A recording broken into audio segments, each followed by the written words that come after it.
All right, if my colleagues would join me, please.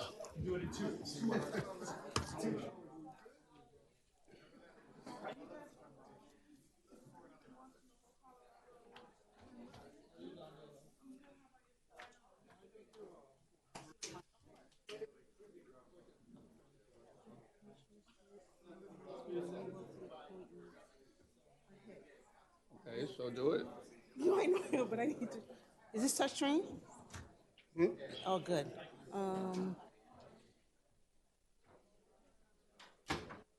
Request for Where do you withdrawals, want it? deferments, additions. They just gave it, so I'll add it on. Where do Okay. you want it? Like before the consent or after the consent? Whatever you want. Okay. What's that?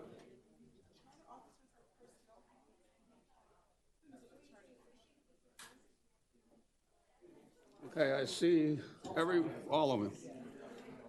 All right, I'd like to call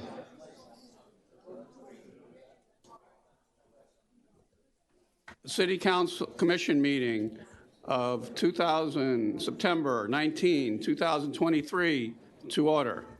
Mr. Mayor, Clerk, would you please call the roll? Commissioner Florimon? Here. Commissioner Jean? Here. Commissioner Joseph? Here. Commissioner Smith? Present. Commissioner Smuckler? Present. Acting Mayor Jay Chernoff. Here. Sir, you have quorum. You're ready to proceed. Thank you very much.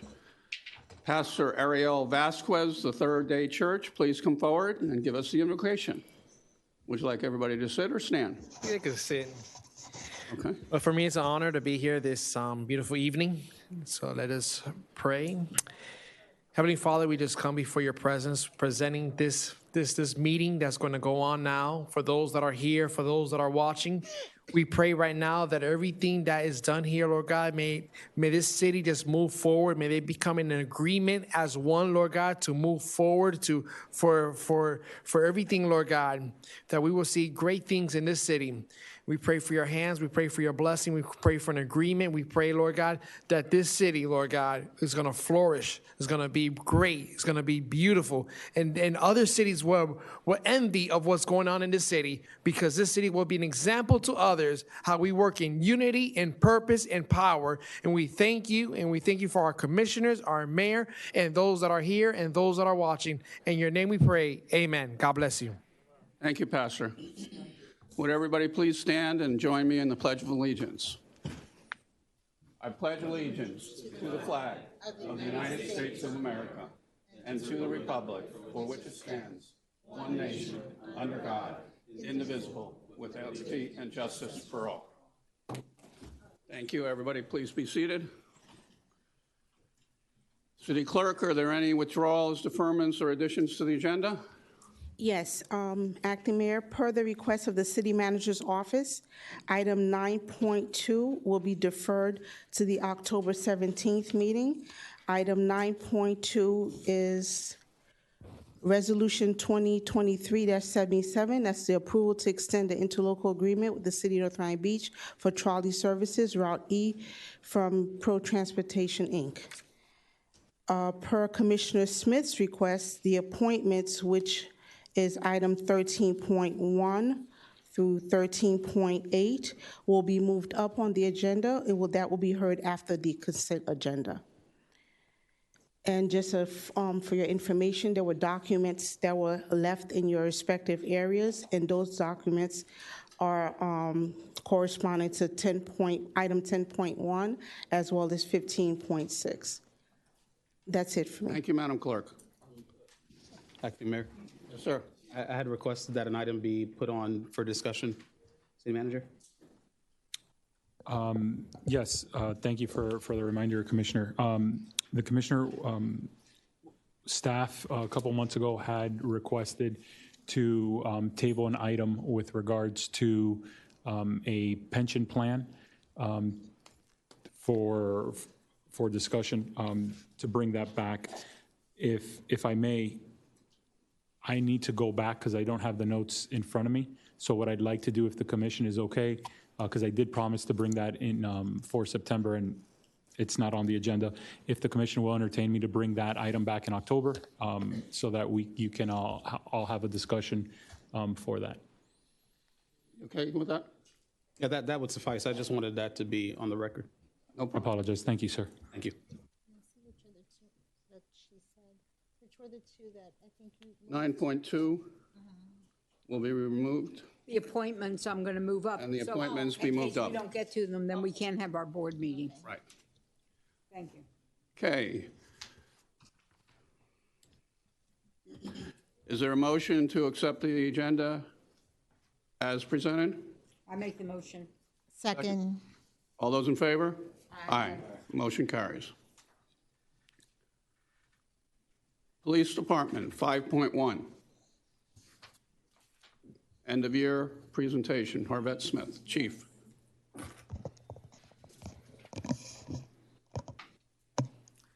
Good evening, Acting Mayor, Commission, City Attorney, City Clerk, and City Manager's Office.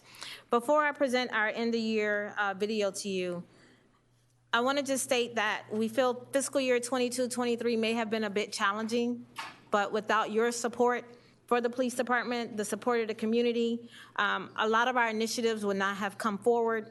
So we are very proud of what we've been able to accomplish this year. And I just want to show you in a quick video of all the things that our police department, our men and women that I'm very proud of, have been able to accomplish this year. I'd like to take a personal privilege and thank you for all the support you're giving to protecting all the synagogues within our city. Thank you. Thank you. IT?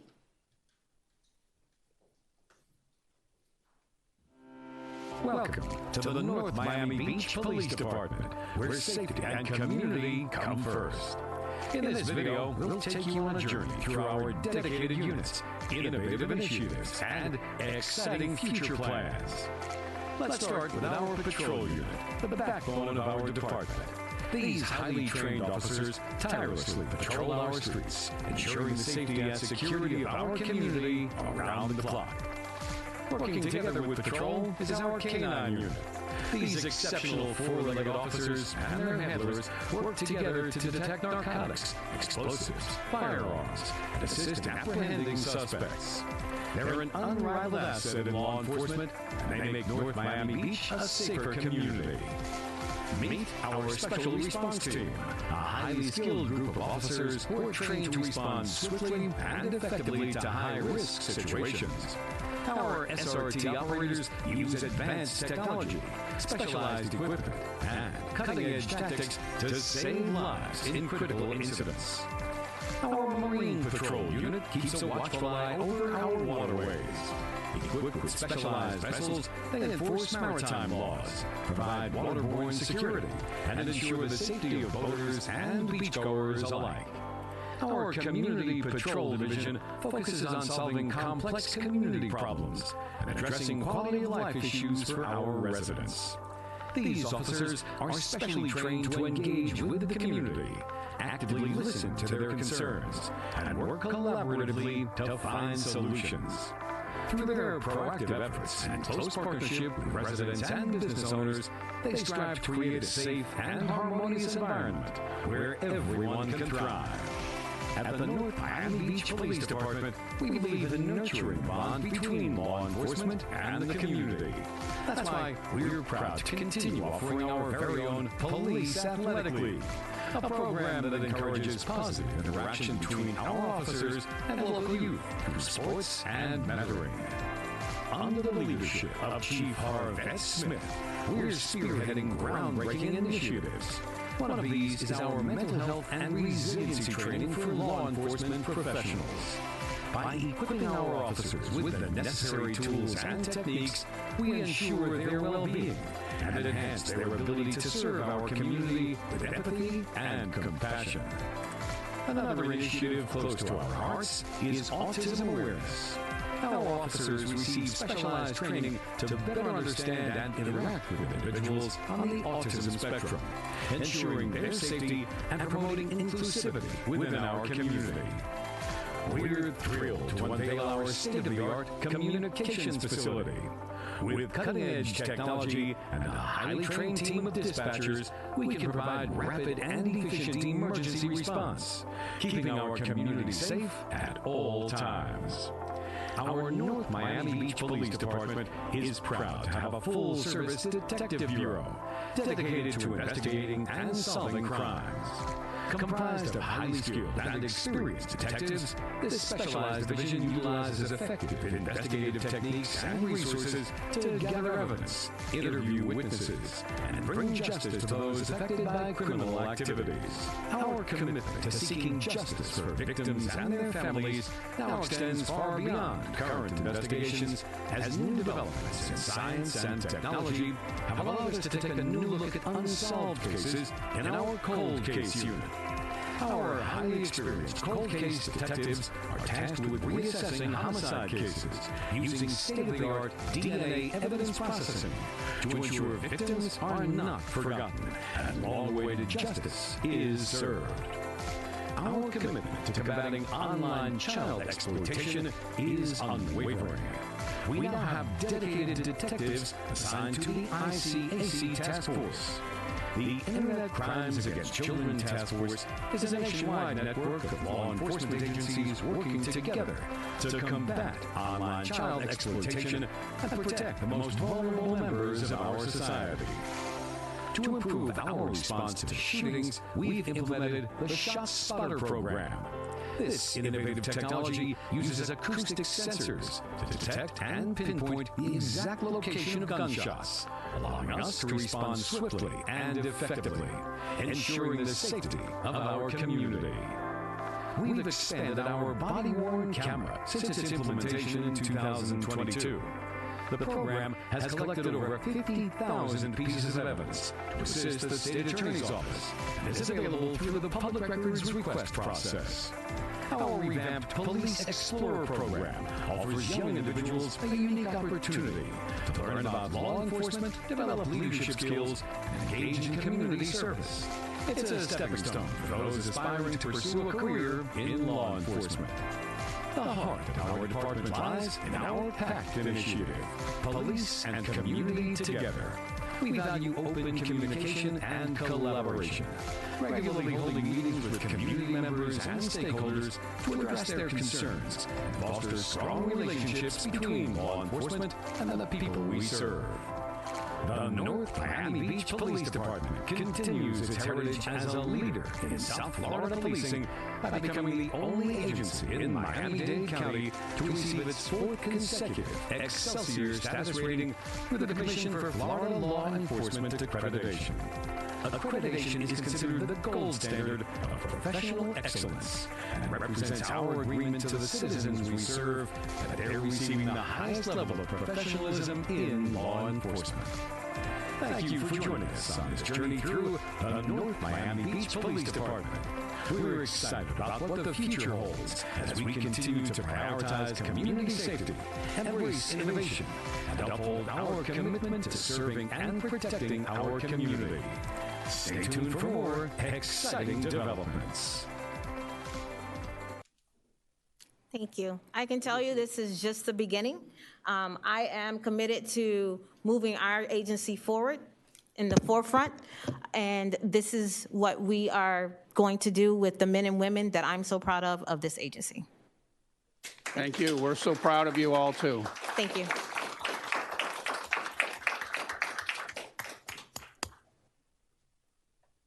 Madam Clerk, public comment? Good evening, everyone. The acting mayor and commissioners of the city of North Miami Beach has opened the meeting for public comment at this time. There is a 3-minute time limit for each speaker. Speaker, when you're called to the podium, please state your name. For the record, the mayor and commissioner of the city of North Miami Beach recognizes the importance of civility. The city of North Miami Beach requests that everyone in attendance to exercise civility towards each other. And our first speaker is Diane Doolittle, and then David Zapin. Thank you.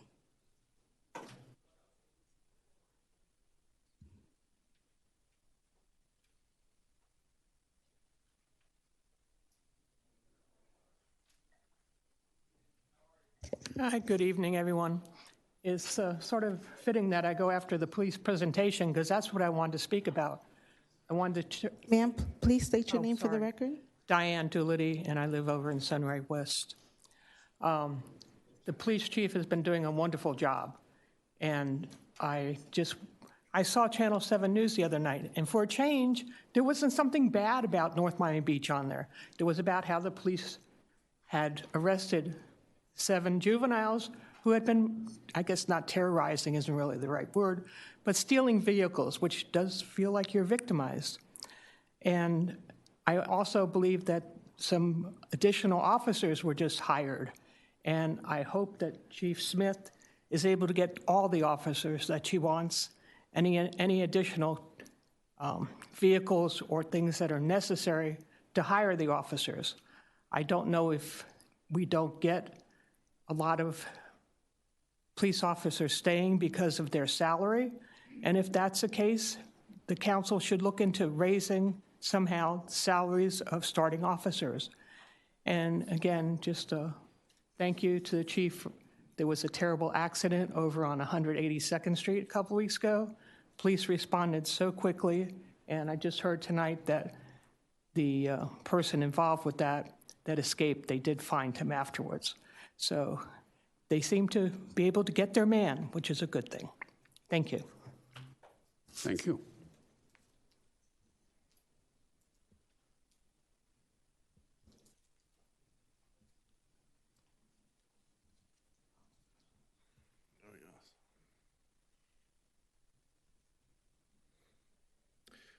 David Zapin, third-generation resident and voter, president of the nonprofit 30K for Back Pay.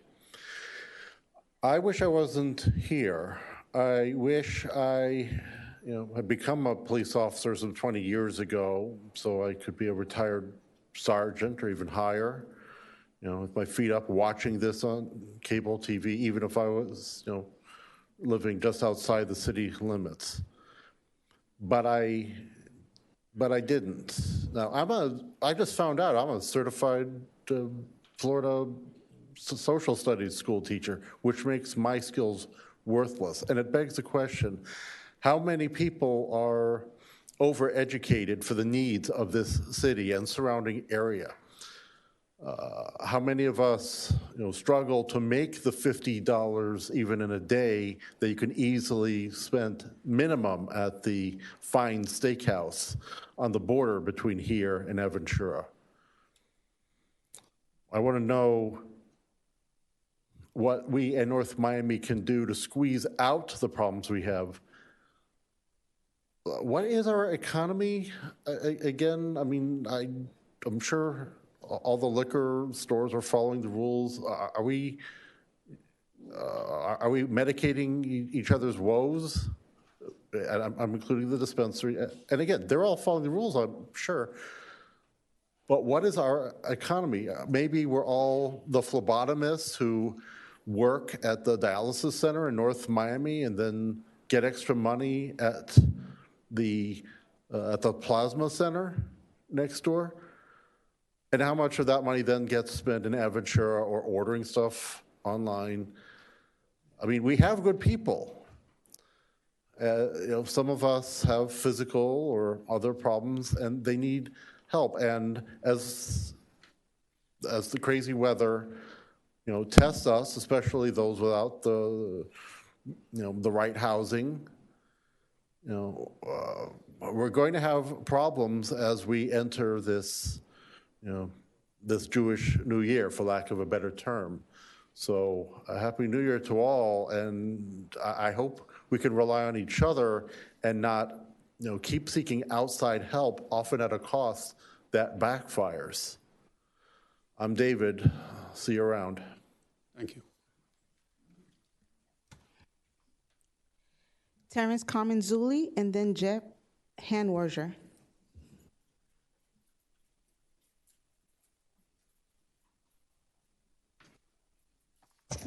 Good evening, everybody. My name is Terrence Kamenzuli. I'm a 29-year resident of the city of North Miami Beach, 28 years in my current residence in Sunray West.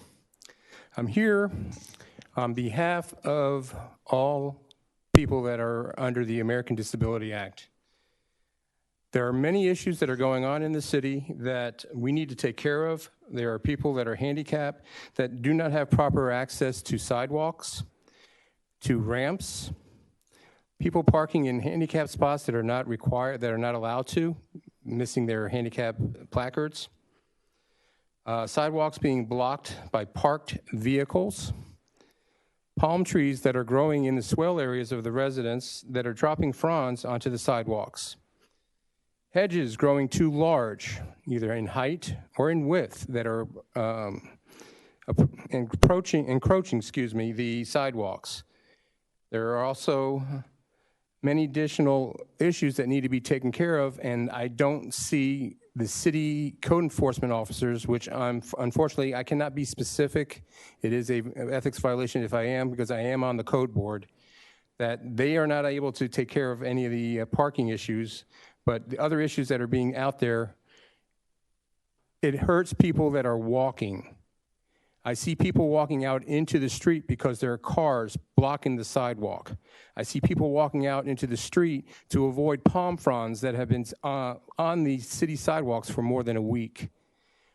When I was on the city's beautification committee, that's when waste management took over.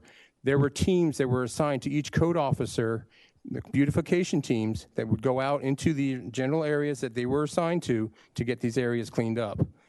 I know that we're short-staffed because of the previous administration, and it's going to take some time, but please, let's address these issues.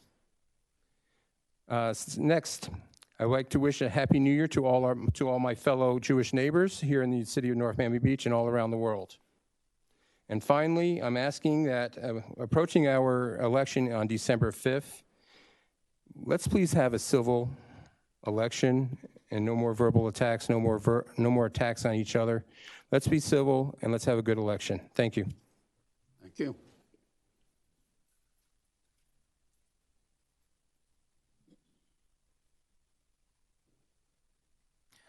Hello, my name is Jeb Hanwerger, 20-year resident, Monticello area. First of all, I'd like to wish everyone a Happy New Year, and I'd like to thank and echo what Acting Mayor Chernoff said to the police department for protecting our religious institutions during the high holidays and during the New Year. I'd also like to thank for honoring Rabbi Smith, who works tirelessly in our community for the senior citizens. I saw him on the Rosh Hashanah, on the Jewish New Year, working so hard to make sure that no one in any nursing care facility, in any rehab facility, was alone and didn't take part in Rosh Hashanah. I'd also like you to especially thank your dedication and to the Chargers and to our community and to the Parks and Recreation, Coach A. One of the things that NMB takes pride in is its football team, and the cheerleaders are a big source of pride for our community. It's very unfortunate that we don't have a place for this NMB team to play in our city. That is a way that they're able to recruit players, and it's a shame because we have 3 high schools here. Again, it's the more I study the history of this community, I've seen resources and pulled away from this community for many, many years, and it's time as leaders that we bring back NMB to the greatness that it deserves, and one of that they deserve is a football stadium and a field, and I was grateful to see that Mishkan Park, there's going to be renovations there, but unfortunately, we take a lot of pride in football, and that should be a football play. We could look at that as a football place, and they should be able to play here rather than having to play in North Miami or at Miami-Dade College or other places. About Mishkan Park, I'm great to see that Parks and Recreation has done an amazing job. We've seen record turnout at the Victory Park pool, thanks to the Kids Free initiative. I'd like to thank all the people that have worked there and the lifeguards for keeping everyone safe. It's very important for people in our community. A lot of kids don't know how to swim, so we need to think about initiatives to make sure that no NMB is a place where no kids will drown. We'll try our best to make sure to prevent that. And again, Parks and Recreation is a way that we prevent the crime. That's why we need to invest in it, and that's why I appreciate that you've extended the pool hours. You've had a teen night to try to bring teens into the city. That's our future, and we have a great future in North Miami Beach. We have a lot of great students and a lot of people, a lot of young people that want to get involved and make the city a better place. And thank you for your service, and thank you for the inspirational evening. Thank you. Yona Lunger.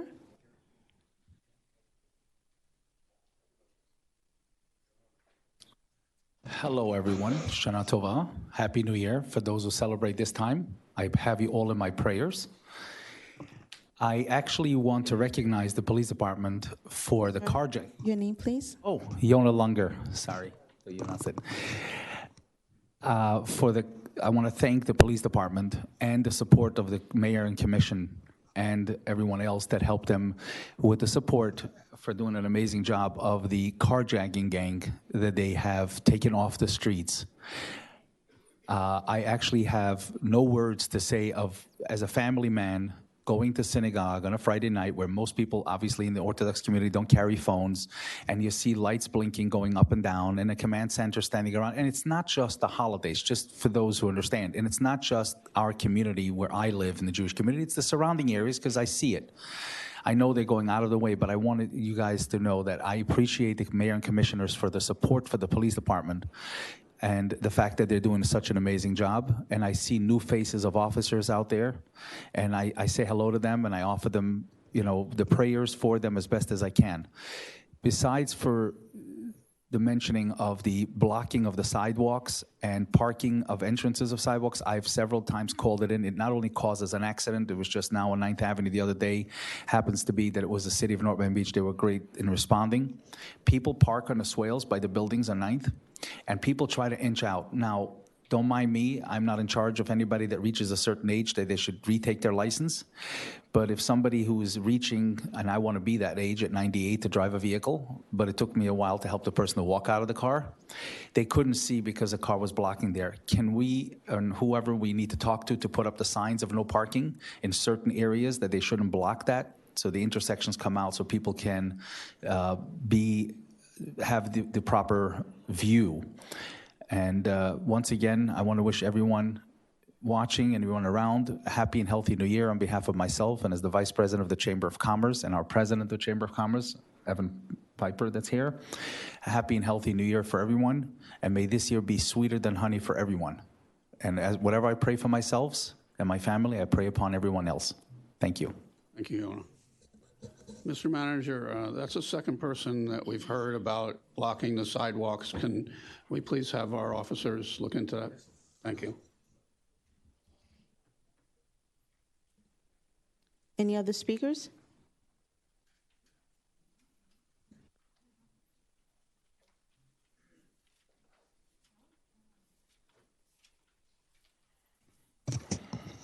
Good evening, everyone. My name is Mubarak Azan. Happy New Year to the Jewish community. When 3 people were running last elections, 3 of you in the middle there, you promised that you would do a lot of cutbacks in spending. Tonight, Black and Veatch is going to be coming with an atrocious bill thrown in the city laps to pay $4.2 million for about 20 workers. Some of those itemized items, like $280 raised to $292. Atrocious. Where is the cutback in spending? I see a lot of giveaways. And you're not doing good when you take 2-3 hours at a budget hearing and you waste it on frivolous talks. I want serious talks, bringing back sanitation, cutting back on the vendor. Tonight, we're going to be having a vendor employee come here. The community development director is going to have to wait for 4 hours before he can speak on the BTR late fees. We're paying him $250 an hour. For 4 hours waiting, that's $1,000. $1,000 gone there. Why can't we hire our own community development director directly instead of going through a vendor? Those are the things I'm talking about for quite a while, and nobody's listening as yet. Sanitation study. You're going to be having somebody coming up here tonight to do a study, do experts. The experts, I can tell you what the experts are going to tell you. and you can give me the $200,000, they're going to tell you, don't bring it back. They're all in favor of keeping it outsourced, just like what they did with the water plant. That's what they're going to do with the sanitation. So don't waste your money. I wouldn't take the $200,000. I would tell you for free. Bring it back if you want it, as you had promised while you were campaigning, bring it back.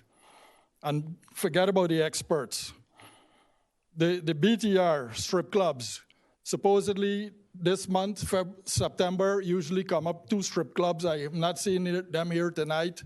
The community development director, if they do come up, I'm totally against the strip clubs continuing. I read the code, chapter 8 in the code.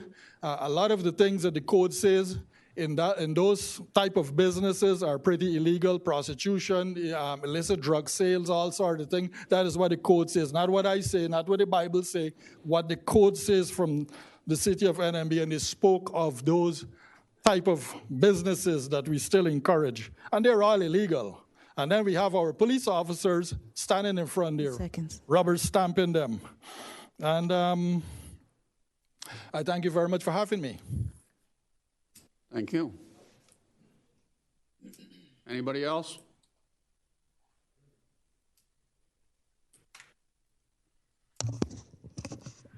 Good evening, everyone. My name is Lynn Sue, Reef Club, North Miami Beach. Okay, so I know this is not a budget hearing, but I just can't help myself. I need to talk about it. So I just wanted to make sure that the commissioners all heard that I requested that maybe somebody could make a motion to roll back your salaries and reduce your discretionary funds. That's one thing. The other thing is, like, when we have contracts like Black and Veatch that is being renewed right now, I know that there are certain types of contracts that cannot be renegotiated or rebidded or open for a bid. But when it comes to like high expenses, I notice a lot of people, when they propose a pricing to do something for us, initially it looks cheaper. And then as we go along, maybe the prices increase for, reasons of inflation, costs of doing business, et cetera. All of that may have already been also played a factor into why the cost is higher. Maybe we also get to, the city manager will take a look and see if all of that is actually in line and everything is done as needed, versus like a blanketed coverage of what is going to be done at the water plant and just charge us for it. So I think it's not a part of the commission, but I think the city manager can take a look at that. The next thing is, like, I noticed freebie is going to be on the agenda today. And that's also something that I see as wasteful.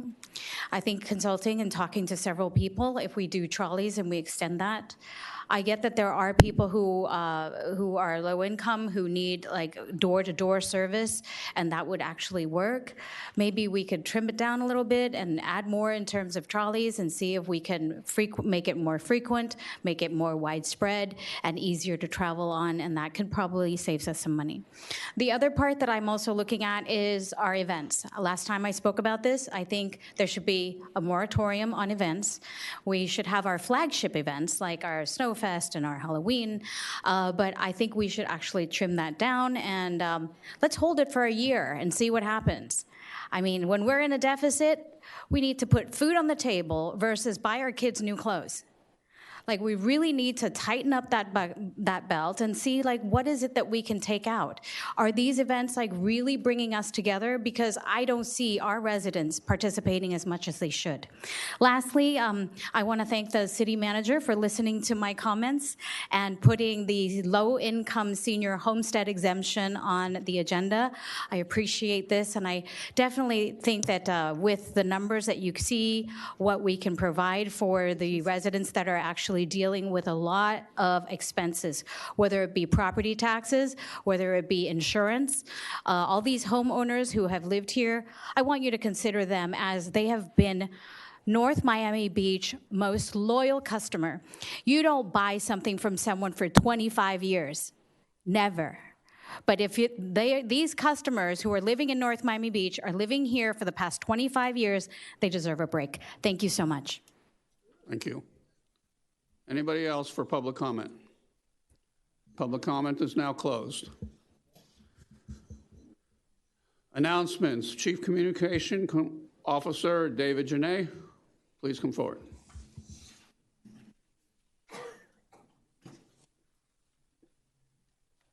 Good evening, Acting Mayor and Commissioners. David Janot, Chief Communications Officer for the City of North Miami Beach. For the sake of time, why don't we just go ahead and cut to the video, please.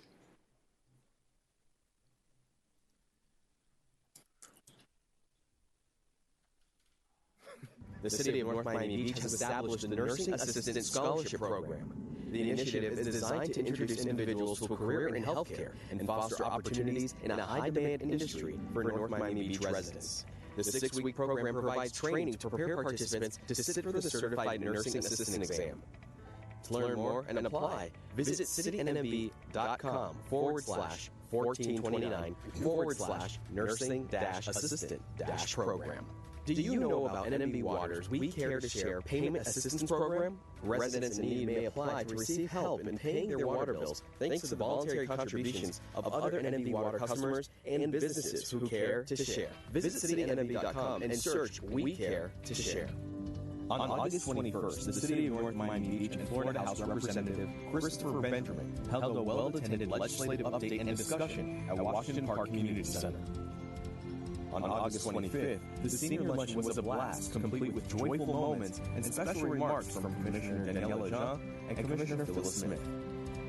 Thanks to the Commission on Aging and Senior Citizens Advisory Board, our seniors were able to break bread and enjoy time together. The next senior luncheon will be on September 22nd. On August 30th, police had a successful PAC meeting with active participation from residents who care to see a safe NMB.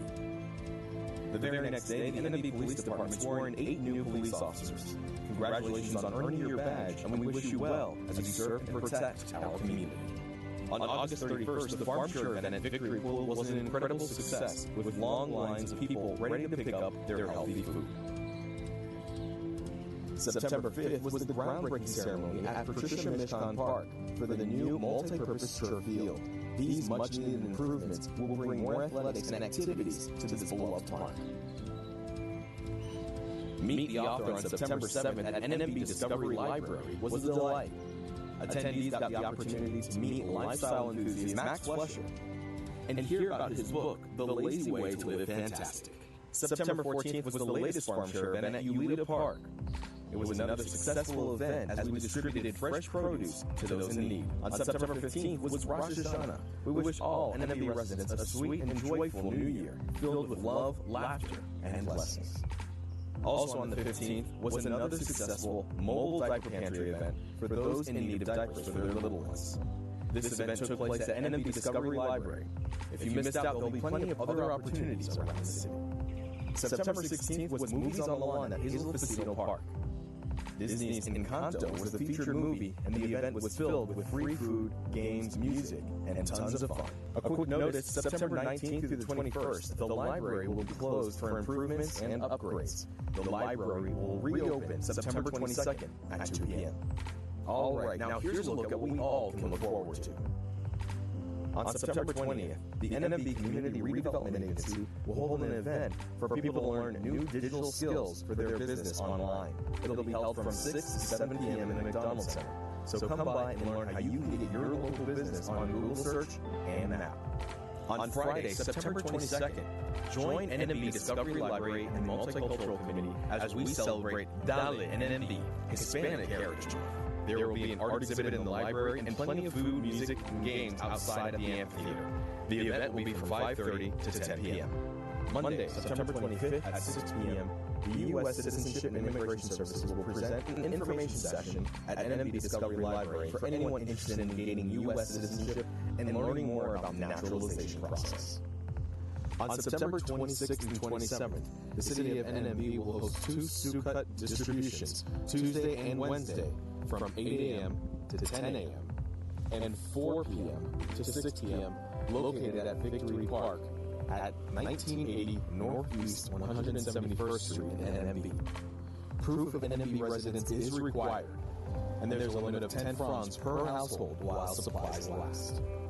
Have a happy and healthy Sukkot. The North Miami Beach Chamber and the City of NMB cordially invite you to fall into health. The Senior Health and Fitness Fair will have free giveaways and raffle prizes, dozens of free health screenings and lectures, free exercise classes, music, and more. The Senior Health Fair will take place at the McDonald Center from 9 a.m. to 12:30 p.m. Also on Wednesday the 27th, join us here at City Hall for our 2023 budget hearing. You can also live stream it at citynma.com. On September 28th, join us for an inspirational tribute as we dedicate memorial benches to honor our beloved City Council members, Jacqueline Smith and John Patrick Julian, along Snake Creek Canal at 10:30 a.m. And finally, on September 28th and 29th, join police as they educate businesses and citizens on the new law on permitless carry of weapons and firearms in the McDonald Center. 6 p.m. Thursday the 28th and 10 a.m. Friday the 29th. And that concludes our city announcements. Welcome to the North Miami Beach Police Department, where safety and community come first. In this video, we'll take... Any questions for David? The senior luncheon, David? Yes. You didn't mention the senior luncheon Friday, the 29th? It was the 22nd. Yes, I mentioned it. It was in the beginning of the video. Thank you. Oh, and one more thing, the mammogram will be on October 13th. It's free to women ages 40 to 60 years old, and you can go to the city's website and get the phone number. Please register in advance. Thank you, David. Thank you. Madam Clerk, please call on City Commission for the reports. Commissioner Mackenzie Florimon. Thank you. Mr. City Manager, during the process of our budget, Mr. City Manager, I don't know if you're, okay. During the process of our budget, are we approving also the enterprise funds, water and sanitation? Yes, sir. Okay. And so the reason I asked that question is because I realized that our last budget hearing, it's not you, but we focused heavily on the budget relating to the city, but not the enterprise funds. And I think that we should definitely be looking at those two budgets because we don't want to kind of let those slip by without taking a deep dive into them. And so tonight, I know we have the Black and Beach item coming up, and I look forward to going into that because it's extremely important that we kind of reel that in. And I know we spoke about that during our previous meetings, so I'd like to definitely, say that I'll be keeping a close eye on this, especially tonight, because I think it's about time that we reel in the Black and Beach issue. I know that especially Mr. Kazan has been talking about this for probably 3+ years, if not longer. But not only that, it's an opportunity for us to kind of solidify and really make our water department exactly what it's always been, one with employees that belong to the city of North Miami Beach. So looking forward to talking about that in detail. Happy holidays to all in our Jewish community. I know that they are celebrating high holidays during this time of year. So happy holidays to all. And it is Hispanic Heritage Month, so I got on a guayabera. And maybe I'll find a ventanita after the meeting is done. What'd you say, Commissioner? It's not, I didn't say it right? Guayabera. Guayabera? All right, no problem. Thank you so much. Commissioner Daniela Jean. Good evening and thank you. Mr. Manager, I wanted to echo Commissioner Florimond's sentiments. The report that you sent me on Black and Beach, did everyone receive that detailed outline report? I would have to double check. I asked staff to move that forward, but if not, we can make sure that we provide that before the item. Yeah, I would love to see if my colleagues can also receive that report. I also wanted to encourage everyone to attend our Grow with Google workshop tomorrow. We're going to have Google representatives here, and it's going to be a 5-part series. So if you're a business owner, please make sure you're here at the McDonald Center for that particular program series. Also, today is National Voters Registration Day. I am disappointed that our clerk was not able to facilitate more, but I do want to encourage everyone to go out and encourage, especially a young person, to go out and register to vote. Again, as mentioned, Hispanic Heritage Month, looking forward to all of the celebrations, and Happy New Year to everyone who is within the Jewish community, and thank you again. Hopefully our meeting moves as excitingly and fun as our commission conference. Thank you. Commissioner Michael Joseph. Thank you, Madam Clerk. Just echo the same sentiments. Happy Hispanic Heritage Month, as well as everyone in the Jewish faith. Happy holidays, and I hope you have a great Sukkot coming up. And please make sure you guys are getting yourself checked out. Health is key. You know, if you don't got your health, you have nothing. So always make sure you get yourself checked out. Make sure that you're still here for the people that still care for you, and they're the ones that are at home. So please check yourself out. Stay safe, and thank you. Commissioner Phyllis Smith. Thank you very much. So I mentioned the senior luncheon again because I do want everybody to, besides the senior luncheon, write down September 27th at 9 o'clock. I expect everybody, you do not have to be a senior. You could know a senior, you could take care of a senior, you could live next door to a senior, but that senior health fair that we're going to have, and it's exactly what everybody likes, the four-letter F word. It's free. The vendors give away free things.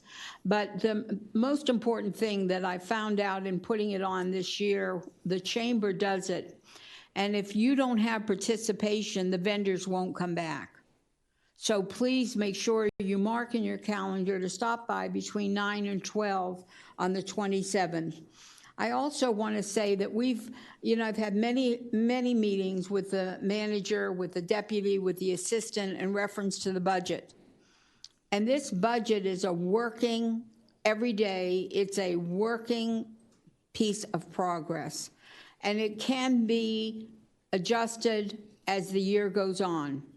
But the most important thing about the budget is it's a beginning to the new way North Miami Beach is going to take care of the residents, the city, the businessmen, and the visitors. So be patient, be patient. I've had to be patient. We've had a lot of discussions. I'm going to use the word discussions because we want to make it work, but we want to have our goal keep going forward to making it better every single day. So that's an important thing for you to know. To everybody that is a Jewish resident or visitor or listening to this, I wish you a happy, healthy New Year and an easy fast.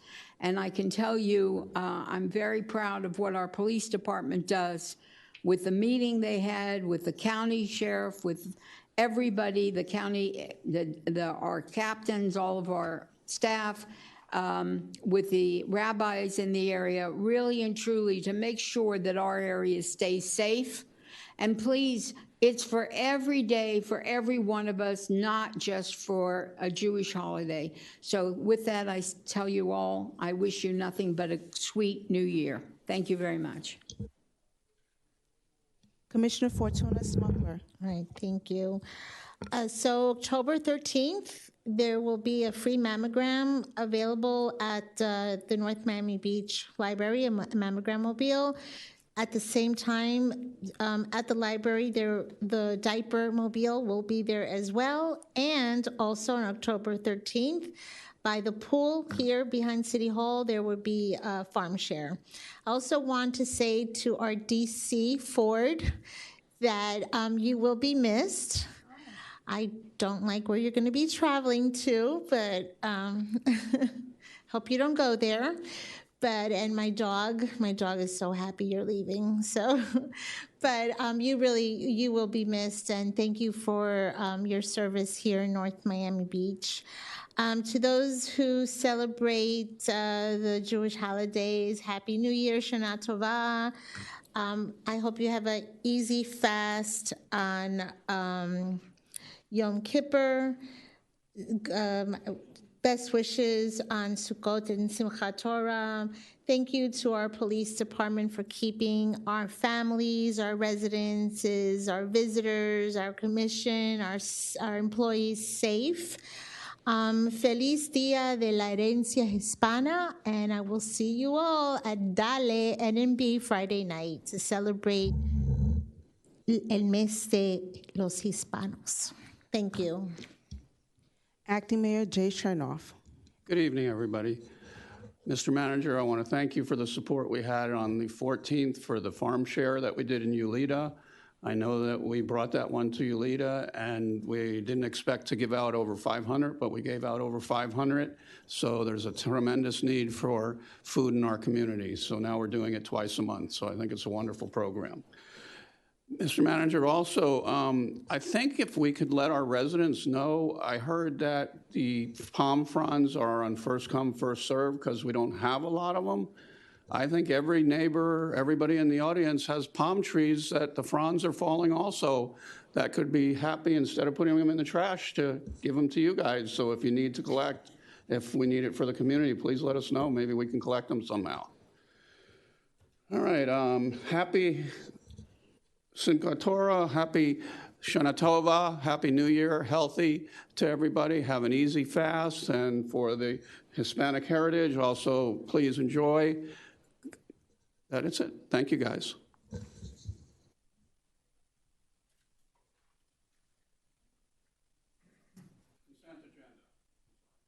The consent agenda. Motion. Motion and second, and motioned by Phyllis Smith, seconded by Fortuna Smuggler. Mr. Attorney. Yes, Acting Mayor, members of the Commission. The first item on the consent agenda is 9.1, this regular City Commission meeting minutes of August 15, 2023. Item 9.2 has been deferred until October. Item 9.3 is resolution number R 2023-78, entitled the Resolution of the Mayor and City Commission of the City of North Miami Beach, Florida, approving and authorizing a one-year extension to the contract between the city and Caballero, Fierman, Gerena, and Garcia LLP for the provision of independent auditing services, and authorizing the city manager designee to do all things necessary to effectuate this resolution, and subject to the budget, appropriation, and availability of funds, providing for conflicts, providing for scrivener errors, providing for severability, and providing for an effective date. Item 9.4, resolution number R 2023-79, entitled the Resolution of the Mayor and City Commission of the City of North Miami Beach, Florida, approving an increase in annual expenditure in the amount of $258,000 with ProLime Corporation for loading, hauling, and disposal of liquid lime sludge, authorizing the city manager designee to do all things necessary to effectuate this resolution, subject to the budget and appropriation and availability of funds, providing for conflicts, providing for scrivener's errors, providing for severability, and providing for an effective date. Item 9.5, resolution number R 2023-80, entitled a resolution of the mayor and city commission of the city of North Miami Beach, Florida, approving a task order for engineering services for pump station upgrades and modernization in the amount of $179,350 under the continuing services agreement with Hazen and Sawyer for professional consulting services, and authorizing the city manager designee to do all things necessary to effectuate this resolution, providing for conflicts from subject to the budget, appropriation, availability of funds, and providing for effective date. Item 9.6, resolution number R 2023-81, entitled the Resolution of the Mayor and City Commission of the City of North Miami Beach, Florida, approving an increase in expenditure for the Norwood Treatment Plant renovation project in the amount of $222,128 with PCL Construction, Inc. for relocation of FPL power lines, and authorizing city manager designee to do all things necessary to effectuate this resolution, providing for conflicts, providing for severability, and subject to the budget, appropriation, and availability of funds, and providing for an effective date. Item 9.7, resolution number R 2023-82, entitled Resolution of the Mayor and City Commission of the City of North Miami Beach, Florida, approving an agreement with the Avanti Company for lightning suppression technology, authorizing the city manager designee to do all things necessary to effectuate this resolution, subject to the budget, appropriation, availability of funds, providing for conflicts, providing for scrivener's errors, providing for severability, and providing for an effective date. Item 9.8, resolution number R 2023-83, entitled Resolution of the Mayor and City Commission of the City of North Miami Beach, Florida, approving a task order for the North Miami Beach Library Generator Project in the amount of $80,720, excuse me, under the continuing services agreement with Calvin Giordano and Associates, Inc. for professional electrical and civil engineering services, and authorizing the city manager or designee to do all things necessary to effectuate this resolution, providing for conflicts subject to the budget appropriation availability funds, and providing an effective date.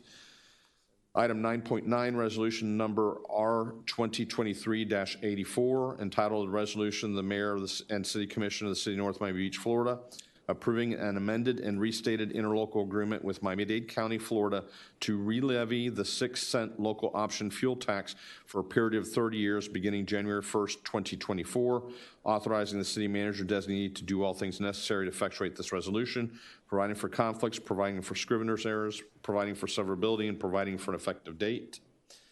That is the last item on the consent agenda. Need a motion to approve? Motion to approve. And second?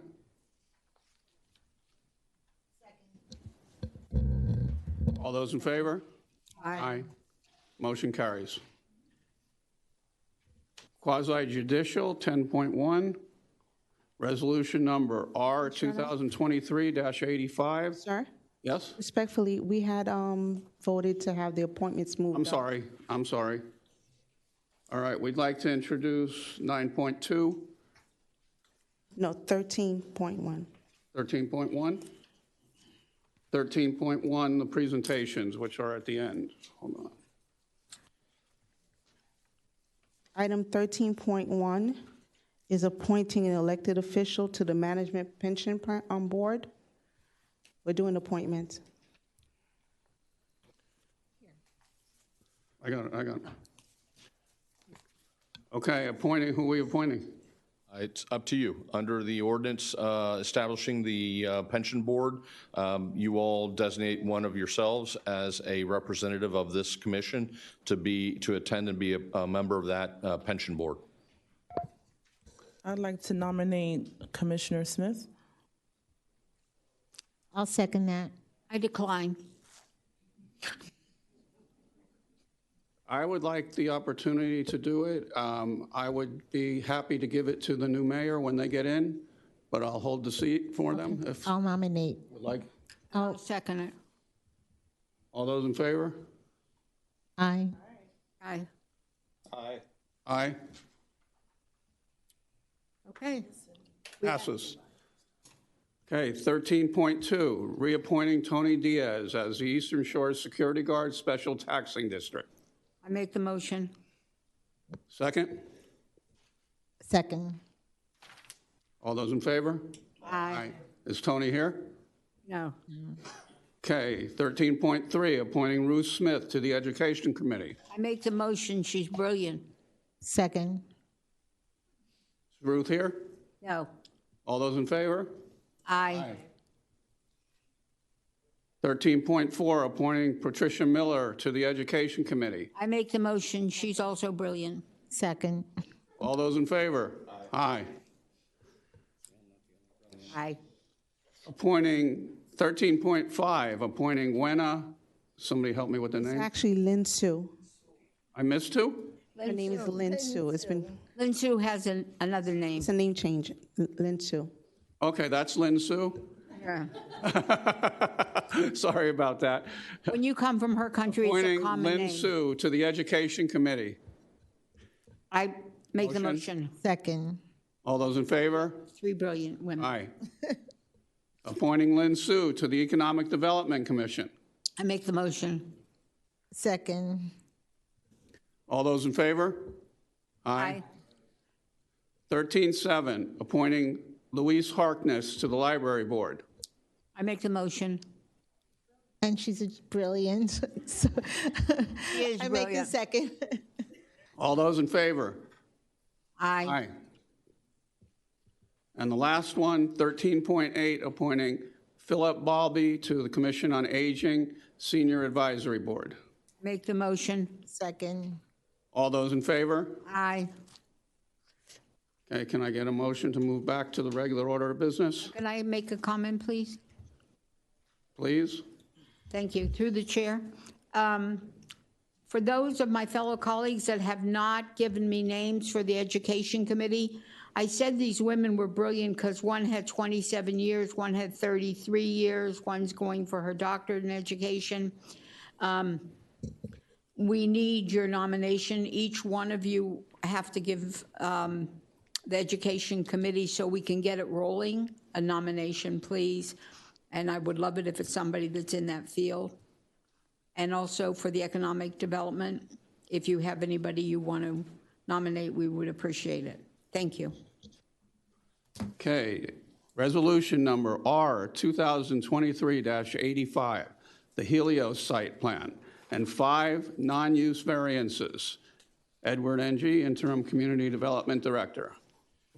Mr. or Acting Mayor, members of the Commission, if you wish, I'd read the title of the resolution to the record. If we introduce it. Oh, yep, sorry. Is there a motion to introduce it? I'll make the motion. Motion seconded. Please introduce. A resolution R 2023-85, entitled "A Resolution of the Mayor and City Commission of the City of North Miami Beach, Florida, approving the site plan application of 5 non-use variances for the construction of a 634,190 gross square feet mixed-use development with 378 residential units and approximately 15,600 square feet of ground floor commercial and retail space. And 485 parking spaces on a 1.16 acre parcel located at 1700 Northeast 164th Street, granting a variance to reduce the required loading spaces to 4, granting a variance to extend the length of the building to 425 feet 6 inches, granting a variance to reduce the required length of handicap parking spaces to 18 feet, granting a variance to permit 2 parking garage access ways on Northeast 164th Street, granting a variance to increase the maximum permitted lot width to 465 feet, providing for findings of fact, confirming expiration and limitation of approval, providing for conflicts, and providing for an effective date. Mr. Acting Mayor, at this point in time, this is quasi-judicial in nature, so it would be appropriate for you all to disclose any ex parte communications. And we also need to swear in any witnesses. Nope. Yes. I spoke with the attorney and one other gentleman that Andres already has the names that I disclosed. And I can be impartial. Okay. Pursuant to Resolution R95-24, the subject matter of any ex parte communications together with the identity of the person, group, or entity making the communication shall be disclosed and made part of the record with the city prior to making final action. I already received Jennings' disclosure for Commissioner Jean, Acting Mayor. Let's start with Commissioner Mackenzie Florimon.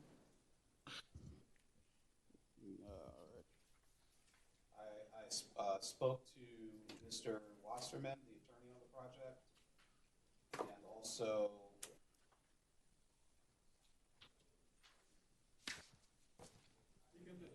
please, because I'm looking for the exact name. It may have been the architect that. No, I think it's the Part of the ownership group, Dionysius Nefertidis. It's a Greek name. Sorry if I'm butchering it. Yeah. Your mic. The name that he gave was the second person. I got it. Oh, sorry. So I spoke to Ethan Wasserman, the attorney on the project, and the developer, Mr. Nefertidis. So those are the 2 people I spoke to, and I can make my decision based on the information presented to me this evening. Thank you. Commissioner Joseph? Yes, I spoke to the attorney on this particular project as well as the developer, and I can make my decision based on the information presented to me. Thank you. Commissioner Smith? This isn't the one, is this the one with the alley? No, I didn't speak to anybody. But I can make my decision because now I can find out everything based on what I hear tonight. Thank you. Commissioner Smuckler? I spoke to Ethan Wasserman and to Dionysius Neotidis. That. And you can say it for me.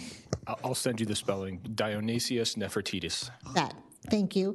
And I can base my decision based on what I hear tonight. Thank you. Perfect. Let me verify.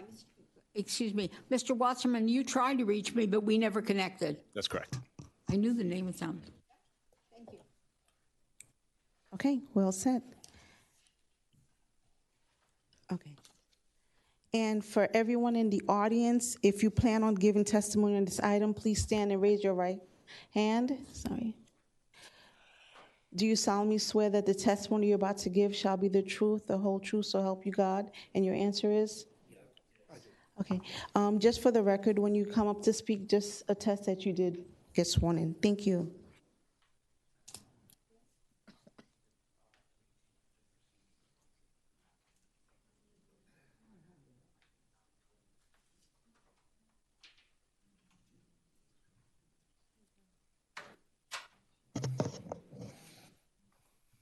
All yours. Yeah. Mayor, thank you, Mayor, Commissioners. Before you this evening is a quasi-judicial public hearing for the Helia project, folio number 072217-0030900, file number 23-05 from planning file. The project before you this evening is located at 1700 Northeast 164th. Street. It's at 1.16 acre, a site within the mixed-use Fulford Town Center district. The existing land use is vacant, and there's a proposed land use for this is a mixed-use building with a gross floor area of 634,190 square feet. That encompasses 378 residential units, approximately 15,600 square feet of ground floor commercial space, and 485 parking spaces, all designed within a 24-story building, totaling 215 feet and 5 inches in height. The applicant is also requesting 5 non-use variances regarding the maximum building length, loading spaces, handicap parking size, parking garage points of access, and the lot width. This was heard at the Planning and Zoning Board in July and passed for a vote of recommendation of 6-0. The area location and map, if you know where that is, I don't know if the point is actually working. At the southeast corner, that's where the Pollo Tropical is, if it gives you a frame of reference for where the site is located. And to the north of that, then, at that empty lot next to 164th Hanford, where you see all the mid-block crossings. As mentioned, it's currently vacant, and it's the mixed-use town, Fulford Town Center. It is within our transition sub-area, which provide for high internet restriction. These are the current existing conditions that you see for the lot right now. The MT generally used as really a gated, it's built like a parking lot, but it's just unpaved. And this is what's proposed on the site.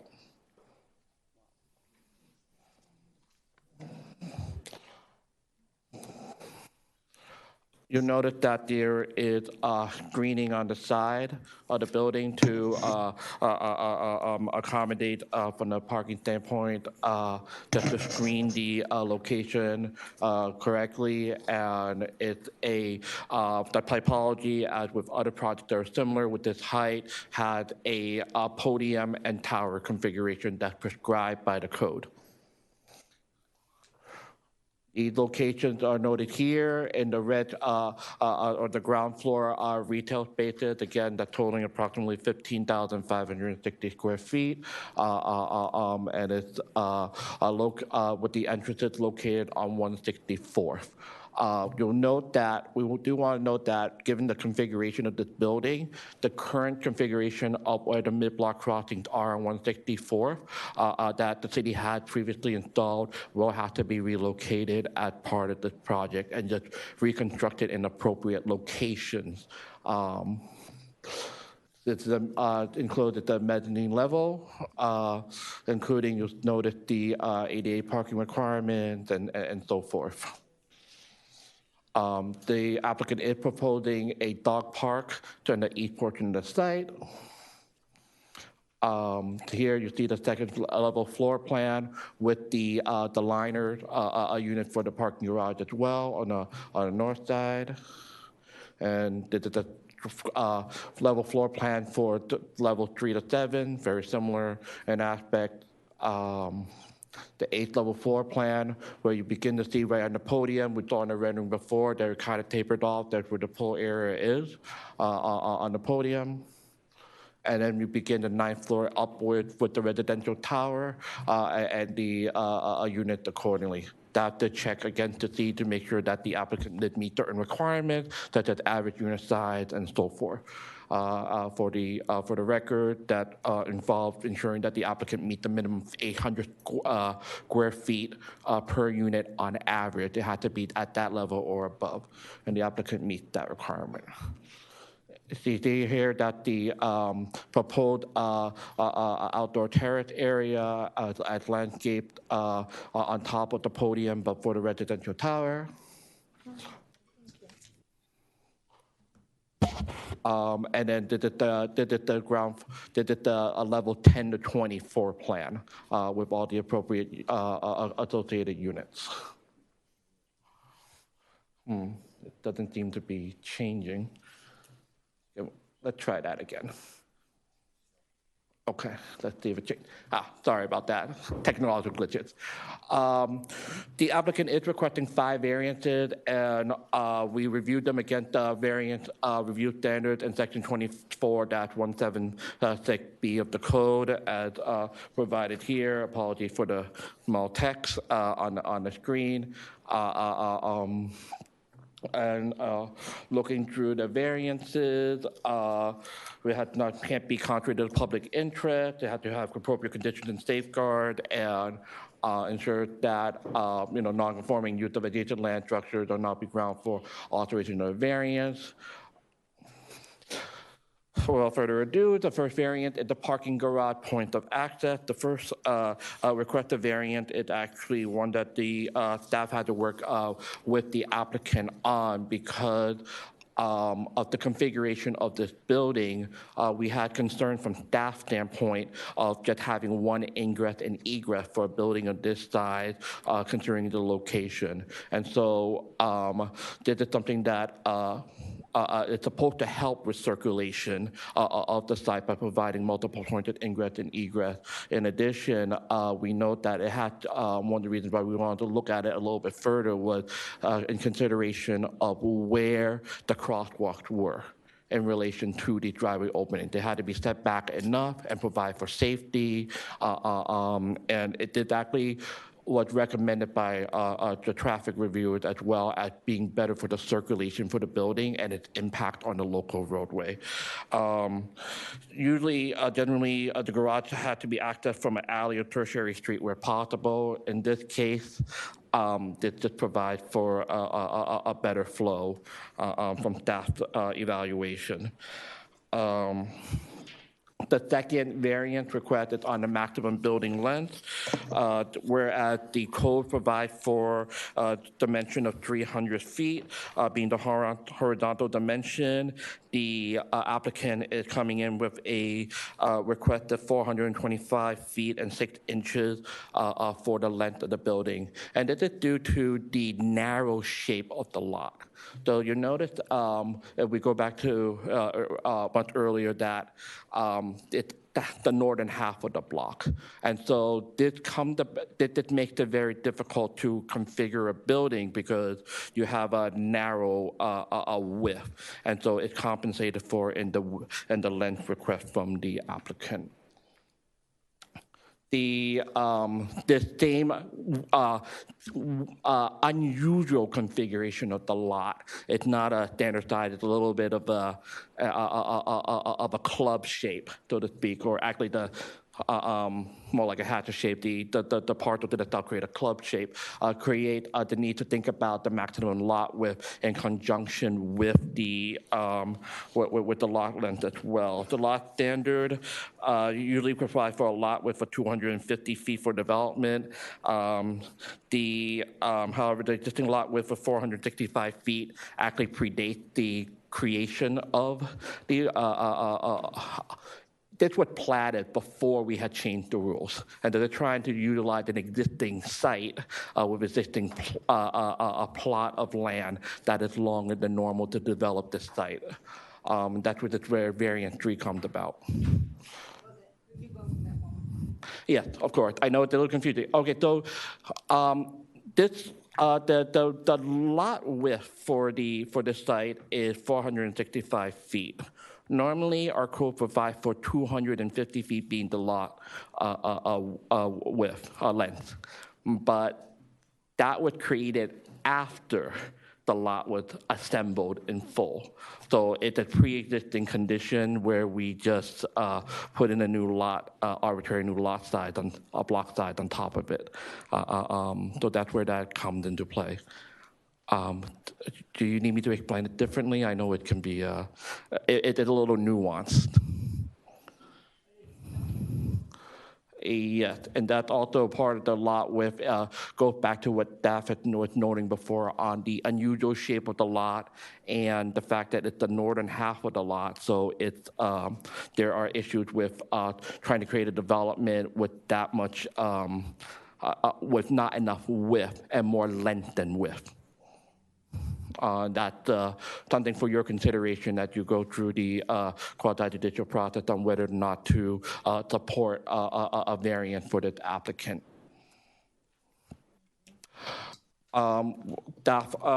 Moving on to the fourth variance request from the applicant, it has to deal with the amount of off-street loading spaces.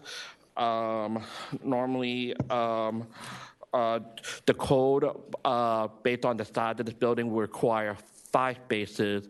The applicant is requesting a reduction of 1 loading space to 4 loading spaces for this development. And the last variance request, it had to do with handicap accessible parking space length. Our code required a 20-foot length, which our regular parking spaces are 18 feet in length. 18 feet in length is still within ADA, acceptable ADA configuration. The applicant is asking for a variance from 20 feet in length to 18 feet in length so that they can configure this alongside the other parking spaces. This is a variance request that is similar to others that have come before the commission before. The staff had reviewed the entire site plan under the site review criteria ranging from natural environmental side to landscaping and lighting, making sure that we noted earlier that we cover parking and circulation and the building as well, including making sure that the building being in the flood zone it's in is properly elevated within the plan. In this case, 7 feet above base flood elevation. The option for the board to move it to move to continued direction, move for approval, or move for denial. Staff, actually, that just states staff,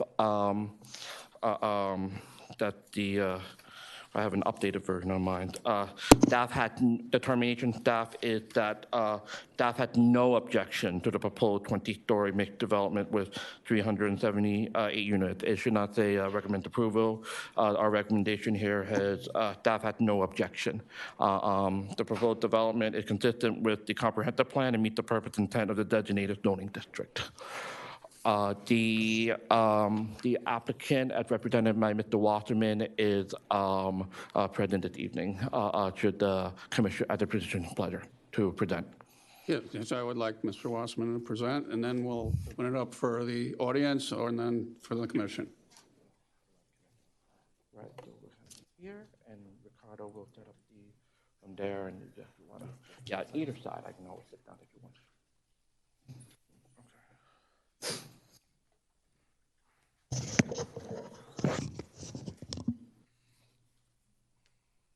I think that's the next one.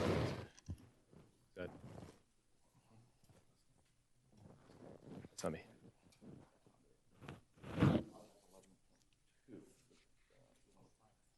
No, that's not it.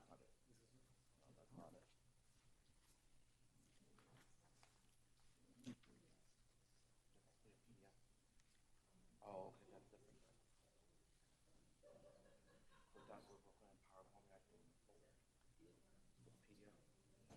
IT at work.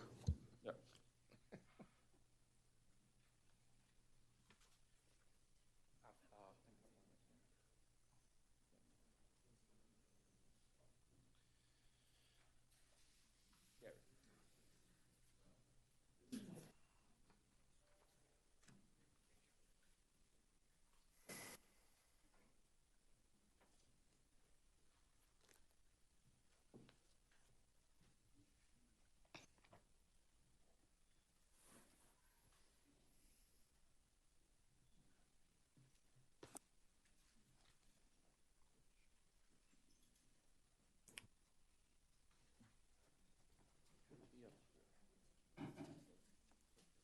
we go. Okay, sorry about that.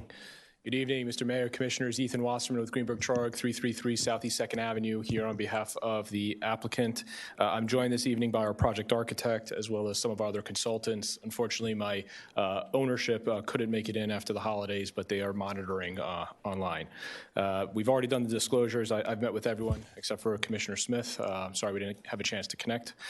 But turning to the project itself, this is a fantastic redevelopment opportunity on a dormant surface parking lot.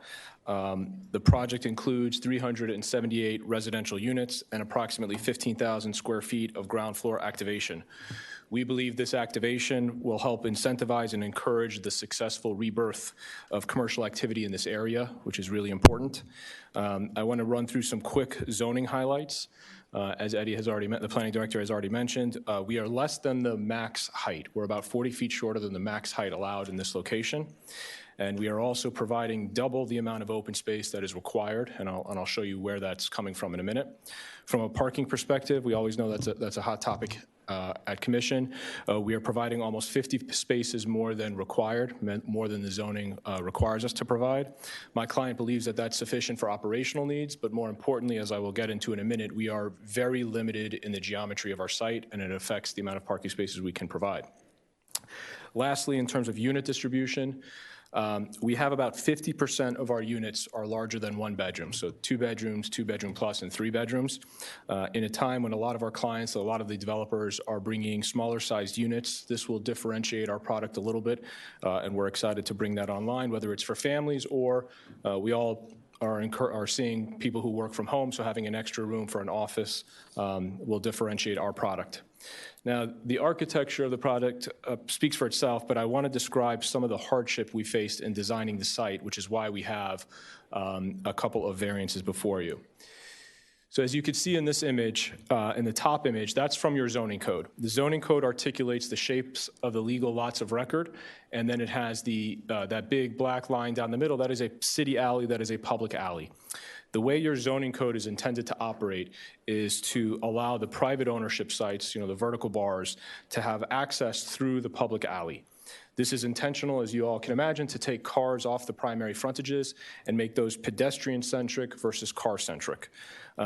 In this case, the property is bifurcated in an unusual way from the alley shown here in blue. It's a little hard to see, but that bold blue line at the bottom, that's the alley. And then just north of the alley is an orange, what we call a notch out. That's actually owned by the commercial shopping center to the south that faces 163rd. And then there's our property in yellow. The reason this is important is that we do not have legal access to that alley. And that creates some challenges in the zoning code, and hence the basis for 2 of our requests. As you can see here in this image, we have a lot depth of about 115 feet to 75 feet on the eastern edge, and your code requires 200 feet, and our width is about 465 feet, where 250 feet is allowed. This means that before we put a shovel in the ground, we are non-conforming to the zoning code. Traditionally, a legal non-conforming aspect of a property does not trigger a variance, but based on prior precedent in the city, we're asking for a lot shape relief in this case. Without your approval of these specific asks, the property is unbuildable in its current configuration. Turning to the design relief, and the city staff has mentioned a lot of these, so I'll try and run through them quickly. All of our requests for relief are at the ground level. The reason we are seeking these waivers is to improve the pedestrian experience at the ground level. So as Eddie has mentioned, we have 2 driveways on 164th. This is intentional to allow queuing on our site. So that southern driveway allows for a massive length of cars to queue. And in the event there is loading interference,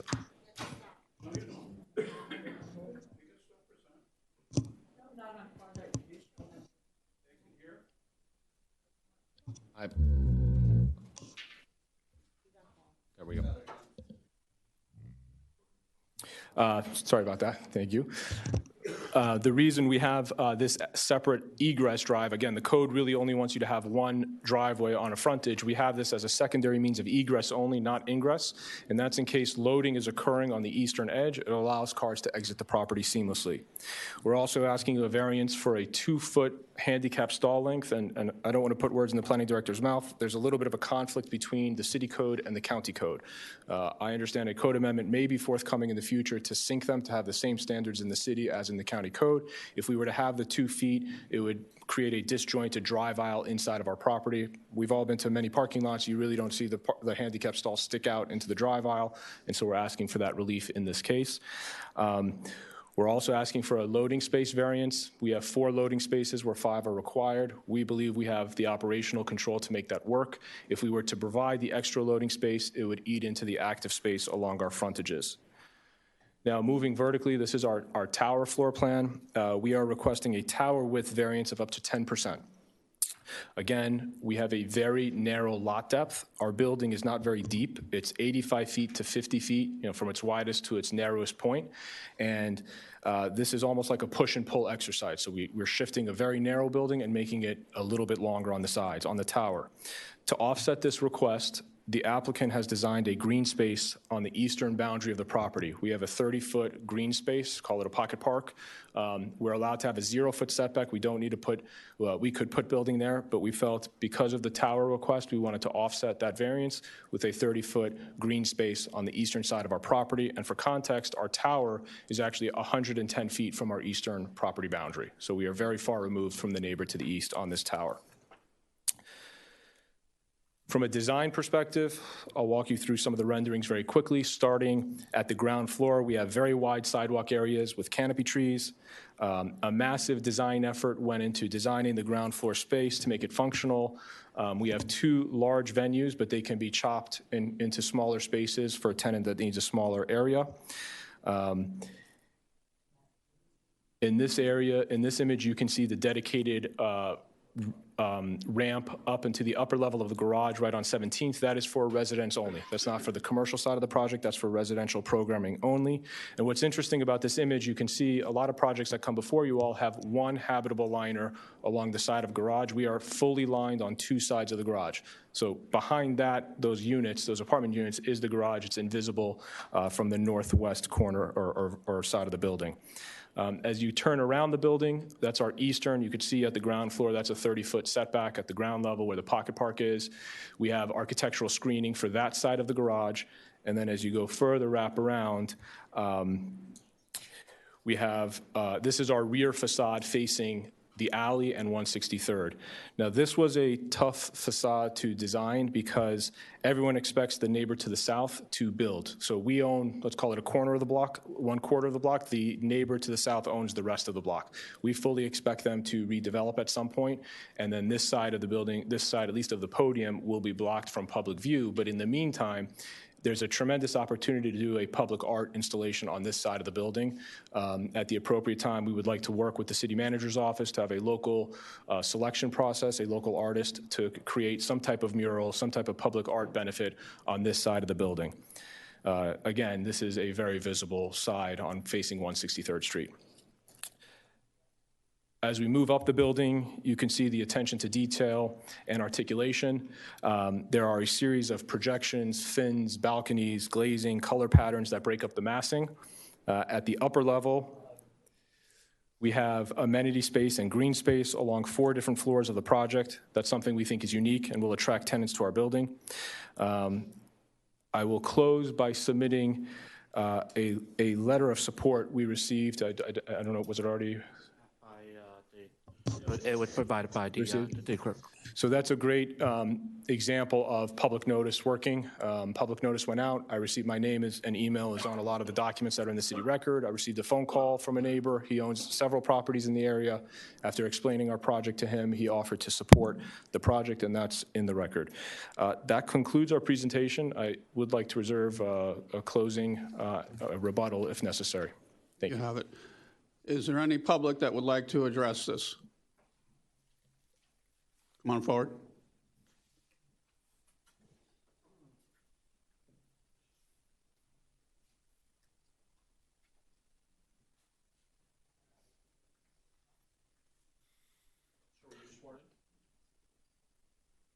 Yeah.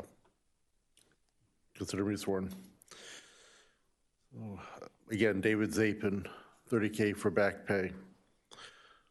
This project, I mean, let's presume it follows every letter of the law, of the rules. Obviously, I'm concerned about the extra traffic. I know there's been, that's been considered. If it were up to me, if I'd won the Powerball, I would have yanked a lot of people out of our crumbling buildings, out of 40 years and plus that are not easy to renew, and put them in this building and let the people expecting of you, let them rehab the old buildings. They may not be as bad as the Champlain Tower disaster, but they're scary, and some of bad elevators. I just want to know, are these residents just going to be living here in name only, but they'll be doing the bulk of their shopping and working in Aventura? Are we, again, going to be Aventura adjacent, considering all the buildings, all the stores here are already calling themselves Aventura? This is I just don't want us to be used without full compensation.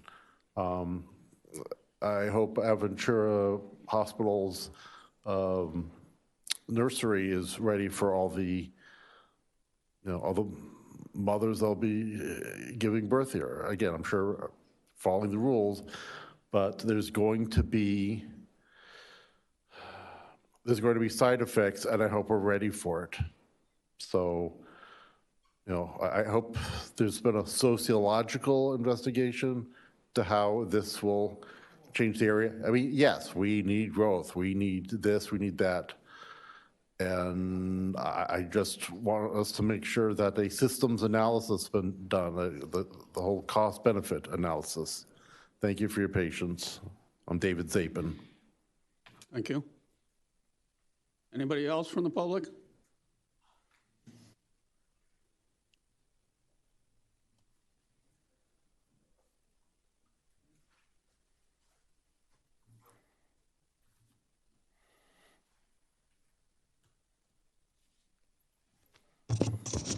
Mubarak Azan. Okay, the last project that came up before us, they had a big display on the impact fees. Schools, parks, police, everything was displayed. What impact fees are we getting here? I don't want it to be a secret. I noticed inadequate parking. We've had a workshop about inadequate parking. When is this going to be implemented? We've had several projects came after the workshop. Nothing is implemented up to now. A wink, a tap on the back, and the developers can do inadequate parking. And if they can do inadequate parking, what else are they inadequate with? The rebars, rusty bars, whatever. Okay? Any of these units, will they be like a few of the units open to affordable income residents? Just a few. I mean, you're billing 378. If you can give like at least 3 or 37, okay? I know that. I want any study on the traffic, any study on schools. Okay, we heard that Miami-Dade is getting the money, but nobody here came as yet to tell us where the schools are going to be built. When we were doing the Marina Grande, they came and told us 5 schools, and 5 schools got put down. Okay, I'm not hearing anything about schools. And what is the city getting from these variances that we're given? Legally, above the table, not under the table, but above the table, we can ask for monies, not just petty $10,000 for the library and this and that, far more than that. We can ask for, Eastern Shores need a park. Eastern Shores need a park. And I've been asking a few of the commissioners to put aside from the ARPA funds monies because you bought buildings already from the ARPA funds. But now we have an opportunity that we can take some funds and give the Eastern Shores people a needed park. And I would like fire. I talk about fire. Nobody says anything. These tall, high-rise buildings, you know, are they up to standard with the codes? You know, automatic sprinklers and so forth. And it beats me. Such a large building is going to be coming in there, and not very much of you took the interest to meet the individuals that is putting this thing up or even doing your own studies. Thank you very much for having me. Mubarak, I don't usually do this, but just to be clear, there are requirements that the building must adhere to, which are fire and police access and other kinds of things. So there's not getting away with anything by not hearing about it. Thank you. Next person. Is there anybody else? Yes, one more.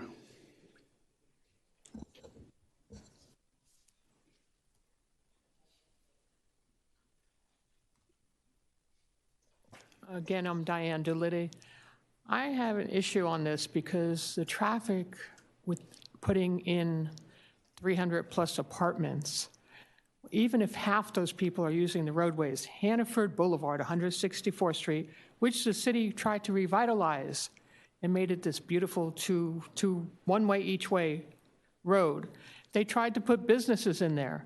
I don't see the businesses are still flocking to that area. How is adding another 500 people to that? How's it going to help us? They talked about schools. They don't go to Great Olms Park Elementary? It's overkilled. Are they going to go to Fulford? They're over-enrolled. They don't go down to Mattie Ives? That's a little bit far for them. So where are all these people going to go? You say some people will be working remotely. They may not need a car, but you can't base a decision based on, well, I don't think they'll drive, so we don't need that many spaces. And a lot of, I forget how many units are, how many spaces, but if you're putting in a normal family now, may have a car-free husband and wife. You have 2 cars. What do you do with your 2 cars? There's also that, like I said, Hannaford Boulevard is just a horrible, horrible one-way road, and you're putting extra cars on it, and the traffic is just going to be terrible. Thank you. Thank you.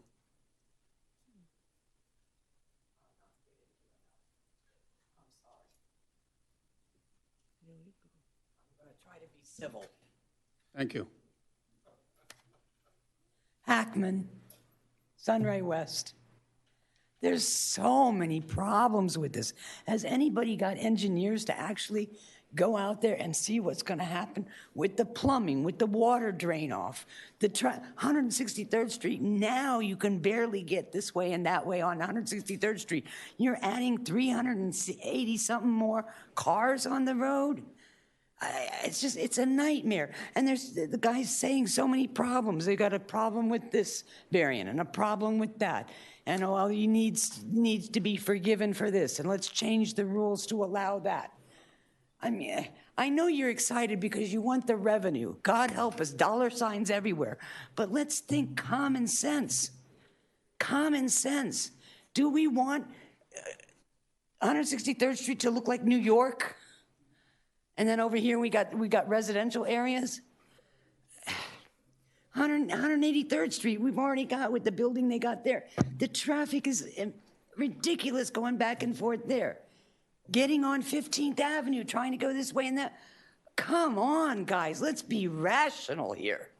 Let's think on something besides your pockets. Yes, we want the revenue.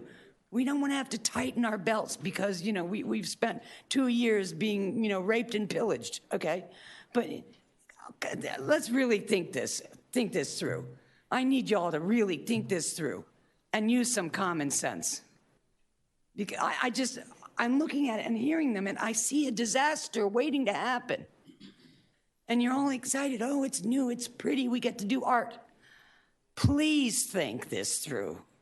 please, please, thank you. Thank you. One more. Maria, and I live in What North town? Miami Beach. I love beautiful. I love new buildings, painting, art. I love it. But I don't like traffic. It takes, in a good traffic, takes me from my house to 164, only 7 minutes. In a bad traffic, it takes me 45 minutes. So now I can imagine 300 something more cars around. They're not going to be at the same time, but one day probably it would take about an hour. So please don't put something over there just to occupy the land.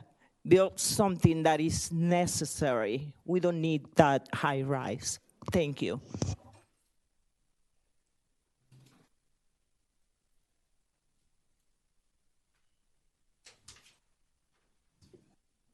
I need to be sworn in. Do you solemnly swear that the testimony you're about to give shall be the truth, the whole truth, so help you God? In your answer? I do. Thank you. Good evening, Terrence Camanzuli, Sunray West. A lot of the development that we're seeing coming down the line right now is very similar to what's happened in Coral Gables. I've driven that area. This project is going to be a positive for the city. Traffic is going to be there. Traffic is going right now through us on 163rd Street over to Sunny Isles, turning north on Biscayne to Aventura, going south to the new development that's happening off 151st Street in North Miami. We do need the revenues. The traffic pattern I see listed here, a lot of it will be going off of 17th Avenue. A lot of it will be going off of 18th Avenue through the little areas there, through the alleys. A lot of people right now are taking 164th Street as a shortcut and speeding down there. So hopefully this will be a traffic calming device and will be good for the city. My only concern is, again, as Mubarak brought up, schools. Where are the children going to go? The Board of Education have not come up with any new schools in this area in over 25 years. By bringing in smaller families, younger families to this area, working families, we need more schools in the area. So we need to ask our developers to get with the county and come up with ideas to increase our school population because, as someone else here stated before, our elementary schools are over-enrolled. Our middle schools are over-enrolled. Beach High, North Miami Beach High, Chargers, over-enrolled. We need more schools to continue to allow this property development to happen. And if it doesn't, then we need to cut it short now. Thank you. That concludes the public comment. My colleagues. Quick question, Mr. Mayor. Acting Mayor, I just want to know, on public comment, is each person giving public comment, or should I ask the city attorney? Supposed to swear in? Or is that's not considered testimony, is it? I'm sorry, the individuals? Correct, individuals giving public comment, do they have to swear in? Yes. Okay, because I noticed only one person was sworn in. I just want to make sure all Some of stood before. The others stood up and were sworn in at the beginning of the public hearing. Sure, all of them? No. All right, excuse me, hold on. Was there anyone who gave testimony here this evening that was not sworn in? If you weren't sworn in, please stand. Okay, so, and for all the others who may come and give comment, if you have not been sworn in, before you speak, please remind staff that you haven't been sworn in so we can swear you in on the quasi-judicial items. So we have 4 individuals who apparently gave testimony that weren't sworn in. So swear them in. Madam Clerk? what they stated is the truth. Whatever. Yeah, I just want to make sure, we're in quasi-judicial. I we just wanna are, make we sure are, and I that we're doing it the right way. I appreciate The that clerk you. did ask. I'm sorry? The clerk, No, stop. Hold on. So we will swear them in, and unless they have anything to add, then by swearing them in, their testimony, the evidence or their statements will be deemed to have been given under oath. And that's all I care for, is that we're doing it the right way, and then moving forward, the next quasi-judicial will swear everyone in. Okay, thank you. And the attorney did ask Mr. Zapin, and Mr. Zapin said he was. That's my recollection as well. Okay. So anyway, those who gave testimony and were not sworn in, please stand up, raise your right hand, and take the oath as the clerk will administer it this time.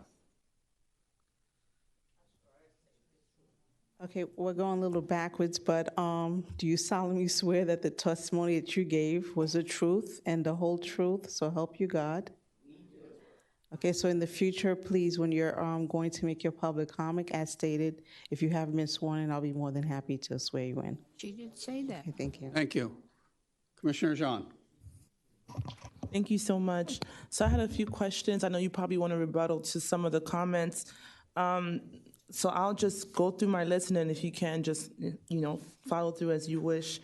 The transportation conversation about whether or not a study was done to solidify that there would be clear ability for people to go in and out.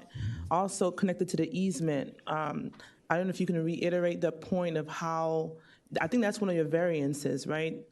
So if you can talk more to that point, the impact fee question that was mentioned, if you can also provide that to us, if you don't have that available, but we would love to see that. Market value and where does the rent stand on the units? Let me see, charrettes. I think we did speak about across the street from that property is a daycare. So my hope would be that we do have charrettes with some of the businesses that may be impacted. I know you mentioned that there may not be impact directly, but I did want to put on the record that I would want to see charrettes. And also, what is the anticipated build time or date for this particular project? So that's what I have so far. Sure. So a lot of topics. Let me try and make sure I cover all of them. Number one, from a traffic study perspective, we couldn't be here before you all if we didn't clear our traffic study review. That's a threshold item. The city runs concurrency on many levels. We submit for school concurrency, traffic concurrency. We go through a very detailed civil review of our plans, and so we couldn't be here tonight if we didn't clear those concurrency thresholds. As to one of our variances, the reason we have an extra driveway is for traffic flow, to make sure the project works better. We want to make sure that we take cars off the street, have them queuing on our site with access to the commercial spaces. We do believe that as the commercial spaces are successful, the other commercial spaces on the street are going to be successful. There's more activation. From a zoning perspective, I do think it's worth mentioning that this is one of the mixed-use areas within your city. This is where the city has thoughtfully said, this is where we want more intense development. We're not surrounded by single-family homes. There are areas elsewhere in the city that are low-scale, low-dense. These are the areas, the mixed-use centers that are targeted for more intense development with towers and ground floor, true mixed use, where there's commercial space, commercial activation at the ground floor. Construction timeline. Ideally, we have all of your support tonight. My client intends on moving forward with CDs, with construction documents. That can take 6 to 8 months to complete, and then you have to go through the city permitting process, both the city and the county. That's a timeline that's a little challenging to predict, but assume it's another 6 to 8 months to get through permitting. It is a very expensive and time-consuming process to go through that. We're all aware of the difficulties in the financial markets these days. So once we go through all of that, the next step is really to make sure that the project is financeable, that it pencils out given the high cost of construction and interest rates. You all are seeing it in other projects as well that are ready to go, but we're having financing trouble. So I'm always going to give you an honest answer. I think we're 12 to 15 months away from being permit ready, where the city basically says, but for payment of impact fees and permit fees, here's your permit, and then that will depend on financing. The impact fee amount, I apologize, I don't have that on me. Those are promulgated in your code, but a project of this size is millions of dollars, I think, in permit fees and impact fees towards the city, the county, the school board, to various components. And charrettes? Charrettes in the market, the unit rate. Yeah, I apologize, I don't have the rent limits. It is a market rate project. This is not a luxury high-rise. It's not intended to be a luxury rental. I think it's a true market rate rental. But we are not imposing income restrictions on the units.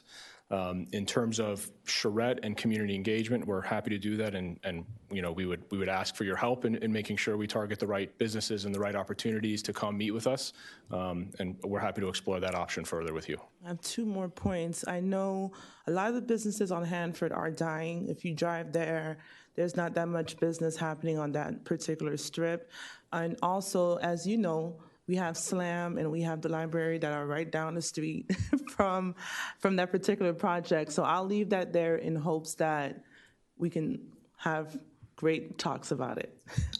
Absolutely. If I may respond to that, I was going to try and put it in rebuttal.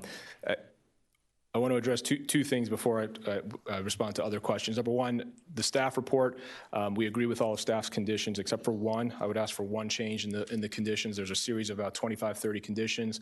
One of them is a hold harmless agreement is due within 90 days of this hearing, assuming we're successful. We would ask for that to be prior to permit. It's a hold harmless agreement where the applicant indemnifies and holds the city harmless against any challenges or violations from this approval. Processing that type of covenant, that type of hold harmless takes longer than 90 days, so I would ask that you consider a modification to that condition. That's condition 7. And in terms of public benefits, I want to add or address the comment. We believe we're providing a few public benefits. One of them is a pocket park, a green space. It was mentioned more green space is needed. This site is allowed at the podium level to be wall-to-wall building, and we are breaking it up with a 30-foot pocket green space on our eastern boundary. We are also providing artwork, a space for a local artist to present on the full wall on the south side of our project. We believe that public art is very important, and we would like to work with the city on that. And then lastly, as you mentioned, we are a stone's throw away from the library. And the fact that we have larger units, we think our tenants, whether it's families or non-families, everybody's entitled to use the library. We will be an active participant, or we expect our guests to be active participants with the library, and that comes with an impact to the library system. My client is making a voluntary proffer of $15,000 towards the library above impact fees, above permit fees, but we would ask that that voluntary proffer be made at time of permit, preferably at time of TCO, but we'd be happy to accept it at time of permit if you all should accept that. All right, in regard, next, who's next? Commission? Well, I just wanted to make a comment as it relates to traffic. I know we always have this conversation for any development that comes before us. And there were some comments made about traffic that goes through North Miami Beach, and that's exactly what I was thinking. There's almost nothing that we can do about developments that are being approved outside of our city but affecting our traffic flow. But then you think about New York and you talk about people who are taking public transportation, and you think about big cities. A lot of those folks who are taking public transportation is because it takes them less time to use public transportation to get to and fro, right, than it would if they had their own vehicles. So I think that, you know, the solution to traffic is such a large conversation that it's very hard to hold the developer, every developer that's in front of you, specifically responsible for the entire solution to what's happening with traffic in North Miami Beach or in Miami-Dade County for that matter. So a yes vote on this from my seat is not saying that I don't care about the traffic issues. It's saying that we want a more robust North Miami Beach. Yes, the ad valorem dollars, we welcome them, you know, with open arms. You know, but I think the solution to traffic is one, yes, that private sector and public sector have to get together to solve. But I think it's also, as a result of necessity, we'll start to see people use more public transportation and other options to mitigate whatever traffic will be brought into our city through these developments. the library conversation is a conversation that, I'd like to see more given to the library. But that's up to you. And so hopefully you hear it from the dais and you make a decision accordingly. But I will say during our budget hearing, we had maybe 20 or 30 people representing the library. And, they were the most, comments were made about the library during our budget hearing. So we need to figure out a way to expand to our staff the library system here versus, with all due respect to SLAM and, other entities that may be looking to, eat up more of that land that's behind the library. We need to be figuring out how we expand that so that people who are coming into our city can have adequate space to utilize that system. So that's where I stand. I support the project, and hopefully it goes through. Thank you. Commissioner Smuckler. Thank you. So this question is directed at Mr. Nigg. Can you tell me when we will have a resolution to an ordinance for parking? Or Commissioner, we've been working with our consultant on this, Calvin Giordano. I met with them at least 3 times in the past month regarding this. The traffic counts were conducted, the parking counts were conducted last month and this month, and staff expects that a presentation will be provided to the commission next month. The zoning in progress lasts through October 19th. The current project, for the record, is grandfathered in, which is why it's before you today under the existing ordinances. But staff has every intention of bringing a presentation for you with a full set of recommendations next month for commission feedback. All right, okay, thank you. And Mr. Wasserman knows exactly how I feel about the library, so I do thank you for getting some money in there. And sooner rather than later. So if at the time of permit is the sooner, then the sooner. And if your owner wants to do more, I'm not going to object to it. So, and thank you. Commissioner Smith.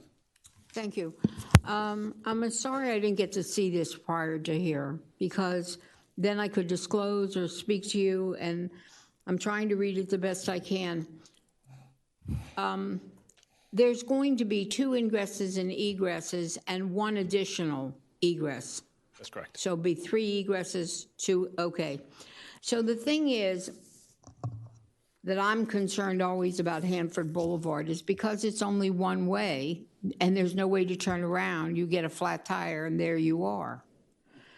So now you have all these additional, and you're going to bring 2 more out onto 164th. It's concerning. And I can tell you, I know it wasn't an oversight, but I'm very particular about learning that we're not going to have a 20-foot long parking place. We're going to have 18 feet, which is ADA. But you don't mention a thing about we're not going to have 12-foot wide, we're going to have 9-foot wide. So either I read it wrong, because it said 9 foot, and the thing said 12. If it's going to be 12, it's obvious to me, and I appreciate your developer. I really appreciate he's adding 50 places, because unfortunately somebody has the manager's office bugged, and that's the reason they're talking about the fact that we are waiting for this parking code to be changed. Because we've been talking about this when I was here 2 years ago. And consultant after consultant, you don't need a consultant. You just need to go down to Highland Village and see that they have no place to park. So you have no, with all respect to the developer, you have no choice. You wish you could add 100 spaces because you're going to have 2 bedrooms and 3 bedrooms. You can't give them all 1 parking place. So what I'm trying to say, and it sounds like I'm aggressively against, I'm not. What I want to do is understand it. I want to understand what I'm reading, that the maximum amount of a building length, why do we have to have a maximum amount of a building length if the property can handle it? Why do we have to have a maximum amount? If you would me to answer, Commissioner, it's how it's written in the code. That's what staff is evaluating on. Part of the reasoning behind the code, probably as written, from a purely technical standpoint, I would surmise that a maximum building lot or building length size is designed to create a hedge against oversized buildings or entire wall with no What year was articulation. that written? Because what happened in the last 30 years is buildings became oversized. This was written, I believe, and adopted by the city in 2015, with several alterations past that point, my understanding. I mean, the thing is, there are setbacks. We make variations for setbacks because in order for the building to fit where it needs to be fit and everything to be done, instead of having a 25-foot setback, we may say 20. Or they'll come up here like they did that unusual piece of property where east of Lorenzo's, that unusual piece, 5 feet instead of 25 feet. But this is saying a maximum use of the land when the land is there, and especially on a property like this that's so narrow. So I don't even understand how that requires a variance. It really should be something where planning and zoning sees how does the building fit on the lot. I'm concerned for sure that Hanford Boulevard is what I said it is, and if you go up and down there, just the construction for a year, just the construction is going to be a nightmare. And there's really no rerouting. You can reroute maybe to 163rd Street, but that becomes a very big concern. I also want to say I'm not understanding, and I appreciate that my commissioner brought up a charrette, but why would we have a charrette after the project would be approved? What would be the purpose of that? I mean, if the project's approved tonight, what good is the charrette? I might not be understanding, and that's why. Was it for it to be done prior, obviously, but I don't know when we had the conversation. I thought it was about businesses, about incentivizing anyone that's going to be affected within the area. But if we approve it, okay, so the reason I'm throwing out my thoughts that are making me crazy inside is because I just want to understand. I want to understand what I'm voting on, and I want to understand, for instance, when you gave the initial presentation, Mr. Ning, you said that they're going to build a baseball field. Okay, when we play it back, then I must have heard something, because what the purpose of that field that's going to be on the east side, that green space, is that going to have a little playground for the occupants? Is it going to have picnic tables, barbecue? What is it going to be? It's intended, I think at one point it was talked about being a dog park, and then we talked about maybe opening it up more to the public. I don't think we want to do a playground for liability reasons, but I think we wanted to have a passive green space, benches, outdoor seating, a passive amenity to the local community. So when will you know if it's going to be open to the public? Because green space is something that's lacking for sure in our city, and especially if your first floor is going to be maybe some delis, some little cafes, exactly. Then the people will come and they'll want to go there. But what about somebody from the library that might want to bring their children afterwards for a picnic? This is one of the things my client and I were talking about last night, is about that connection with the library and opportunity for events and sharing spaces. I can commit to you right now, we're happy to make it as a condition if needed, that can be open to the public as long as we have like the public boardwalks where we have control over hours of operation and maintenance. That falls on our side. I absolutely would only want that you would be in control of maintenance. So we're happy to proffer that. Now, around the building, around the building, you really do not have enough parking places. You do not, even though you're adding 50. Because I sell real estate, and, you know, what happened is, especially for if we can have what you call medium pricing for tenants, whether you sell them or whether they rent them. But those are working people. And a 2-bedroom and a 3-bedroom, I would say 85 to 90% will be more than one person and they'll be driving. So that comes back to us, Mr. Manager. That comes back to us. And it goes back to trolley, freebie, and to make sure that we incorporate transportation that makes it convenient for people living in buildings if we're going to continue to permit these buildings. We have to, not that they come every hour and because they stop at 6 places on the way to get to where they're going. We have to make it more conducive. Okay, so I'm trying to understand the maximum amount of and there was one more question about land that I wish I had spoken to you prior to, because I want to understand this, that your land, maybe I can find it real fast, 425 feet, 6 inches, where 300 feet is permitted. Well, that's how much you can use. That doesn't even make sense to me. 465 feet, a width of 250 feet for development. However, the existing lot width is 465 feet. I thought the width was I'm looking north to south. Are you looking east to west? West is width, yeah. If I could maybe try to address that a little bit. Yes, sir.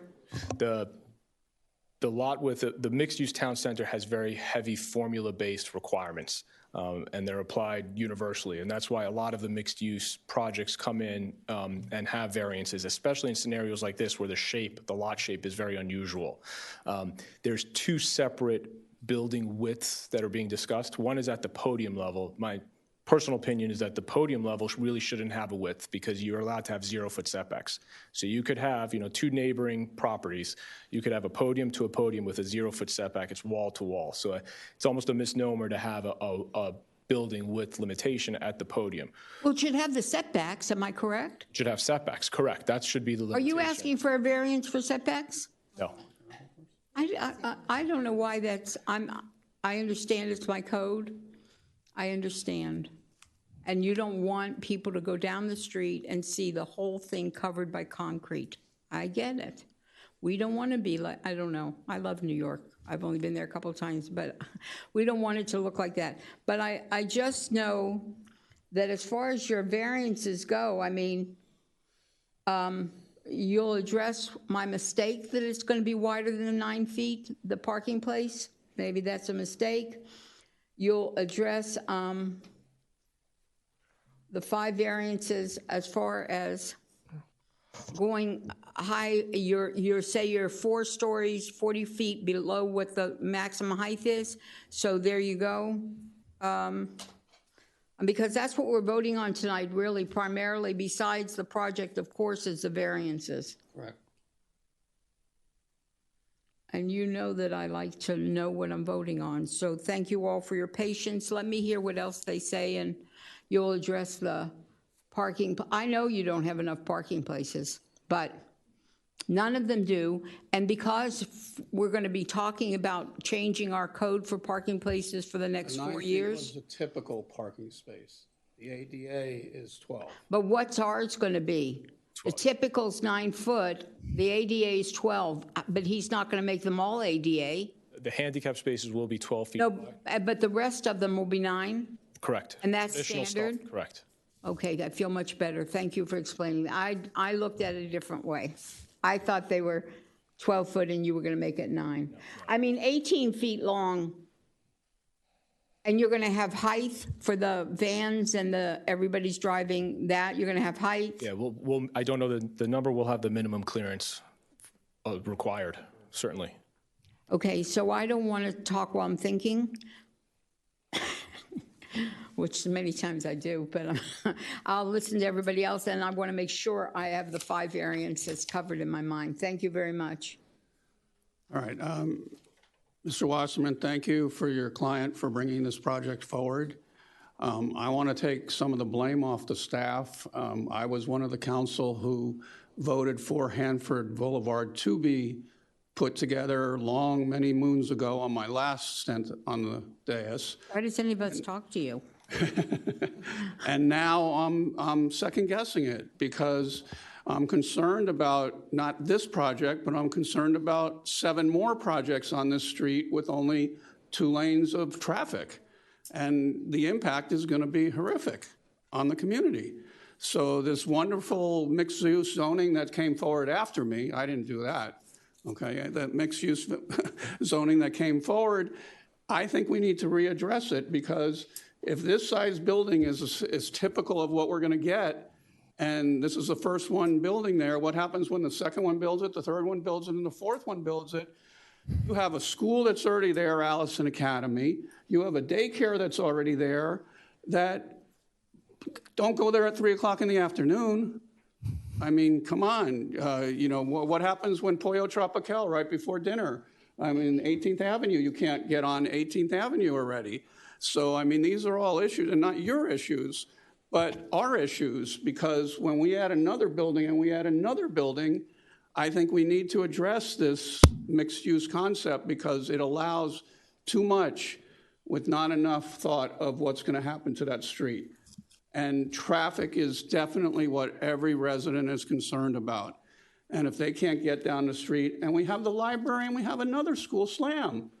Okay, so we have all these schools, and SLAM is beaming at the seams also and wants to get bigger and bigger, and wants to take over our library, which we're not going to allow. But there's a school there that opened up on our property, opened up, and now needs more space. So how do we address all this? And that's a concern for you guys, and please do. What else? The other thing that concerns me a little, why the cut down of the parking space? Thank God I don't use ADA, I don't know, but somebody with a big van, are they gonna fit into the 12-foot versus the 18-foot? So what I could tell you is the Miami-Dade County Code is how we've designed our project too. So everywhere else in Miami-Dade County has the 2-foot less handicap stall. The city has a more intense requirement. And what happens is when you shift just that space down by 2 feet, that eats into the driveway aisle. And on a narrow site, we're compressed, and it makes it very hard to achieve the drive aisle width. So we're giving somewhere, but we're making sure that our handicap is ADA compliant and that it complies with Miami-Dade County Code.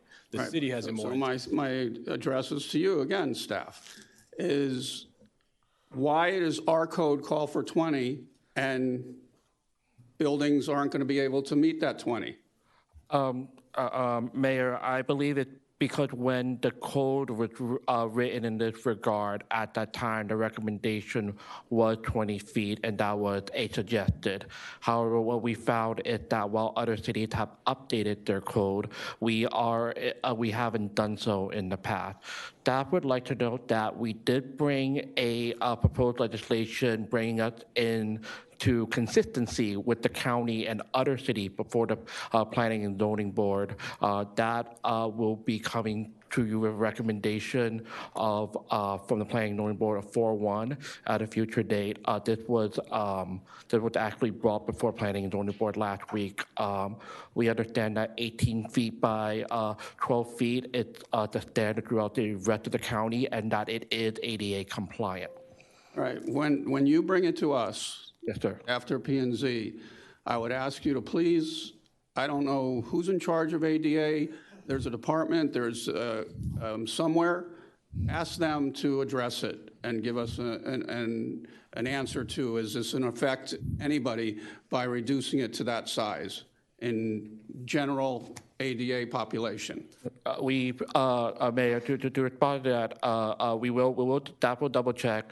We will note that there is a specific ADA manual that we review in terms of how when we see if we can draft legislation to change, there is a specific DOT manual that is utilized that's consistent pretty nationally, and we find that. All right, then do me an extra favor. Yes, sir.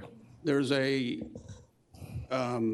conversion van expert in Fort Lauderdale And I know this because I have a handicapped neighbor across the street. She drives one of those double or 1.5 vans with the taller tops, and check with them on what their dimensions are and if this doesn't affect them, because that's a concern, not to him, but to staff. And that's my concerns. Thank you. And then I'll come back to you. I apologize that I'm taking some time away from your project asking Mr. Nigg these questions, but it's just that I have an opportunity that he's here. So I had asked about the parking. You said that the consultants are coming in October to discuss it with the commission.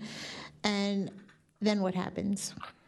Based on the commission's feedback, we will adjust the ordinance and provide for you the ordinance to change the regulation for your consideration. At the time, staff is looking at recommendation with the consultant on what regulations for multifamily units and guest parking should be changed based on prior feedback. We will have more once the consultant finishes their full and formal report. All right, so this could be done by the end of this year? Like we could have this resolved by the end of the year? The results will be provided to the commission next month. From there, staff is going to request that commission provide us with the appropriate direction so that we can craft the appropriate legislation based on your finding, and then and also it must go before the commission for first and second reading to come into effect. Okay, so when can we have this done by? Because as Commissioner Smith said, this has been going on for a few years. It was here when, this has been going on when she was here before. This has been going on for like 4 years, not to the fault of anyone who's sitting here in the, to my right or to my left, because they've only been here, except for Andres, but she has no fault because that's the clerk's office. But except for the clerk, everybody's just been here this year. So it's no one here's fault, but at the same time, you know, this has been going on for about 4 years now. So I don't want to wait another 4 years. I don't even want to wait another 4 months. So can you give me almost an idea? Commissioner, to clarify my comment, it will come to you with a recommendation next month. With that recommendation presented to you, it is contingent on the commission to provide it with the direction for staff. After staff receives that recommendation, we will bring the ordinance back in the 2 successive months after that. So the commission provides us with its acceptance of recommendations, we will be able to complete the process for you by the end of the year. However, that is contingent on the direction we received in the commission after we provide the consultant's recommendation and the commission had a discussion. I hope that clarified this further. So I just also wanted to ask, because I had asked a question via email last week, and you responded to me about the zoning in progress, and it's basically as long as the property owner understands the project will be subject to the new rules when enacted. So does this project also qualify for that if we change the parking? No, Commissioner. At the time that the commission adopted the zoning progress, it had already grandfathered in the project through that resolution of items that were formally submitted and in the pipeline. So there's like 18 projects in the pipeline. It is one of the 18 projects that was in the pipeline, correct. So the next 18 projects are going to be excluded from that. Anybody that applies before we have the second vote on Okay, well, that's a lot of projects. Unfortunately, Commissioner, that's the law. Right. Yeah. But that's a lot of projects, and we've been talking about this for 4 years. No, it's like, again, like I'm saying, it's nobody's fault. I just want to vent a little bit. We've been talking about this for at least 4 years, and now there's 18 projects in the pipeline, and those 18 projects, didn't even exist 4 years ago, so. Which is why staff is working very diligently to move this forward as quickly as we can for the commission and providing a set of recommendations for you next month for your consideration and feedback to staff on how the commission wishes to proceed. Definitely appreciate the urgency desired and expressed on the day at the time, and staff will definitely get back to you as soon as possible, Commissioner. Okay. Phyllis, us? Yes, thank you. Mr. Harness. I have. Mr. Harness? Well, I'm sorry, Mr. Wasserman. I don't know how I got Harness. I'm sorry. I've been called worse. No, I'm looking at height and I'm, Mr. Wasserman. Impact fees are hysterically for you as a developer, your client as a developer, but the truth is our impact fees are so minuscule compared to really what the impact fees are in other municipalities. They really are. We just had somebody do a study last week for me that a developer that was building here where the impact fees were, let's say, $3 million, the same building outside of Orlando, in the same city outside of Orlando would have been $13 million. In Miami would have been $50 million. So our impact fees are not, and you're under the umbrella. Even if we change them tomorrow, I understand that. But with all respect, while we're after the planning and zoning to change the parking, we need to do what is, you know, we always have comparables here. We always, what's the salary, what's the pension, how many people, how much is, but when it comes to the things that are nitty gritty, where's the study and where's the changes? It's so frustrating because we want to have responsible development. There's no question about the fact that we don't want to sit dormant. But at the same time, I have two questions for you. One of them is that with your development, that 164th Street that my acting mayor is concerned about, because as more developments would come, the problem is I don't want you to stick out like a Thor's thumb. I don't want you to have this high tower and there won't be anything that will be conducive around it. So it really, if my commission remembers, there was a project on Northeast 18th Avenue and 163rd. I voted against it because they had to empty out and back up on 163rd Street to get into the building. It's terrible. I don't remember the name of it, but we really have to understand that people have appointments. They have to pick their children up at school. They have to get to work, and this is an issue that I want you to understand why we're all paying attention to that. But again, I'm going to make sure I understand what I'm voting for in the fact that we have a code that says if your lot is 600 feet, you can only build on 250 feet of it.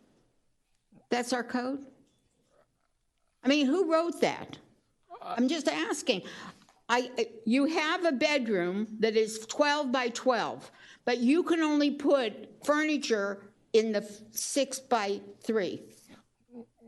Essentially, I think that's an apt analogy, Commissioner. So without the variance, the applicant's building size, yes, would be constrained. I have his by the 5. lot size, yes. I just want to finish. I didn't mean to interrupt, but I just want to get myself off the dais as that in the microphone. But I have 5 variances. I understand that he wants to have 1 less loading zone. Okay, the people loading and unloading will have to wait. I understand that he wants to have shorter parking places, which you said a van would fit, and he's going to have you check for those. And I understand that you have a 450-foot lot and you can only build on 100 feet, but we're going to let him build on the lot that he owns. The same thing with the width. It was 2 different things. One was the width and one was the length. And the other thing was the ingress and egress, where you need to add 1 more, which I think you need to add 1 more. Correct. So I think if I'm voting on the project and your variances, if I have it correctly, then I think I'm okay to vote yes. And again, I apologize to everybody that I'm taking, but I never did get an opportunity to speak to him, and I never saw this till tonight, and of course, I had to read it. So thank you very much. Commissioner John, last word. Last word. So this is going back to your voluntary proffer, on understanding that you want to really partner with, a lot of the different city divisions that are going to be really impacted by new families coming into North Miami Beach. My hope is that it's not a one-time thing. I wouldn't want to use the word perpetual, but I do, and kind of hear your thoughts on that. Could you say that one more time? Proffer towards the library, that it's something not one time.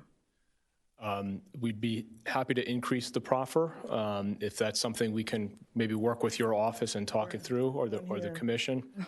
Or through the city attorney. I think there was a public benefits legislation that was passed a while back. I'd prefer that you do that privately, not on the dais. It just doesn't look right. I don't want, Well, anything that is voluntary is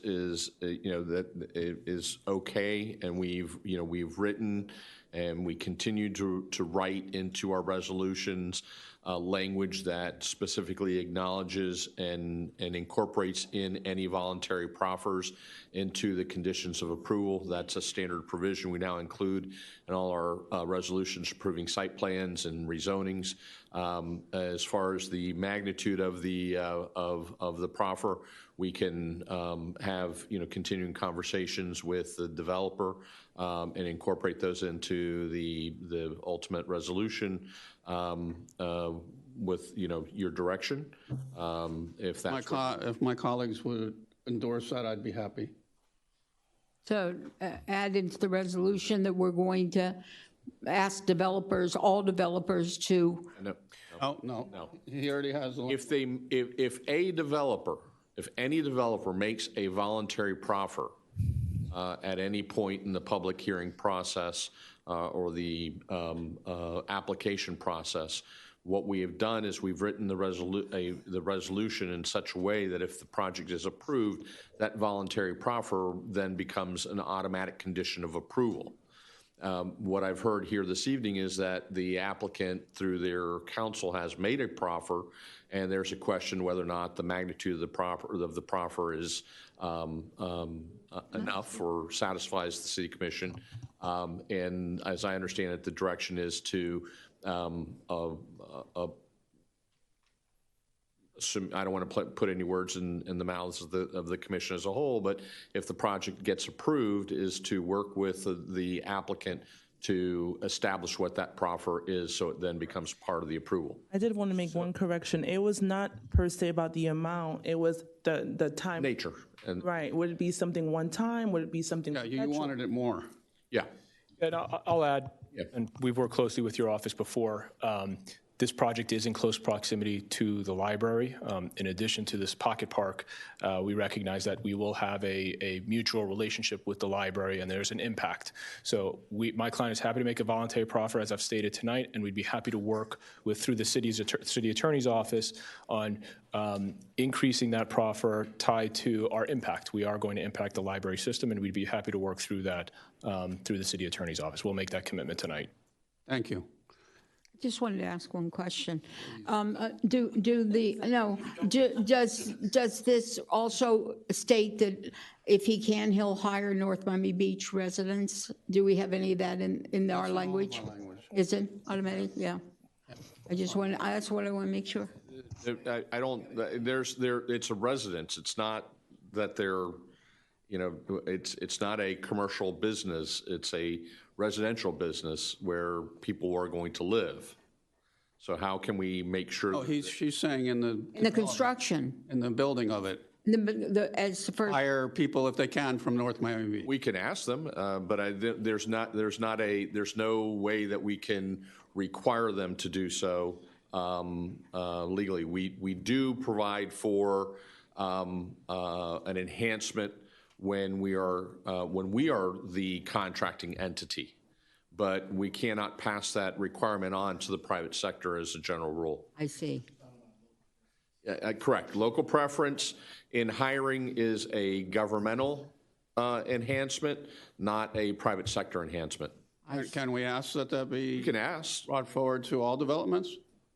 We certainly can ask them, but there's no way the city doesn't have the means and methods to verify compliance. Or enforce it, but it's still, I would say that it give you the direction to come back to us with asking for that, a resolution asking for that.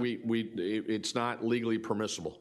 Oh. All we can do is ask. Yeah. Okay. And We cannot require. in reference to what Commissioner John said, can we prepare something, not necessarily this project, but projects going on, that buildings like this that we know are going to have children, it's like the school board. Where if you buy a house, you pay for the schooling, the education, the whole time you own your house, a piece goes to there. So can we ask that if you build a building that's going to have children, there will be a contribution on an annual basis to the amenities like our parks or like our library? Can we ever do that? It's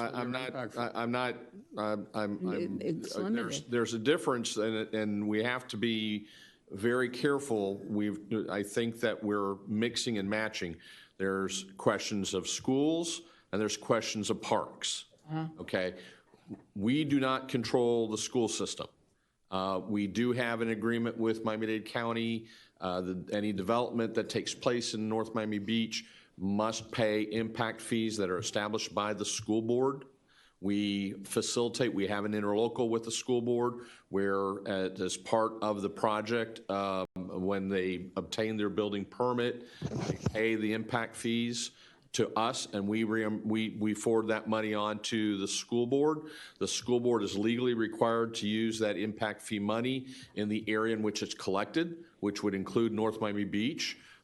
They have presumptively a master plan as to how they intend on addressing school issues and school needs in every district or sub-district where they collect impact fees. We can certainly continue to work with staff, which I know that the Community Development Department does. And separate from that is the impact fees that the city collects for parks, which is designed and intended very similar to how I just explained the school impact fees. We collect it by area. The money's supposed to be used for park improvements, enhancements, infrastructure, programming in the area in which it's collected in the city. We are, as you have instructed us and was previously discussed, we're in the process of, subject to the budgetary process that we're going through. That is a line item in the upcoming budget to engage the required consultant to do the study, to update our impact fees, to bring them in line with the communities around us, and to the point that you mentioned before, and hopefully in that way, legally and properly increase the revenue to the city for those types of improvements. And Mr. Nagin, did I read that he either has to give an impact fee or art in public places, one or the other for the building? We are going to get one or the other? Commissioner, I'm not sure if I understand your question. I thought I read that he's going to give us an impact fee for art in public places. Commissioner, what I understand, and I defer to Mr. Wasserman, who's here, is he said that they will work with us voluntarily, because we do not yet have an impact fee for arts in public places, that they are intent on setting aside an area on their development for art in public places, that they're going to hire local artists, and they're going to do that on their end as part of the voluntary proffer that has been discussed. But until we create a system, legally establish it, we on our own cannot unilaterally require property owners to do so.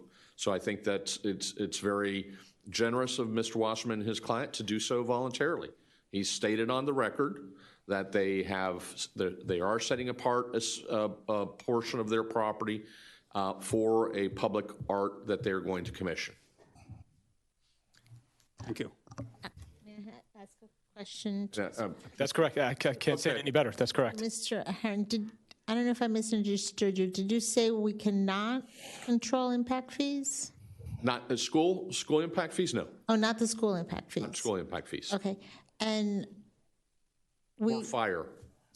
okay, and also we have didn't you all make a resolution, Commissioner Smith, a long time ago about the arts in public places? I thought we did, but. Yeah. I thought we did, but I hope somebody will go to church or temple and tell me what happens when we finally get those ordinances passed. Yeah, we did that Because I'll be before my time. gone. When Commissioner Smith was here, I think there was an arts in public places. I am not, I wasn't here. Please check Plain if simple. there is something. Yeah, We have heard the commission, I'm have looked at, and we have gone back and looked through our public records, and except for the, what I believe may be a misunderstanding, I don't want to say misunderstanding, a misconception about the enhancement for public procurement, where we give people additional points in the bidding process or the RFP process because they're hiring local contractor. We don't have, we've looked, because I've had this specific conversation with Commissioner Jean. She's asked about it on a number of different occasions. We can't find that there may have been discussion, but no specific direction other than recently about the idea or what we commonly refer to as public benefit policy, nor have we been able to find anything that the resolution or other than discussion to the issue of public art. We know it's been discussed, and we are taking the appropriate steps, this current staff, to follow through on those conversations. I think the Flamingos might have been the first one that did it. I think he had to buy art for his project, and he bought the Flamingos. We'll look again, but I've spoken to the clerk, I've spoken to the manager, I've something to spoken say. to the community development director, and we've all looked through our respective records and don't find it. Edward. I'm not saying it doesn't exist or the conversation didn't take place, but we can't put our hands on it.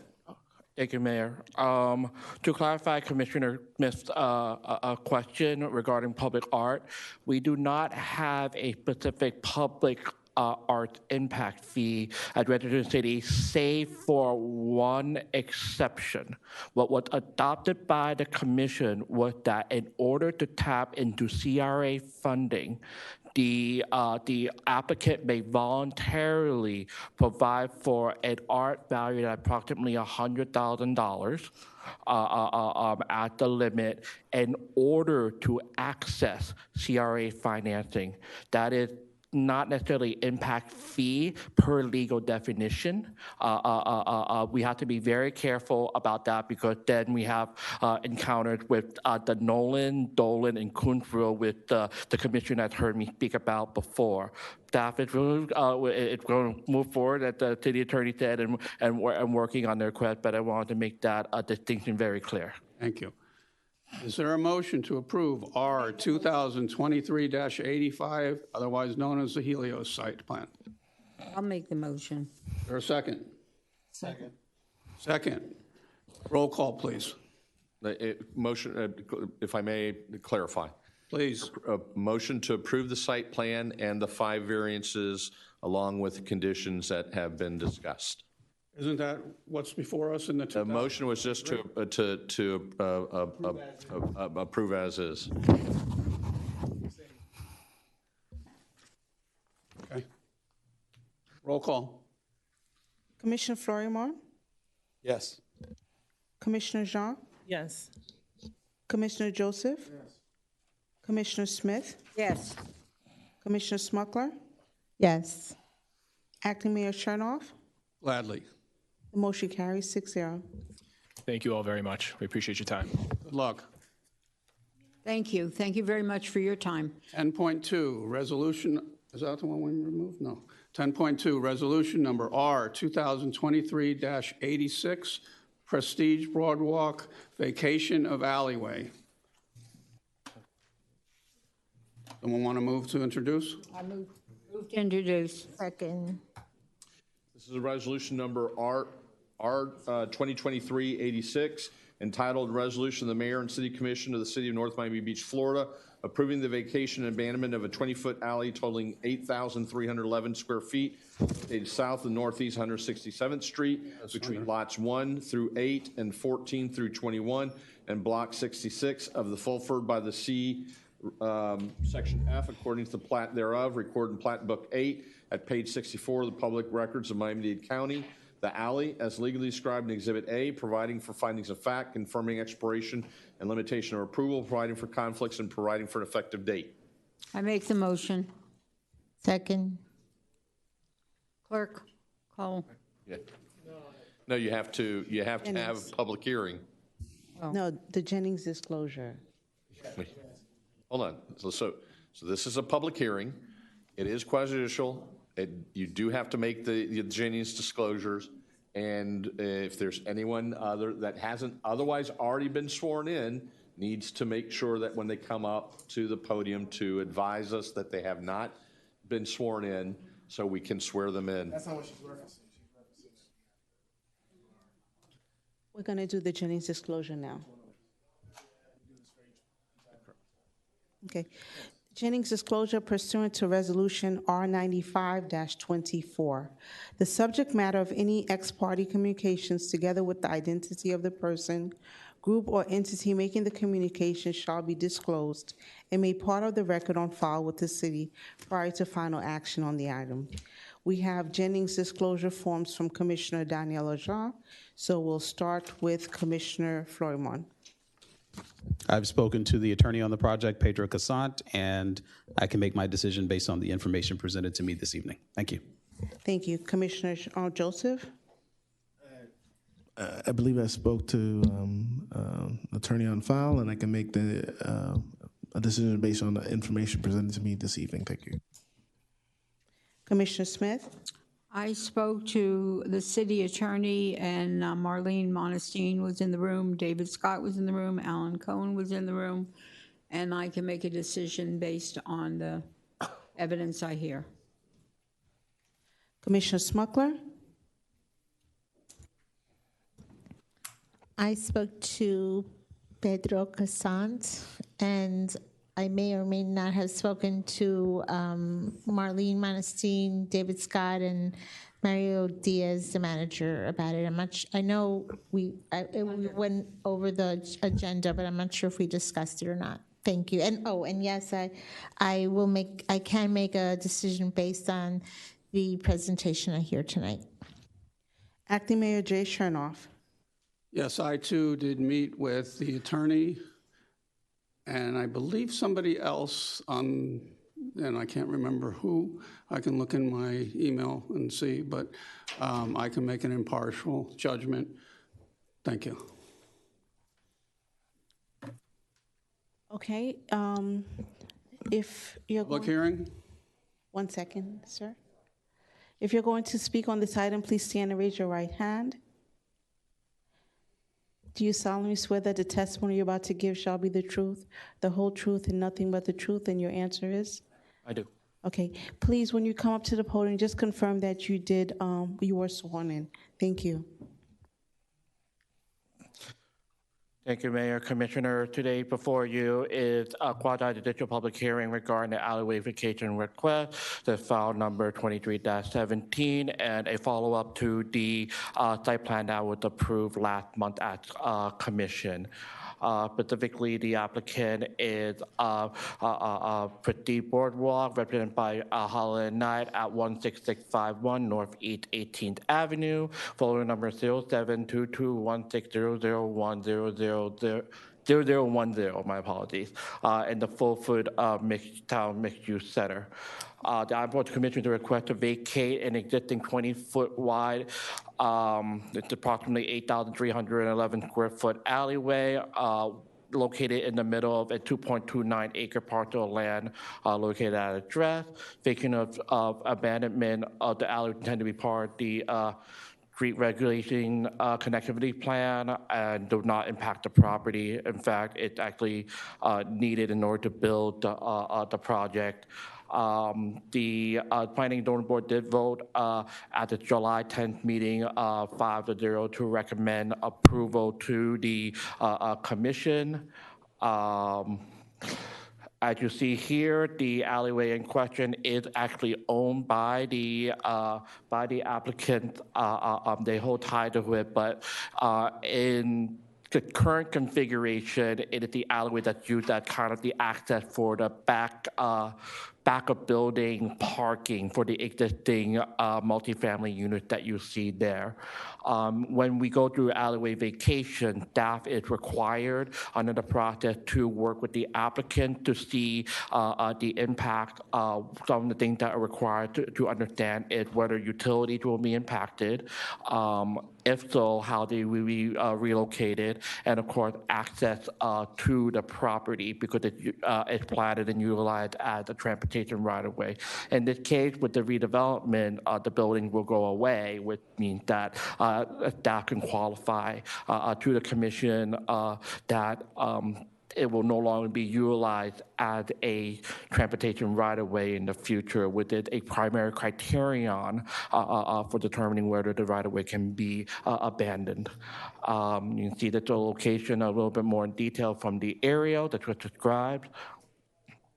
That's the existing site at the currently looked again, the backyard access alleyway for the existing building. That's the legal description, a sketch for the 20-foot alleyway. And the prototyping site view standards, we were vacated. The site remains in compliance with the design layout and compatibility with surrounding land use. Subsequently, staff had finding of no objection to the vacation in the alleyway given the conditions. The applicant adhered to the commission with the applicant to present further their case. Pedro, I believe.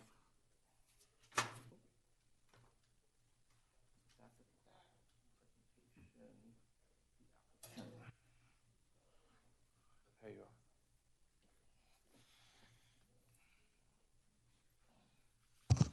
Good evening, Pedro Gaston of Holland & Knight with offices at 701 Brickell Avenue. I'm joined this evening by my colleague, Vanessa Madrid. This is as simple. Andres, those are the two people that I met with. Pedro Gaston and Vanessa Madrid, thank you. This is as simple of an application as I can bring. This is going to be the vacation of an alley that will help to effectuate a site plan approval that we obtained last month. I will seek to go quickly. I recognize that the City Commission has a full agenda that you want to get to, so I'm going to breeze through this. To the extent that I'm moving too fast, please just tell me to slow down. Other than that, I'm just going to roll through this. This is the property. We own the entire property. There's an alley that exists in the middle. We pay taxes on it. It's our land. We're seeking to vacate it, to legalize it. Our request tonight is actually consistent with your zoning code. Your zoning code is actually mandating that we seek the vacation of the alleyway, which I'll show in a second. With respect to the site, this is in an area that has been rezoned for mixed use. There's a lot of density within this area. As you know, this commission was supportive of our requests and approved the adoption of our site plan last month. And as we're noting here, this is the site plan. Just to bring things back a little bit, 409 units, 11,000 square feet of commercial. This is moving forward with the intent that you all had with respect for the mixed-use development. This is consistent with that. As part of this, to be able to effectuate the site plan, as you can see, the alley that exists today is actually running directly through our project. So to be able to effectuate our plan, we need to vacate the alley, which is consistent with what the zoning code is seeking. As part of this, one of the things that we wanted to note is that this plat that established the alley is a very old plat that was created back in, I think, 1925. One of the things that's unusual about the plat, I won't get into the details, is that it doesn't have the typical language that says that it's dedicated for use of the public, et cetera, et cetera. I won't go into the details of it. The bottom line is that at the end of the day, this alley is a part of our land and is a part of our site. This is the area of our alley. This is the way that it shows on our plat from the early 1920s. And this is the existing configuration of it. And one of the things that I wanted to note as part of this project is that if you look at the street regulating plan for the mixed-use district, you'll see that it specifically states that the alley is to be vacated as part of the project and as a part of anything that's going to be developed at the site. And so as part of this project, we're seeking to vacate this alley. We thank you for your time. We're here to answer any questions and would like to reserve some time for rebuttal. Thank you so much. Anybody here to speak on it?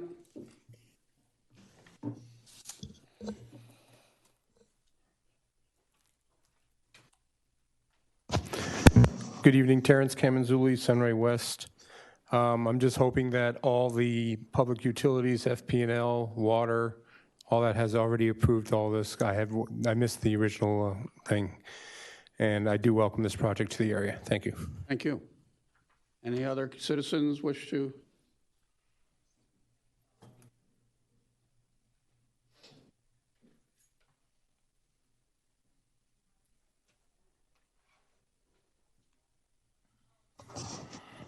Mubarak Azad. You know, I heard about it, the parking. It's like become a broken record. It's like almost 10 years we were talking about this park, and it seems as though we have like a little wink. We give the developers, hey, come and build. Do inadequate parking, and we'll allow it to pass.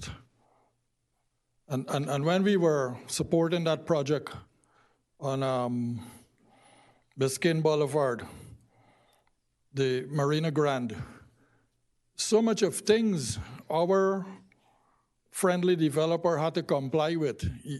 You guys took him, some of you took him to court, all sorts of things. Okay, I want to know when that record is going to stop.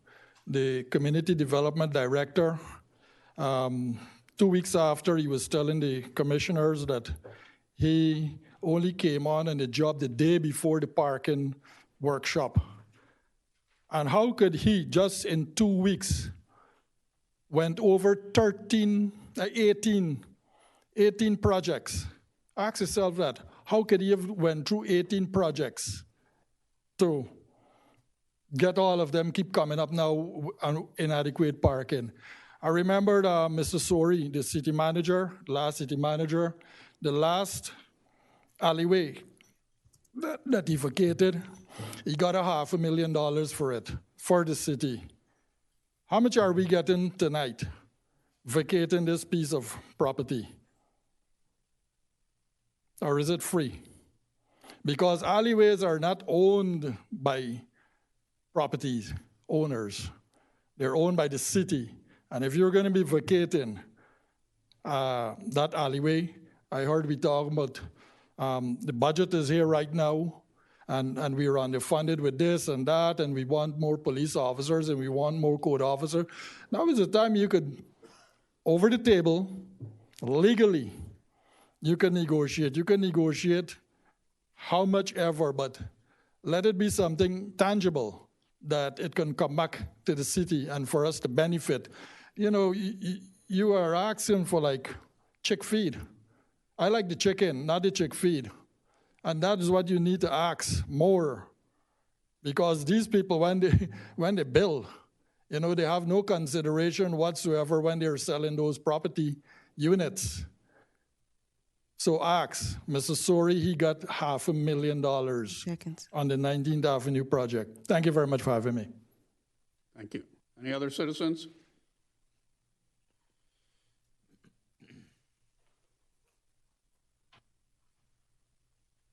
Yes, sir. You want to address this? I will be very brief. The first issue is that we don't have a parking issue. I won't even talk about that because we addressed that at the site plan last month. We had more parking than was required. And then the second point has to do with a legal standpoint with respect to the alleyways. Florida law has established that there is no municipal purpose behind the reversionary interest in a alleyway, and therefore there's no basis for a municipality or a jurisdiction to seek funding or funds from an alleyway that is owned by a property owner. I won't go into the details on that. We had a delightful discussion with your city attorney and have had a discussion with your community development director, but we think we're all on the same page. This is not a scenario in which the city has a right-of-way deed or owns the alley. We've been paying taxes on it. And with that, thank you for your time. We really appreciate the opportunity to speak before the commission. Thank you so much. Questions from my colleagues? I just want to say I would be very happy to, to do as we've done in the past, but my understanding legally is a different scenario, and so I'm assuming that there's nothing we can do about that, Mr. Attorney. So That is correct. It's not. I'm not happy to tell you all that. Given the current circumstances with this particular piece of project, or this particular project, and this particular alleyway, we do not own the alleyway. We don't have a deed to it. We don't have an easement to it.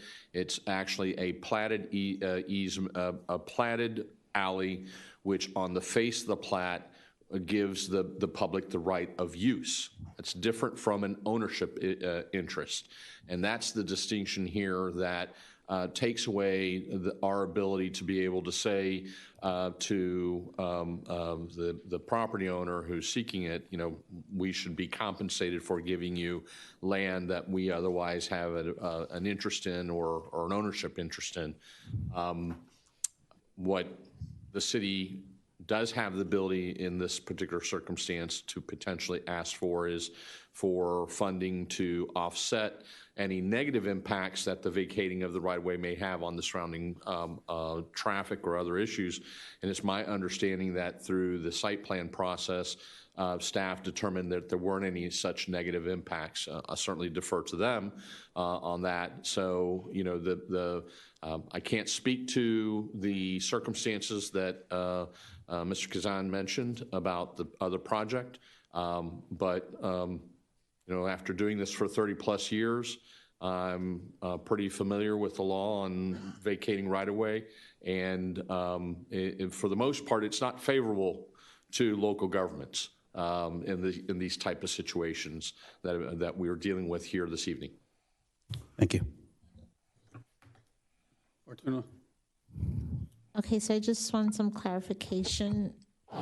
So who owns the alley right now? The property owner does. The property owner. And who's paying taxes on it? Presumptively the property owner. That is correct. Okay, that's it. Thank you. Thank you. Well, thank you. I always knew that you can't sell what you don't own. So, Real Estate 101. Well, today some people are selling what they don't own, but in my day, back when, Mr. Neng, I appreciate you bringing this before us, but why would anybody, is there any reason anybody would vote no? We don't own it. And how long has your client owned the property? About 6 to 7 years. So the reason before you today, Commissioner, is because to do it current usage, we have to formally. No, I want to vote. I'm definitely voting yes. But I mean, it's just a simple yes. As far as I see, I give everybody the right to have their own thoughts on it. The one that was given $500,000, if I remember it correctly, it would praise for $1 million. So we don't want to make that mistake again. Anyway, thank you for coming before us and making it brief. Is there a motion to approve? Motion approved. Second. Roll call, please. Commissioner Jean? Yes. Commissioner Joseph? Yes. Commissioner Smith? Definitely yes. Definitely yes. Commissioner Smuckler? Yes. Commissioner Florimon? Yes. Acting Mayor Chernoff? Yes. The motion carries 6-0. Thank you, Mayor. Thank you, Commissioner. Build your project. I think that's a record for the shortest quasi-judicial we've ever had. All right, legislation, ordinance number 2023-06, first reading, long-term resident senior homestead exemption. City manager. Motion. The record. Motion to introduce. I make the motion. Second? Somebody second, not me. Acting Mayor, members. Second. Sorry. Okay, now go.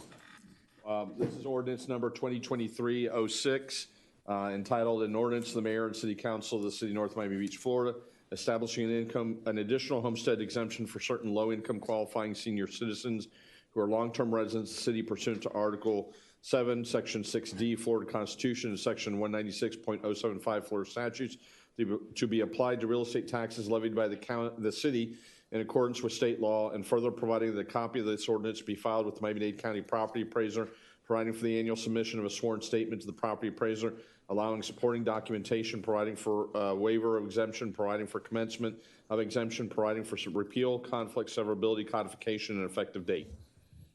Mr. Manager. Thank you, Acting Mayor. Thank you, Commission. This item is being brought to you. The Commission, upon learning that there was a second homestead exemption for long-term resident seniors, requested that staff take a look and bring something back if it was available. Essentially, what the statute provides is an additional homestead tax exemption that does not exceed $25,000. I'm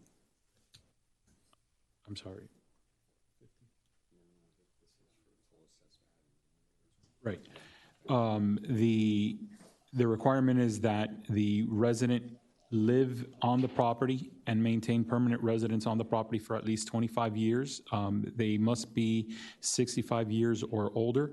The total assessed value must be less than $250,000 when they apply for the program. The household income must be less than $20,000. There's adjustments for cost of living at a 1.82%. That's made every year since the legislation passed. So right now, that for 2023 numbers, that comes out to about $36,000 to $37,000. Just like with homestead exemptions or some of the other exemptions that either the county or their state provides, the property owner needs to be able to, they need to apply by March 1st.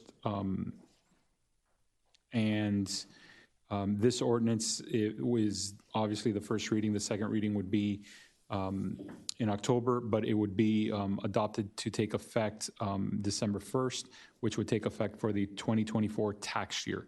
The property appraiser is the one that handles all of that. We can do a communication outreach to let our residents know that it's available so that they can we can help them contact the property appraiser, make sure that they know where to fill everything out and assist with that. But it's the property appraisers that does all the handling for the exemption. So the property appraiser then gets an application from our residents and then qualifies them to get it? Correct. Thank you.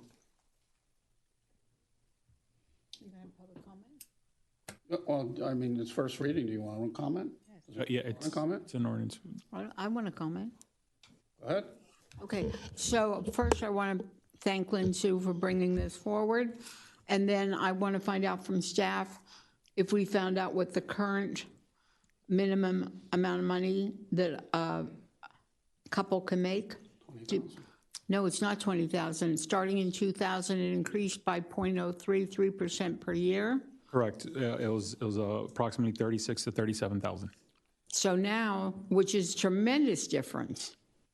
So now, if you make less than $37,000, I'm sorry, I thought that's how much we were going to have the difference in revenue that we would get if people that qualified applied. I misunderstood. I listened with a half an ear. But the most important thing is 25 years resident and owning the house on the deed. You have to be on the deed and own the house. And you have to definitely download and apply. And every year you have to prove your income, that it did not go over $37,000. And it really will help some of our seniors. There are not many properties in Dade County, but because we have some areas that would really qualify for that, it will help the seniors. Anybody else? Michael? Please speak into the microphone, please. I don't, maybe you city manager, how many residents, what's the impact this particular ordinance might be? Because it's $37,000, and that's like, I think that's below the poverty line to begin with. Yeah. So how many residents you think? We don't have that number identified. We're working with the property appraiser to see first how many homes would qualify under the 25-year mark, And then, and then with the 65 and older, and we wouldn't. That makes less than $37,000 below the poverty line. Well, we would only be able to kind of report how many qualify in the 25-year mark, because without them submitting their paperwork, we wouldn't be able to know how much they make on a yearly basis. But we can at least try to narrow that down for the commission, and we're still working with a property appraiser on that number specifically. Can I add one thing? Just one clarification. The income limit is a total household. $37,000. Correct. Of household or of spouses? Household.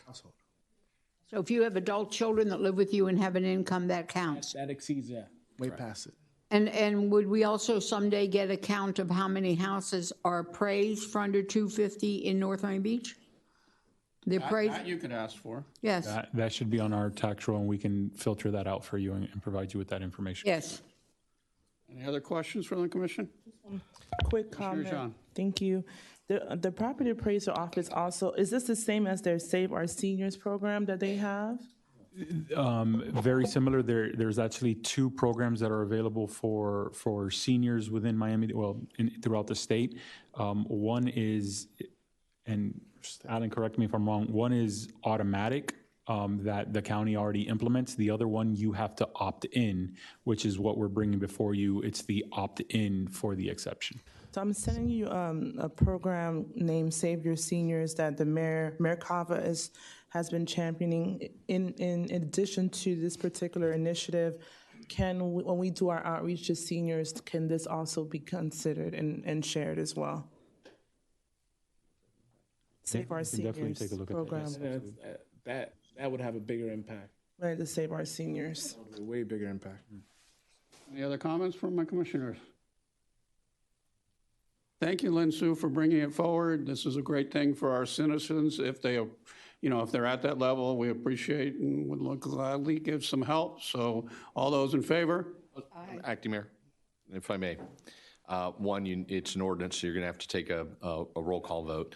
And number two, historically, the City Commission has always allowed or generally allows public comment even on first reading. So as an abundance of caution, it's not legally required, but by policy, you all generally, at least since I've certainly been your attorney. Please do. So I would recommend that you open it up to public comment just. Open to public comments.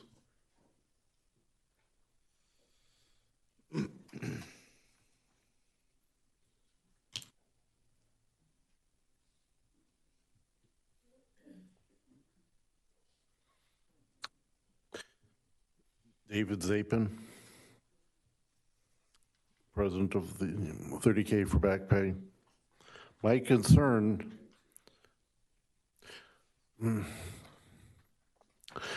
30 years ago, we were warned that with factories gone, we would all be renting out our houses and delivering pizza to one another. They forgot to tell us it would be all based on phone apps. And so I'm sure this will help or would have helped people, decades ago. I'm afraid so many houses have already been rented out. The owners fleeing to smaller condos and renting out the homes for profit. So this is a good idea. I'm just worried it's too little, too late. There's a lot of people who are, house rich and cash poor.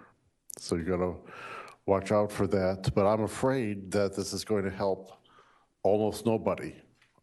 That adult children, like myself, have moved in to save money.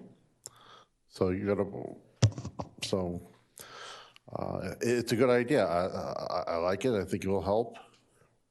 but it's probably 10 years late, as the whiplash effect of COVID has messed up the economy. First everyone was unemployed, now they're overemployed. So, thank you again, David Zapin. Thank you.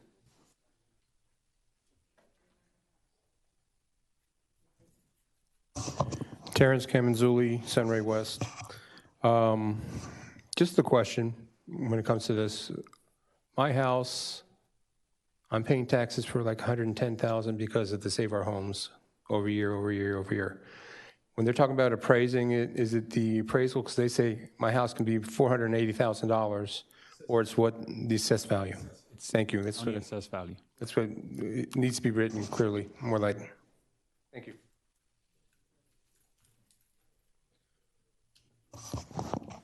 Lynn Sue, Reef Club, North Miami Beach.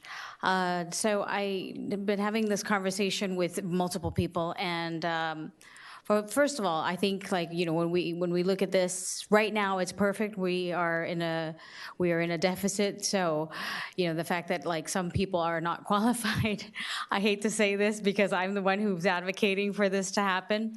But what I wanted to say is that come days when when you guys go to Tallahassee next year, I think Representative Christopher Benjamin and Representative David Barrero have presented a bill that did not pass.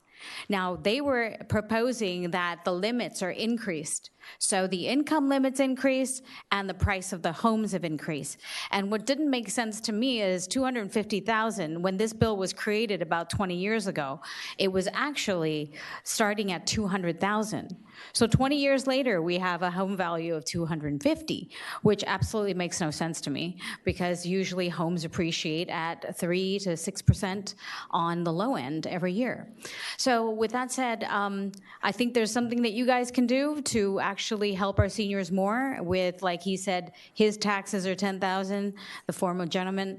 I think my taxes have doubled. So since I bought my property. So I know a lot of people, maybe some of you here don't actually own, so you might not know what those taxes are like. So I just wanted to let you in on that insurance has also doubled. Taxes have also doubled. This will actually create a relief. I think I look forward to you guys actually voting for this in the second reading. I don't know how many readings we need, but 2, excellent. Okay, so after the second reading, I hope we can make a motion to support the households that are making less than $37,000. This is going to be such a gift for them. Thank you so much. Anybody else? Public hearing part is closed. Commission? One question. Please. Mr. Manager, our Parks Department used to have a master list of all the seniors, because I think there used to be an outreach done to them during specific holidays, and I know the PD also has a list of seniors that they do wellness checks on. If you can see if we can get that list updated or have a count of how many individuals we've serviced in the past so that so the outreach would be a little bit more fruitful. Thank you. Anybody else? Roll call, please. Wait, I just wanted to thank Lynn Sue for bringing this up. Thank you. Andres, roll call. Is there a motion to approve this? Make the motion. Second. Commissioner Joseph? Yes. Commissioner Smith? Yes. Commissioner Smuggler? Yes. Commissioner Florimon? Yes. Commissioner Jean? Yes. Acting Mayor Chernoff? Yes. The item passes 6-0. Ordinance number 2023-07, first reading, text amendment for street standards for west end of edge sub area of MUTC. Edward NG, Interim Community Development Director. Motion introduced, please. Motion to introduce. Second. Acting Mayor, members of the commission, this is an ordinance, the mayor and city commission of the city of North Miami Beach, Florida, amending the city of North Miami Beach code by amending chapter 24, entitled Zoning and Land Development, Article 5, Zoning Use Districts, Section 24-58, Mixed Use MU District, to provide an exception for a cul-de-sac T turnaround on the existing dead-end street on the northeast 167th Street at the Snake Creek Canal, and amending Section 24-58.1, entitled Fulford Mixed Use Town Center District, MUTC, subsection H, entitled Street Network Standards, to provide specific street sections and standards for on-street perpendicular parking, drop-off areas, and a cul-de-sac T turnaround for northeast 167th and 168th Streets and northeast 17th and 18th Avenues in the EDGE subdistrict of the MUTC, providing for conflicts, severability, and codification, providing for an effective date. Ed, you're on. Thank you, Mayor. For you today, the text amendment for street standard for the west end of area of MUTC. It's actually been brought forward initially by the applicant for Palm area to relate mostly to their plan. However, staff realizes that the text amendment had applications throughout the district for the future. I know the pointer isn't exactly working on the screen, so if the commission can bear with me. You'll see throughout the district there are approaches to the canal. These all eventually may turn out to be dead ends of all the purposes of intent of how these will develop. So it's important from staff standpoint that we commend to you the importance of considering the holistic picture of how we develop those dead ends, because one of the things that we have heard from both the Planning and Zoning Board and from the Commission as a whole from the dais is the need to think about how we can activate the space along our canal. So what staff has done is not only work with what the applicant initially proposed, but taking it one step further and thinking district-wide about what we can do by creating a specific typology that can provide for potential dead end within the district in the future, so that we can actually have placemaking and a design team that can apply to other applicants as they come in. Now, we're going to be talking this, specifically in this area in order to provide a visual example for the commission of what this entails. Specifically, we are looking at these particular streets by the old Nova Southeastern site that you see before you on Northeast 167th, 168th, and Northeast 18th Avenue, Northeast 17th Avenue. As you see there, the culminates in a dead end that approaches what the city has designated as the Snake Creek Canal Trail and provided infrastructure already, including a well-utilized pedestrian bridge to connect to the library. Okay, there is the bridge there. Right. Yeah, yes, sir. Right there. I apologize that, again, the pointer doesn't really reflect on the TV very well. And so part of the consideration is going back to our parking aspect, about how we're going to be able to create parking in the future and having the design scheme to allow for more parking on site. That would probably be impetus. The other aspect with, and thinking about where we can align these opportunities by converting the swale for what has been expressed as the community need. In addition, as you see here, there's a uniqueness on some of these dead ends on. When you're approaching a trail like the one that we have throughout the district that's been designated within our code, how can we approach these, particularly in consideration that we have other entities such as Miami-Dade Fire who has very specific rules about what you can do, because we gotta be able to pull in the fire trucks and pull them out and so forth. And what we've done is created a text amendment that provides for specific cross-sections that you see throughout the other mixed-use district by reformulating a typology that tries to create a walkable environment, additional parking for on-street parking to address the community needs, and to address how we're going to deal with these dead ends, including dealing with a language that prohibits us from actually doing anything. And with the change in language, you would actually be seeing a lot more variance requests in the future and have to take those on a case-by-case basis. And so this is one solution staff is proposing to the commission for its consideration. To go forward a little bit more for the interest of time. You'll see that in this case, we have a circle, a plan at the end. And the proposed changes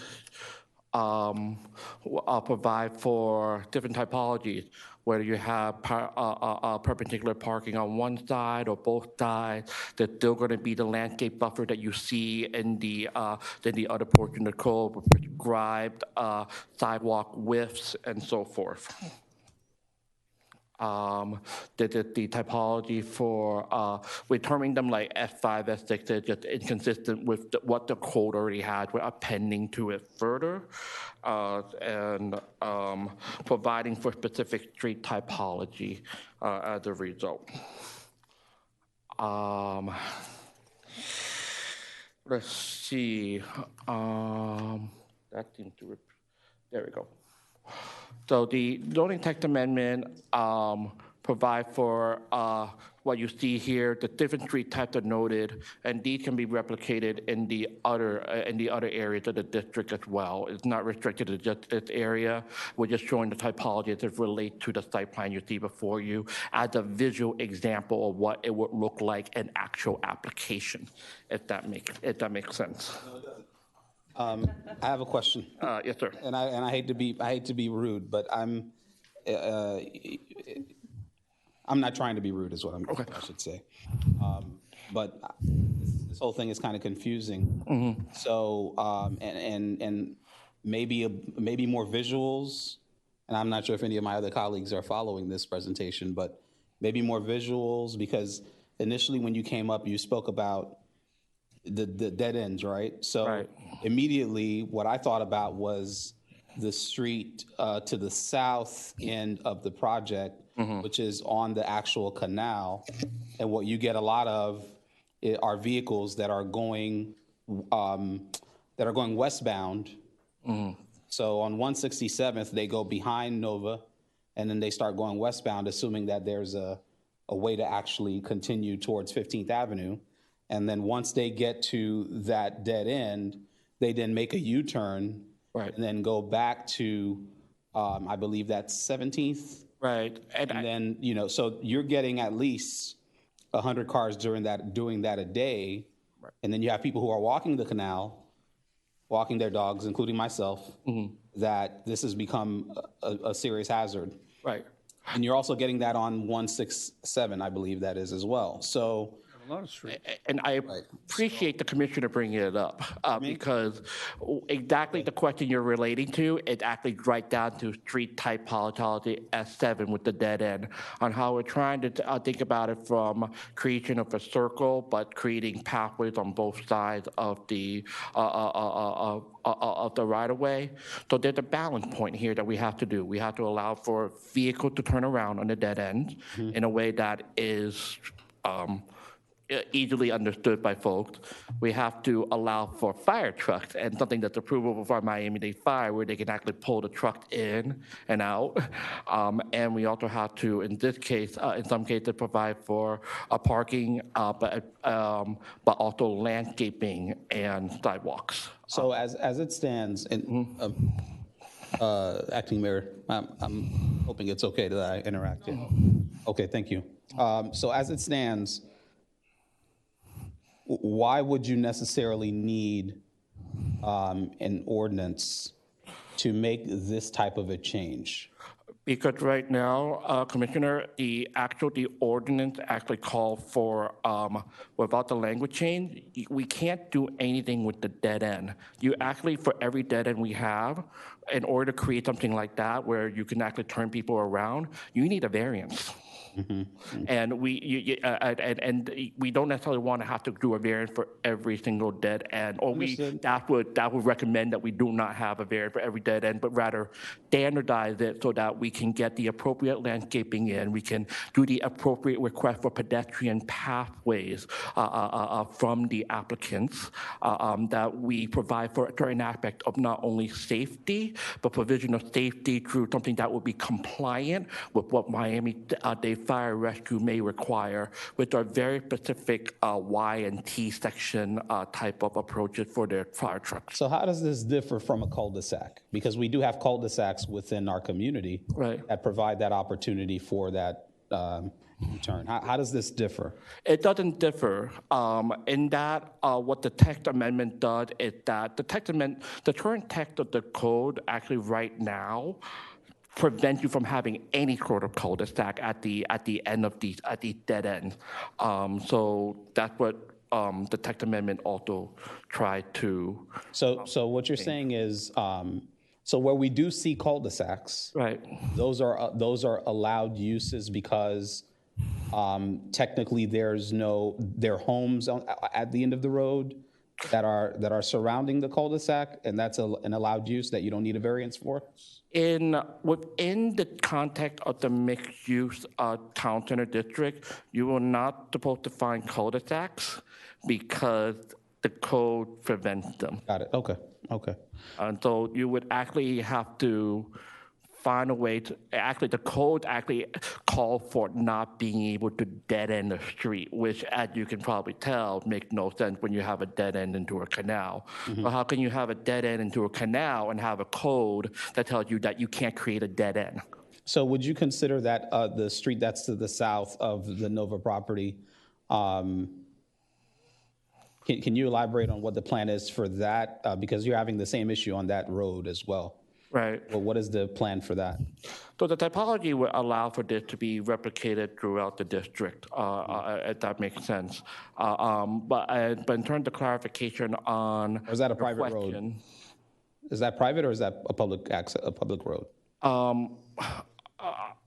If I could ask for clarification on your question, Commissioner, are you talking about the road to the south here? So the road that is literally on, on the south end of the property, there is a road that is on the canal.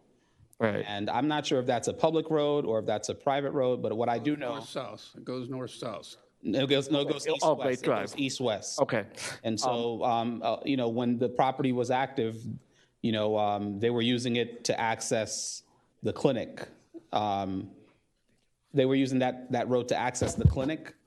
But now that, but even without the activity or during the activity, you still will get traffic that that comes into that road.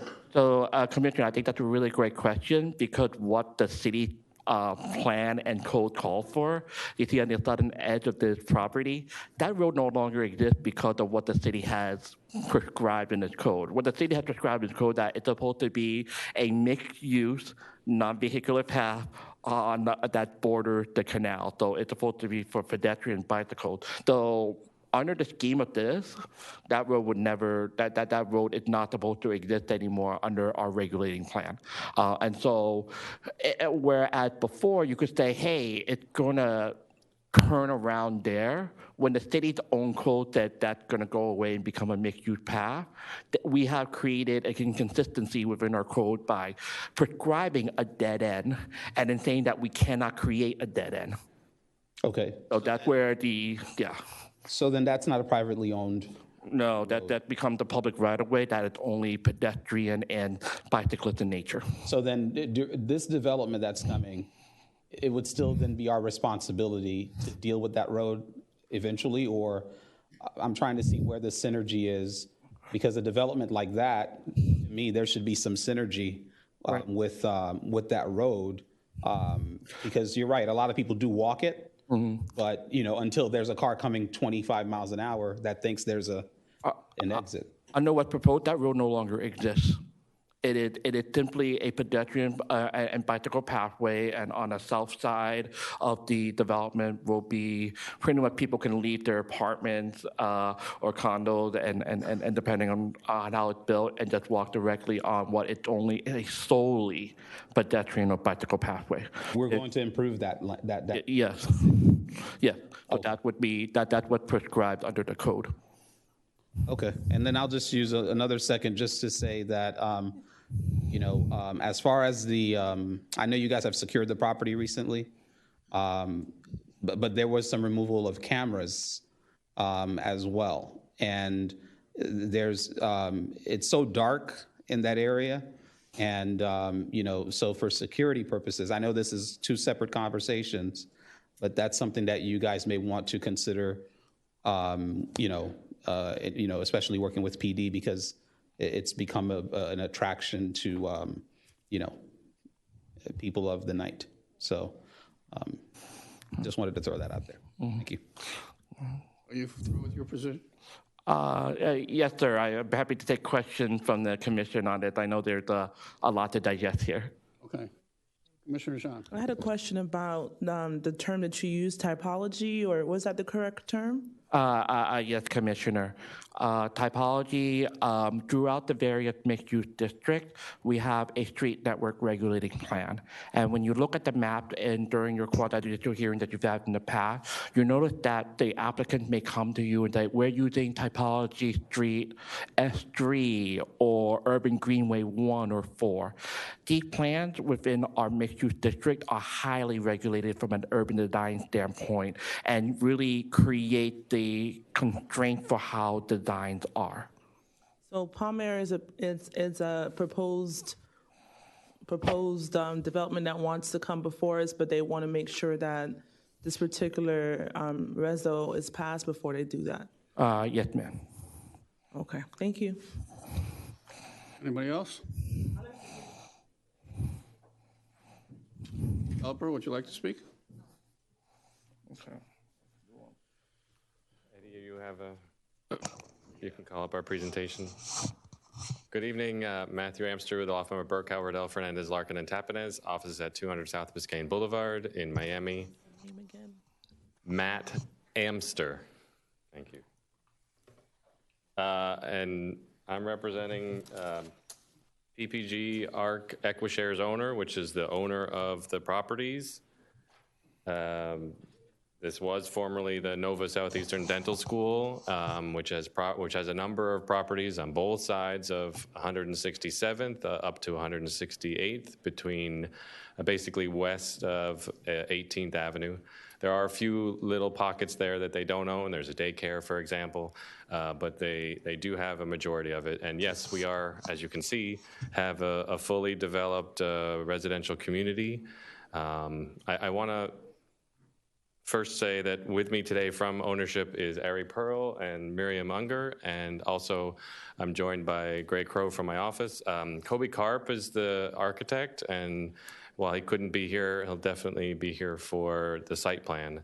And as was just mentioned, and Commissioner Jean, we are intending to bring this before you as a full site plan approval, but this is a piece of this that became very apparent as we've been working for about a year very closely with your staff, and we appreciate all their help and assistance, but this became an item that needed to go through this type of process, which is better for the city and better for the project. So we do intend to come back at the time of second reading to also do the site plan approval. So here you can see we're looking, this is obviously the Snake Creek Canal. We're looking to the east. Where we're sitting in is the building, further in the distance, so we're not too far away. Commissioner Fleurimond, along the canal, the entire area, which is by code today, the way that this mixed-use district was created, is that was meant to be stop being a road and be a multi-purpose, biking, pedestrian-friendly path, which is all in. Basically, it's city and/or canal, South Florida Water Management District right-of-way. So it's outside of our property, but it is our responsibility. This developer, it's over 1,000 linear feet from end to end, will all be improved by us. So we will, and then it becomes yours. It's now in the city's hands, but it's not just, as you can see, there's green space next to the canal, then there's a 15-foot multiple purpose trail. There's other landscaping on the other side of that before you get to our property. So that with, we'll get into this more, I think, with the site plan, but there's benches, but there's an ability for us to do art-inspired benches. There's a dog park. There's other things that are there, but the main purpose, as in the code, it ceases to be, when it was created, when it was rezoned to the mixed-use district, that vehicular access is completely gone. And it doesn't actually create a dead end at 18th Avenue. You can still drive, okay, the project that was before you just earlier, Prestige Boardwalk, is the one right to the east of us. They have vehicular access along the canal because that's what the code prescribes, and then they just go north on 18th before you get to ours. And they'll be appropriate, for that intersection where it stops being at their property, a vehicular road where they have to turn right. There'll be signage.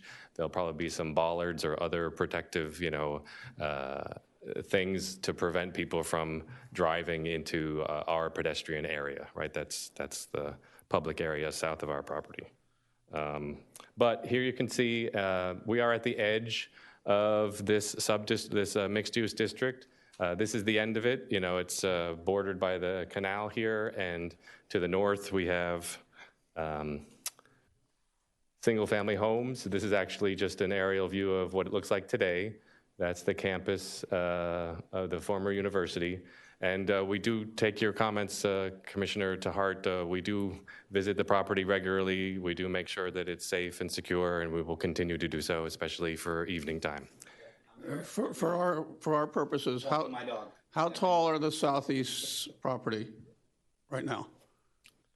4-story. It's a mix of 2- and 4-story buildings. Wasn't there a taller one there? Is there a taller one there than 4 stories of the maybe it's a 5. properties? It's just a tall 4. Last one is about 4 stories. 4 stories? Okay, thank you. I think some of the floors in some of the buildings are larger than the normal floors, right, for the uses, including a gymnasium. So I think it gives the appearance of it being even taller. But our proposal, which you can see on the screen there, is actually, it's 5 buildings. Just if you're looking from the canal going north into our project, there's 2 buildings with a parking garage in the middle. And then north of that, you have 3 buildings and also a small garage. And if we just go back just real quick, you can see that there's a transition in heights, which is prescribed by the code. The maximum height is along the canal, and then we get, as you go north, they get shorter to help you transition to the residential neighborhood that is to the north. Those single-family homes are outside of the district, which is why this is the edge and why the height transitions down. And also shows you that this area is meant to be, just a multifamily and not a true mixed use where you don't want to encourage massive amounts of commercial uses where you're going to draw on the public to come to those sort of destination places. So here it's just designed purposefully, especially with the different aggregated lots that we have to create a well-designed community. And so when ARI was working with Kobe to try to actually design this, they took that into account. How can we create an appropriate community? It's multifamily. You want to make sure that there's a safety aspect, that it has appropriate both parking as well as green spaces that address the needs of this community. And so the other thing that we took into account is that this has, if you look at our site plan, in the middle, you can see our major throughway, which is 167th Avenue. It's actually a very wide existing right-of-way, Some of the images that Mr. Ng showed you that existing... Not 167th Avenue. 167th Street, thank you for correcting me. That there are quite a number of existing perpendicular parking spaces because the right-of-way is actually 80 feet wide, and it actually has the space to do that. And part of what, again, working very closely with your staff, this was our proposed design, and yet when you look at the mixed-use regulations, the street sections show parallel parking, which actually could be there, but then would create a whole bunch of different swale areas. And I know as we've designed this, the perpendicular parking both makes sense from a community-wide providing parking on the street, but it also addresses what has been a major issue in the city of having not insufficient parking by multifamily buildings, as well as having a situation where people are parking illegally on swales. So by both having designed this in a way that we thought perpendicular parking was best, there's also ground level units that have access right to the street. So it helps for guests to get to their buildings, and some of those residents could, if space is available, actually park there and not have to go in through the garage. So it's like an added benefit. It also helps to activate the ground level for the whole community so that you're looking at the fronts of units and people are accessing them. And so taking that all into account, and we feel that this meets the city's needs by putting in additional parking for the neighborhood and preventing illegal parking. So that was where we worked with staff, that since the diagrams in the code really only show parallel parking, that we needed to go this route of amending the code, providing this. And I will say that that's part of the genesis of the code amendment, but it has three components. The perpendicular parking is one. Secondarily, we've provided some drop-off areas, right? Everyone's very well aware of rideshare, Uber Eats, and all of that, that we decided to, since that's been here for many years and seems to be the trend to stay, that we should provide appropriate, safe drop-off areas, whether it's both sides of the street or just one. And so we've introduced that as another component of the code amendment because that had no regulations to date. So this way it's now codified and there's a guide for development. And then the third thing, which is what Ed talked about, which is not just applying here to any of these street ends that are numerous along the Snake Creek Canal, we now have an appropriate circular turnaround that not only is it safe for vehicles, but has established a green zone around it, which is for safety as you get to the end of the canal, but also, again, would be open for public use.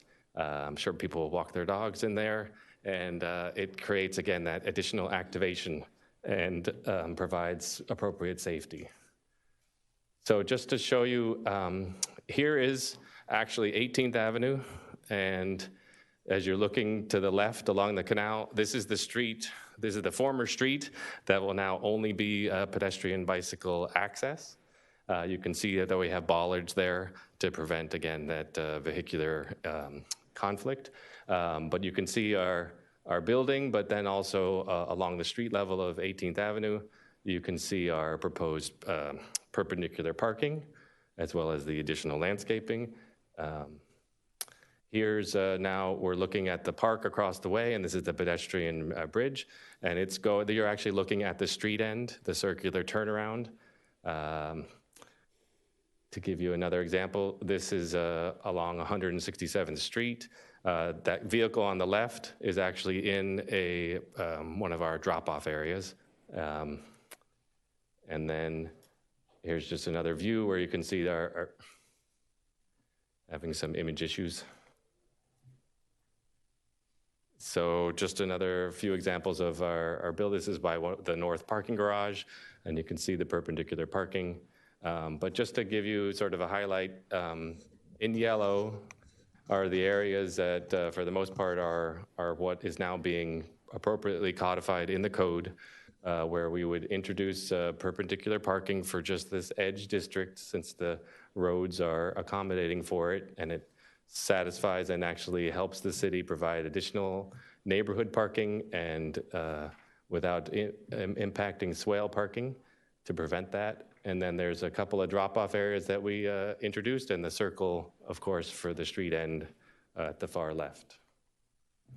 And then Ed has shown, but just to make sure, to go cover it, the code amendment has, this is perpendicular parking regulations for both sides. Then the next one is if it's only on one side of the street. Then here is where you have a drop-off on one side of the street and on both sides. And then, of course, the circular street end. So we're happy to answer any questions you may have, but we wanted to show you that really with this project is the genesis of these types of code changes, and to a great benefit to other areas in the city. The street end certainly becomes now a uniform implementation that can be used, which didn't exist before, and allows for, again, that conflict where the code says, sorry, you can't have a cul-de-sac, a street end, and yet you existing have numerous of them. So now we're addressing how to deal with them. And so we're happy to, work with the city for our project, but also to give that benefit back to the city as well. Any other questions from my commissioners? Wanted to thank you for your foresight. I don't know whose foresight it was, but I think it's great. When I heard about disappearing streets, I was a little concerned, but I think it's clarified now. Thank you. Commissioner Smith. Thank you. Mr. Neng, how far north does the code change for cul-de-sacs? From where we see on the map, it's only about, I think, 1 block further north. So the residential houses that are on the canal will not be affected by having, okay, I want to make that clear to the public. Yeah, Commissioner, that's a residential district, not a mixed-use district. I just want to make sure it's understood. Did I hear you correctly? The project east of you, they own the road that's next to the canal? They do not. Because I'm thinking of Azure, the way they did the back of their property where the flamingos are, that is magnificent. And, there were a lot of talk, nothing's come to fruition, of the back of that building having little sandwich shops and coffee shops, and people would have outside seating, even sit at a table out on the canal and have a cup of coffee, have a sandwich, and so I just want that to continue every chance we get for that whole thought to continue down the canal. I don't want an interruption. And I appreciate that your developer would really beautify that piece of property that you don't own, that the city owns, but I think that you also want to make sure it looks like that, so your building will be occupied and people will have the enjoyment of it. So it really is a wonderful partnership with that property. It's first reading. I'm going to vote yes, but I have asked staff and I've asked our police chief to find out if there is a difference in accidents between pulling out on an angle or pulling straight out. I just happened to have an incident yesterday myself when I was walking my dog, and they were pulling straight out. And I think your visibility on an angle might be greater, or maybe pay more attention. So I'm just going to find out that we don't have those statistics right now. And I look and I'm trying to figure out how many parking places you gain, because we in North Miami Beach need every parking place. There's no question. And so I just want to see what that comes out to. I think the project, it looks like you're not going very high. We are under the mixed-use district. Since this is the edge, and it does get closer to the single-family homes. It is a shorter height than many other areas of the mixed-use district. Even the boardwalk project to the east of us is entitled to much higher. I believe they can get up to 15 stories. Our maximum is 8, and we're adhering to that. And that's Oh, you are adhering? It looked like 4. that's the south. Well, the south side is 8 along the canal, and then as you go north, the heights go 6 to and then to 3. And that's the transition that I think is appropriate, and we're following that without seeking any change. Oh, I think the to code. project is fabulous. It's a funny thing how there's a fourplex there north of your project. And it's a shame you couldn't have, accumulated some of those properties that really need to be totally renovated is a good word. Maybe they will. Well, down the road, I'm sure. Especially, it's funny that they have the little preschool right there. Which is going to stay, and we've reached out to all these people, and we can discuss that further at the site plan. But they're all in support of the project, and we've worked with them because we know we're going to be, coming in and certainly with construction, but also we wanted to make sure long term. And we've explained to them also the parking, of which we're proposing here today, which is a benefit for them. Certainly, everyone going to the daycare will have much more organized parking than is actually there today. So that will be a benefit to our neighbor. I rode past a project, but I'm sorry that I didn't pay closer attention to the avenues for the pulling straight out parking rather than angle parking, and I will go back and look at it. I really am so thrilled. This is the kind of project I'd like North Miami Beach to have. This is the kind of project that when you talk about affordable housing, this cannot be high end. This is going to be very much mid families that are going to come and enjoy it. And again, our schools are going to be affected, our roads are going to be affected, but so will our quality of life with the new blood in it and a new shot in the arm. So I really appreciate it. Thank you very much. And just to add, if I may, you get more than double the parking when you switch from parallel to perpendicular. More than double? Yes. Well, there's a chart here actually that tells me that I get a difference of 2, 9, 2, 9. So it tells me exactly 11,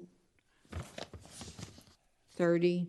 I'm going to find out exactly the safety issue, and then you have the parking without it though, right? On the project? Yes, our project provides, and this is a benefit for us as people who come to visit, as well as for the other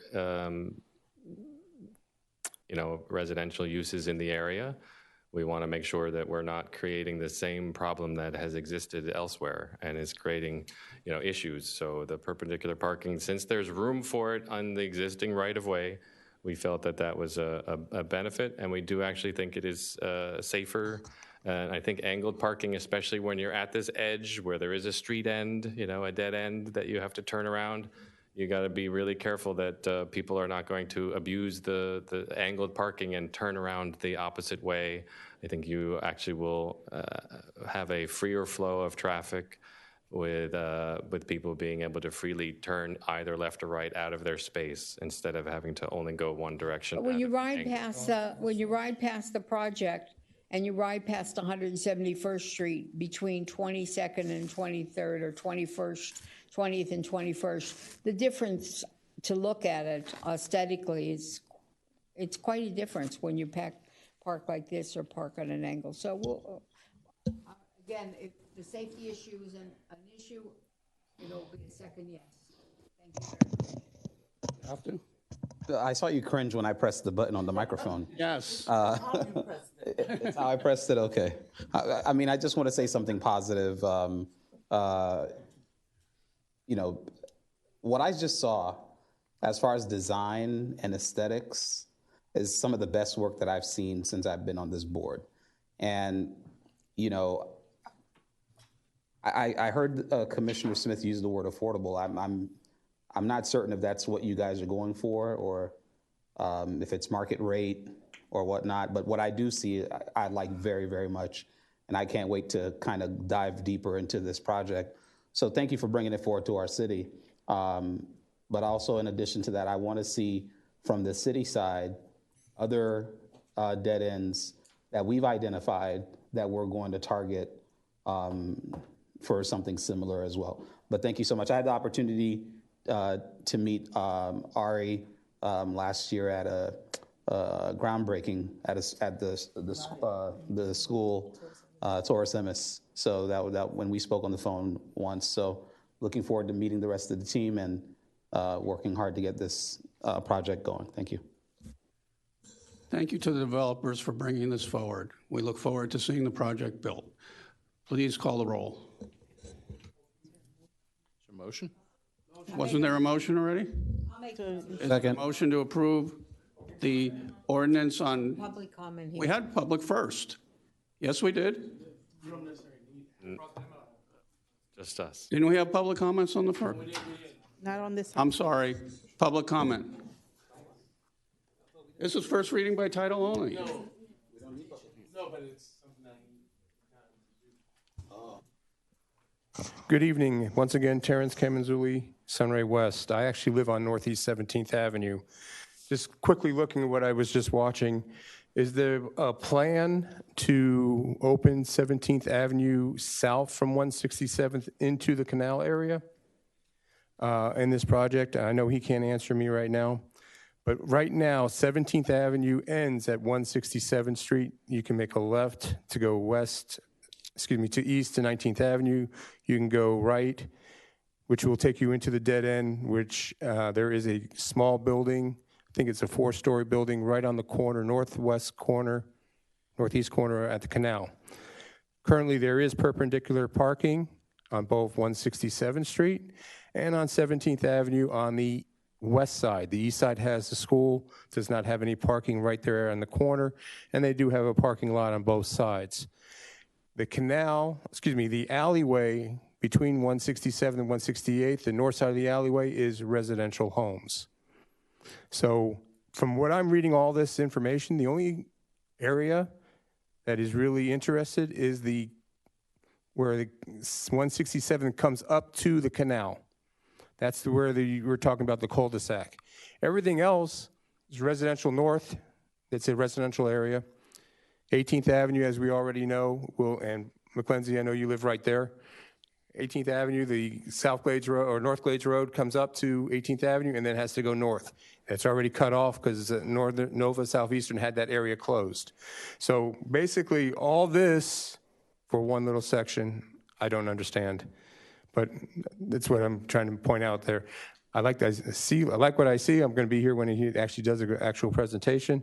But already you have angle parking on 167th Street from Nova Southeastern between 18th and 17th Avenue. You have perpendicular parking between 18th and 19th Avenue. And on 17th Avenue to the canal, you have perpendicular parking already on 167th Street. So to me, it's just, there's a lot of things for just one little area that you're talking about for this ordinance. Thank you. Thank you. Anybody else? Public comments closed. Roll call, please. Commissioner Smith? Definitely yes. Commissioner Smuckler? Yes. Commissioner Florimon? Yes. Commissioner Jean? Yes. Commissioner Joseph? Yes. Acting Mayor Chernoff? Yes. Passes 6-0. 11.3, ordinance number 2023-08. I caution my colleagues, this is first reading by title only, which means you'll get a second chance and bite at it. Okay, we just got a full presentation on a first reading by title only for a cul-de-sac. Please, please, it's getting late. Somebody want to introduce? Motion to introduce. Second? I'll second it. Mr. Acting Mayor and members of the Commission, this is ordinance number 2023-08, entitled an ordinance, the Mayor and City Commission of the City of North Miami Beach, Florida, amending Chapter 20, Stormwater, Section 20-2.2, monthly utility rate of the Code of Ordinance, City of North Miami Beach, Florida, by increasing the monthly rate for equivalent runoff unit, ERU, providing for codification, providing for conflicts, providing for scrivener's errors, providing for severability, and providing for an effective date. You're on. Good evening, Acting Mayor, Commissioners, City Attorney, Madam Clerk, and City Manager's Office. Currently McHenry, Interim Director of Public Works. I have the pleasure of discussing. So during this budget process, we've had an opportunity to study a little bit further each of the Public Works divisions in order to deliver a strategic budget for some performance measures. Our stormwater division has a few identified areas of concern as we completed what's called a SWOT analysis with the division. It's really identifying their strength, their weaknesses, and opportunities and threats. And a lot of those things drove us to identify that we knew we had an insufficient labor resource for stormwater, but it more demonstrated itself more on the service level that we're providing to the residents and in servicing our infrastructures.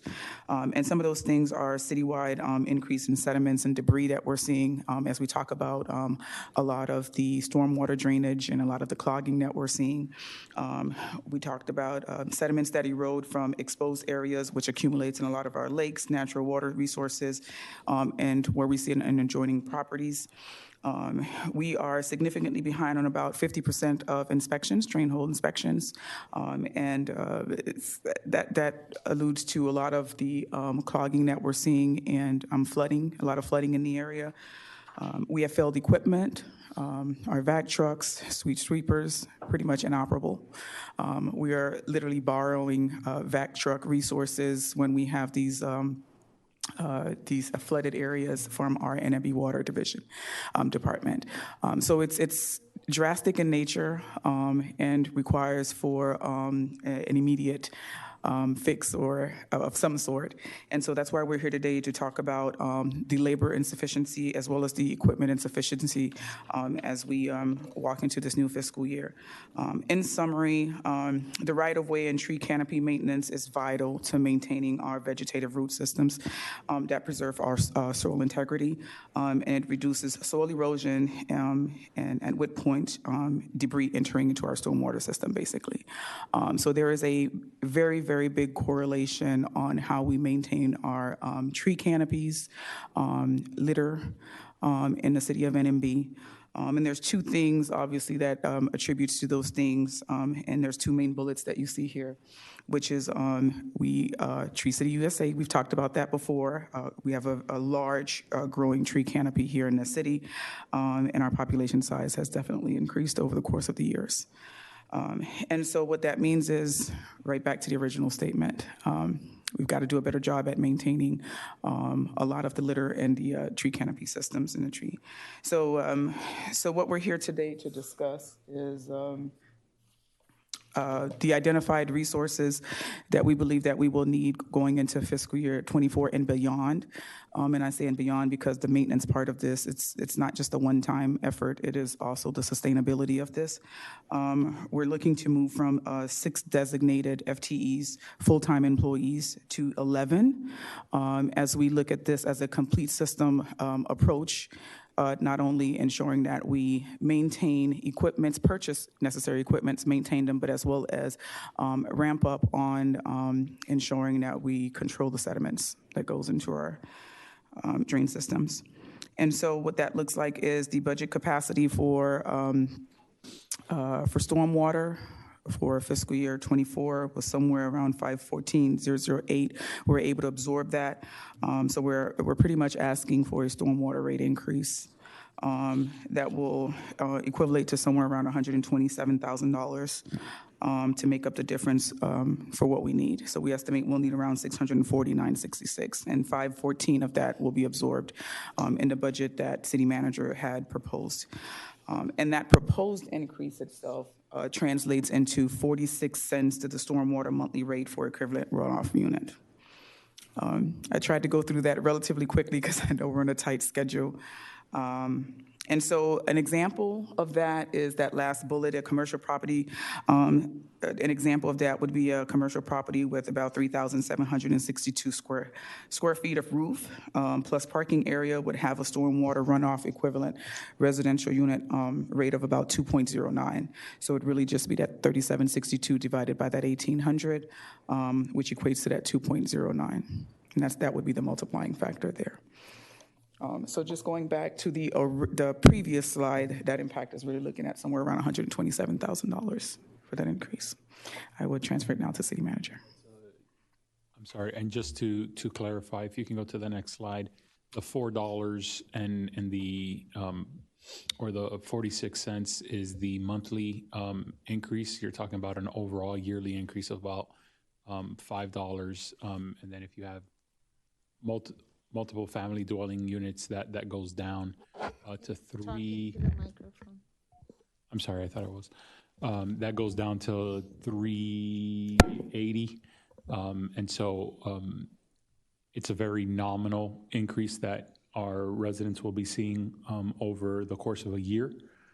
However, it has a very big impact on our city, not only from an aesthetic standpoint, but from a sustainability standpoint. Apart from just maintaining the system that we have, we can further look into other avenues. We're never going to be able to get to a point where we can put enough infrastructure under the ground to completely eliminate all of the flooding. It's got to be a multi-pronged approach. And so as we start looking and better maintaining these medians and right-of-ways, we can also be looking at bioswales, planting vegetation that allows for the absorption of water much quicker than some other vegetation will, right? So with that kind of mental change and increasing of environmental sustainability, we need to be able to maintain those areas. It's not just let it grow and, whatever happens to it will happen to it. So this allows us to increase, and it's something that we talked about even earlier in the meeting, where we talked about having different crews out in the city to be able to maintain and properly move the city in a more aesthetically pleasing avenue as well. So this really helps establish that for the city. Thank you.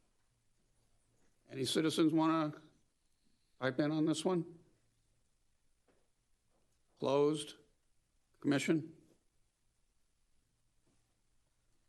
I just think it's important to help us to maintain the beautification and the upkeep of our swales, our trees, everything.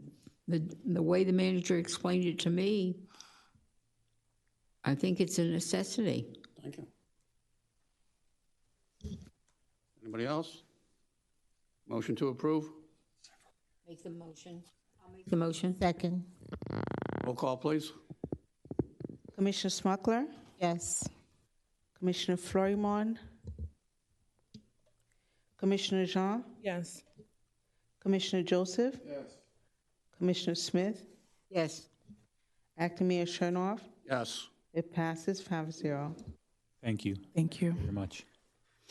11 point, wait, which one did we? 11.4.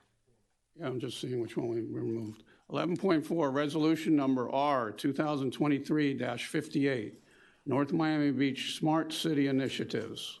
Commissioner Daniela Jean.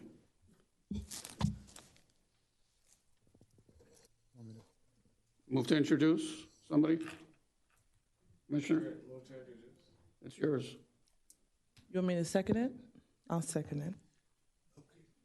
Thank you. This is resolution number R 2023-58, entitled Resolution of the Mayor and City Commission of the City of North Miami Beach, Florida, directing city staff to adopt and develop the necessary policies and plans, identify funding sources, make recommendations for programs and strategies specific to increasing the city's business and residents' access to technology resources and literacy and training programs, and authorizing city manager designee to do all things necessary to effectuate this resolution and providing for an effective date. Acting Mayor, if I may. Yes, please. Thank you. Commission, the resolution before you is an opportunity for staff to take a look at all of the various information technology initiatives that we have, projects that we have going on, and coming back to you all within essentially 180 days with a consolidated focus effort on how the city is moving forward with smart technologies.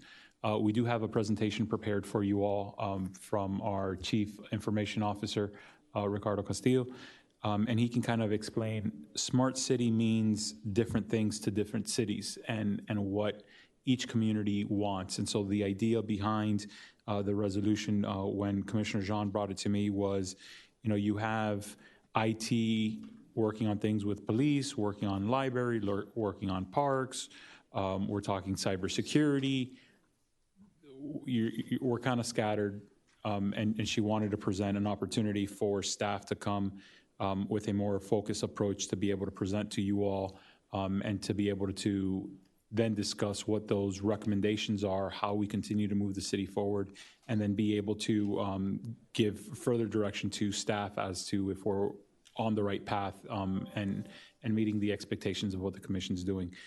If you allow, Ricardo, we can go through that quick presentation for the benefit of not only you, but for the community, because smart city can mean many different things to different people. But if we can try to keep this relatively quickly, because we are pressed for time. The main slides, please. Sure, no pressure. Ricardo Castillo, Chief Information Officer. Through the manager, Mayor and Commissioners, like the manager said, I have a presentation about smart cities. So what is a smart city? Like the manager said, that the answer to that actually depends on who you ask.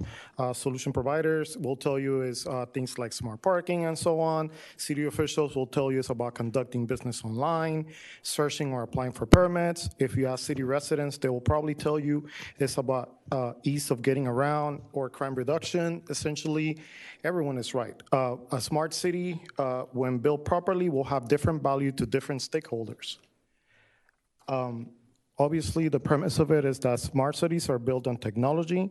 They use information and communication technologies to increase their operational efficiencies, share information with the public, to improve the quality of government services and citizens' welfare, as well as help us expedite tasks and increase our productivity, reduce our carbon footprint, etc. Some smart city outcomes are things like government efficiency, sustainability, health and wellness, mobility, economic development, public safety, and quality of life. Some key components of a smart city are infrastructure, transportation, energy and water, information and communication technology, or ICT, sustainability and environment, and then last but definitely not least, government and citizen engagement. Some benefits of smart cities are improved quality of life and sustainability and environment, efficient resource utilization, and economic growth.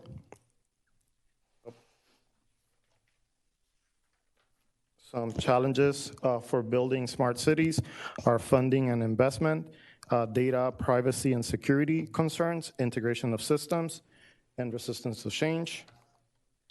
The key step to plan properly for a smart city is to think of in terms of building a broader ecosystem, and for that it requires cities to understand the ecosystem framework and tailor it to the reality of their city. Also understand what is needed to support and create value for the smart city. Evaluate current projects and initiatives against the ecosystem and prioritize and develop competencies across those layers. Here's an example of an ecosystem framework layer from another municipality. A smart city actually integrates technology to accelerate, facilitate, and transform this ecosystem. Some example smart city solutions or areas of improvement are reducing crime, driving economic growth, green building, and resiliency. And some of the next steps for the city would be to develop an action plan with goals and also make sure the strategic alignments of the SMART initiatives are aligned with the overall city strategic management goals, allocate funding in future city budgets to implement department SMART initiatives. Some of our current initiatives are the implementation of a financial transparency system to allow residents to view real-time financial data and reporting, online budget book, AI training for our youth at the library, online permit applications, electronic plan review for permits, digital signage throughout the city, and performance metric dashboards. Any questions?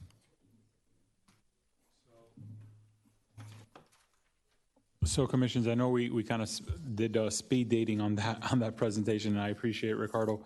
But essentially, as you see, there's a lot of different components, from online permits, which we're currently working on, to the various crime statistics software that police ends up relying on, even Spot Shooter, and there's so many different other components. So the idea is for staff to take a look not only at currently what we're doing, but how we continue to move forward and make things more convenient for the quality of life of our residents, and finding efficiencies in-house that can find greater savings overall within that budget.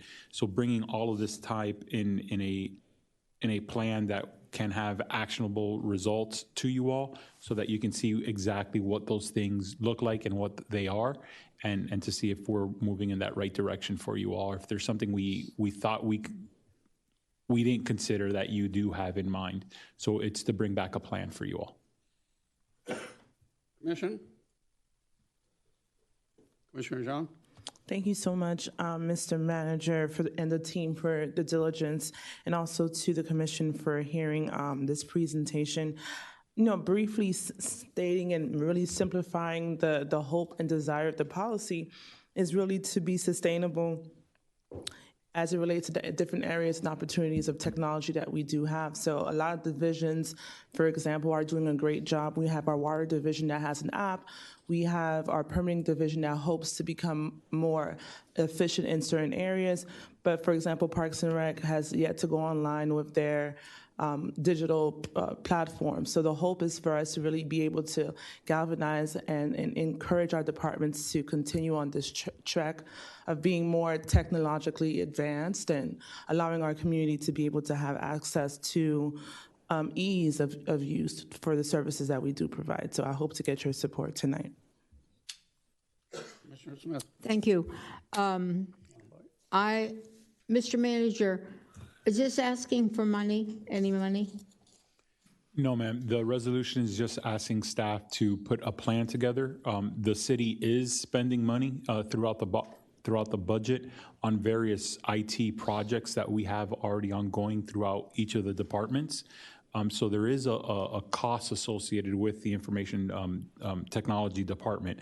But this specific item is not adding any additional monies. So the reason I asked that question is because when you and I went over this, although I support what Commissioner's goal is for us to ask you to bring back a report in 180 days, it's really a direction. And I don't want to support giving directions in a resolution, because I think that's going to open a Pandora's box. That's a direction that we have workshops, we can give the direction. That's a direction that if we, on the dais, have a discussion and we want to give you a direction, we can do it. But to put things in a resolution for a vote, especially when you look at what we have to go through, that's something I don't support. So we discussed it, and I wanted to make it clear to the public that I'm not going to not vote on something that would require a definite vote of whether there was money involved. But this is just a direction to ask you to research more and bring back a report in 180 days, which I'm all for. I'm not all for putting it in a resolution. Because when I read this, I kept thinking, why aren't I thinking of resolutions? There's plenty that needs to be done in the city. So that's my take on this, and I do think that we have to explore not only what we should use in smart cities in our city, but what we should not use in what's available in our city, because it could jeopardize maybe security or could jeopardize business, because there's a lot of different angles to this. The first thing I think about is Walt Disney, when they had that little development 30 years ago that was really a smart city whole community. But there's good and there's some things that could be not so good. So I agree to give you the direction to do it, but I don't agree that we should vote on it in a resolution. Thank you very much. Commissioner Smuckler. So originally I was going to ask about the funding, but we have that answer. And now Commissioner Smith is making a good point. So I want to hear what everybody has to say. Anybody else have any comments? Mr. Florimon. Commissioner Florimon, sorry. Thank you.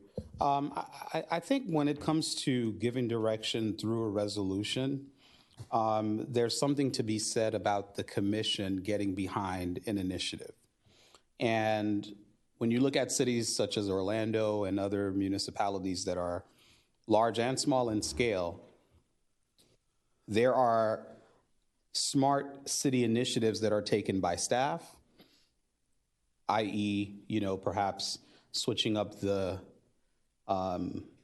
cameras or changing the microphones or using a certain app, to report certain things from residents, or the way we switched from how we picked up garbage and became one of the first municipalities to use trucks that had a lift on the side, and we were featured on in articles because of that.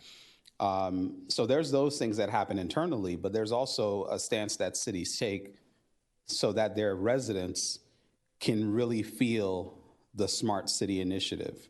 And so if you went to the Smart City Conference that happened, I believe it was last year or earlier this year, last year actually, at Miami Beach, there were a plethora of things that cities were doing outside of what staff normally brings up to streamline their processes. They were doing those things so that residents can feel the difference. So one of those initiatives, you'll see certain cities are using poles that they own as hubs for Wi-Fi. And this is something that's happening in and around us. So, someone could literally be at a bus stop and the pole next to them could be a hub for Wi-Fi. And those things don't generally happen through internal staff initiatives. Those are things that happen as a result of smart city resolutions that the commission gets behind and allows for more of those projects to take place. And not only that, but for recognition, not from the state and from DC, federal government, so that we can receive grants and monies for those initiatives. So I think it's an important thing for us to do, to say as a commission that we support it, that we're about making our city more smart, more accessible.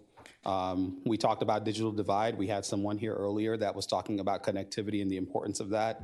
So as a city, we need to make a statement that we stand behind this so we can open up ourselves to more opportunities to receive funding and to do those types of projects. Thank you.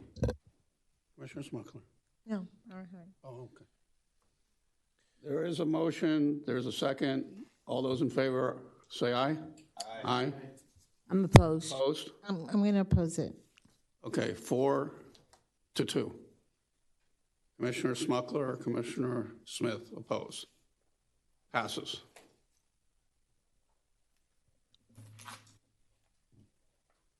$11.5, resolution number R 2023-64, implementation of Live Local Act.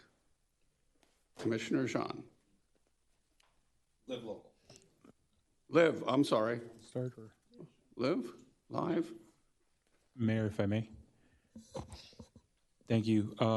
So similar to the Smart City, the Live Local Act was a conversation that we had, staff had with Commissioner Jean. rightfully so, she was concerned with regards to the implementation of the new state statute and how that could affect our zoning. So she wanted to take this opportunity to, and please jump in, Commissioner, if I'm overstating your position when we spoke. She wanted to take the opportunity to have staff take a look at the act, see how it impacts, but also take the opportunity, because we're starting to look at how the bill, which allows for affordable housing to be built almost by right, and not need county or city approval in certain cases, to take the opportunity to see how it impacts our zoning code, what we need to do to make sure that we can work with the developer as opposed to just being told, but also seeing how we can include workforce and affordable housing throughout the city. Commissioner, did I characterize that correctly? Ryan, if the attorney can also speak to the point as well. Well, first, I think that as a procedural matter, we need to introduce the item so I can read the resolution. Oh, I'm sorry. I apologize. I jump ahead. And then I'll make an observation. Is there a motion to introduce? So moved. Second. Resolution R 2023-64, entitled "A Resolution of the Mayor and City Commission of the City of North Miami Beach, Florida, directing city staff to review, analyze, and develop workforce housing recommendations, programs, and strategies specific to North Miami Beach to implement Senate Bill 102, also known as the Live Local Act, and authorizing the city manager designee to do all things necessary to effectuate this resolution and providing for an effective date." This largely came about when Commissioner Jean asked me and staff, manager's office, to look into ways how the city could foster affordability and workforce housing in the city, and kind of what programs could we implement. Some of which the city is already doing, that she and I discussed and the manager and I discussed. But more importantly, I brought to the commissioner's attention the fact that the Live Local Act had recently been adopted, and it requires certain steps that need to be taken by all local governments to assess and accommodate the requirements of the act. I have had some extensive conversations with Mr. Ning from Community Development as well. Both he and I have attended a number of different seminars. And frankly, this issue that we're discussing here is an issue that every municipality and every county in the state of Florida is going through, because it's actually required by the act. So that's what's here before you, is for us to get that direction, to take the steps necessary to assess the state of our affordable housing programs, what we have, how we can make it better, and how we can comply with and implement the Live Local Act. I have a question. When we heard of Senate Bill 102, my first thing was to ask the attorney what the effect of this was. He then proceeded to give me, 200 pages on this thing, or some ridiculous amount of the size of this. I don't understand why we need a resolution to look into this when this affects our city and our staff is looking into it. So why do we need a resolution? Can somebody answer that? Well, the resolution, let me say this. Acting Mayor, you're not incorrect, and nor is Commissioner Smith nor Smuckler in their observation of, at any point in time, this commission can, by majority vote, give direction to staff to take certain actions or look into whatever and report back, whatever. The one thing that I have discussed with some of you is, and primarily at the staff level with the city clerk, is sometimes when we codify these, for lack of a better description, in the form of a resolution, it makes it easier for us as staff, as well as for the commission, to be able to identify that, yes, you all gave us a direction, rather than cull through the minutes of all of the meetings and trying to remember at what meeting that matter may have been discussed and find where the discussion was, because we don't keep verbatim minutes. We keep action minutes. And sometimes it takes time then to actually go through the tape of a particular meeting to get to what the motion was. By having the resolution, it facilitates that process. So that is one of the benefits sometimes of reducing some of these directives into resolution as opposed to just simply a voice motion and a vote. So, you know, we felt that there are some components of the Live Local Act that we are actually required to do, such as, and the one that everyone is pretty much familiar with, is we have to identify by a certain period of time the properties that the city owns that are theoretically eligible for redevelopment as workforce or affordable housing. And so there is some logic to doing this by resolution, simply to have it in a written form and reflect what the council has asked us to do, which not to discount what the acting mayor has said, which some of this is already required of us, but it is the written documentation that we have received that direction, and we're in the process of doing so. And again, it's a process, and that every local government is struggling with and going throughout the state of Florida. And I'm sure that in some jurisdictions, they've given the directive in the form of a resolution, just as is before you here this evening, as well as by motion and voice vote as well. So at the end of the day, we get to the same place. The only benefit sometimes of having a written resolution is specifically that. It's a written resolution that we can easily locate, identify, and in some instances get back to you. And the example I give is the discussion that previously took place during earlier this evening, where several of you talked about where's the public benefit policy. You know, we think that we directed this, and we now have to go back and look through the minutes and see if there was discussion reflected in the minutes, as opposed to potentially doing a word search in our database for a resolution. That from staff's perspective, and only from staff's perspective, is a inherent benefit in reducing some of these directives into written form, such as you have here before you this evening.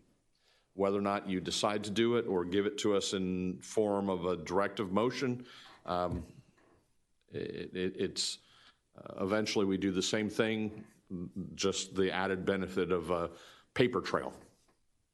Thank you. Yes. I'll take a shot. Thank you. Let me just say real quick 3 things. Number one, Surfside's having a real issue with this. It's all over the news, yet it's law. So I understand it. Number 2 is I would like to have resolutions that the code is changed for parking by the end of the year. I'd like to have resolutions that we have a change for the other issues that we have with the development, and if that's what it takes. But I know at the workshop, people up here were very objective that they didn't get a say-so. Well, that's the place to do it. I feel very strongly that I agree.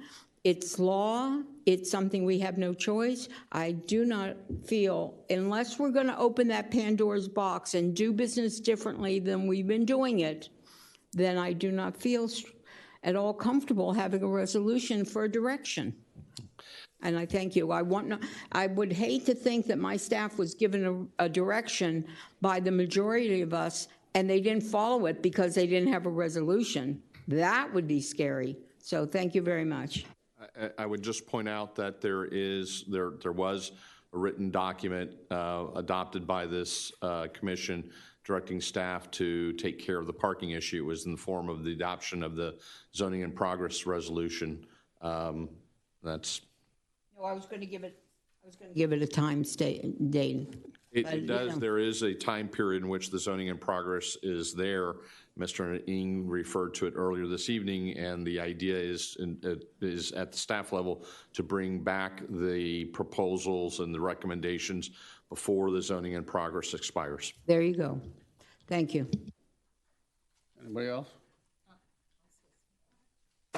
Commissioner Smuckler. So when this was on the consent agenda and I asked for it to be taken off of consent agenda, I thought it was going to be put on for discussion. I didn't realize it was going to be put on as a resolution. And maybe that's would have probably have been a better idea. That's it. In defense of anything, a resolution more or less is a discussion of an item. No, but like at the end, when we do discussion items at the end, we're not doing resolutions, we're doing discussion items. That's correct. That's correct. Anybody else? I'll say something. In working with our charter officers, I think an important thing is that each commissioner here has the autonomy to put out a resolution. I think this administration has been very delicate in not wanting to, how should I put this? Instead of implementing a process, they're saying the word, we're going to go out and what's the word I'm looking for? We're going to do an assessment versus having a strong directive to say this is an issue or policy that a commissioner wants to see implemented and then have the discussion on the day as if this is something that the commission wants to do. Seemingly so, like something that I mentioned before, and I just want to see how this pattern persists. If Commissioner Daniela Jean proposes an item, there is an issue.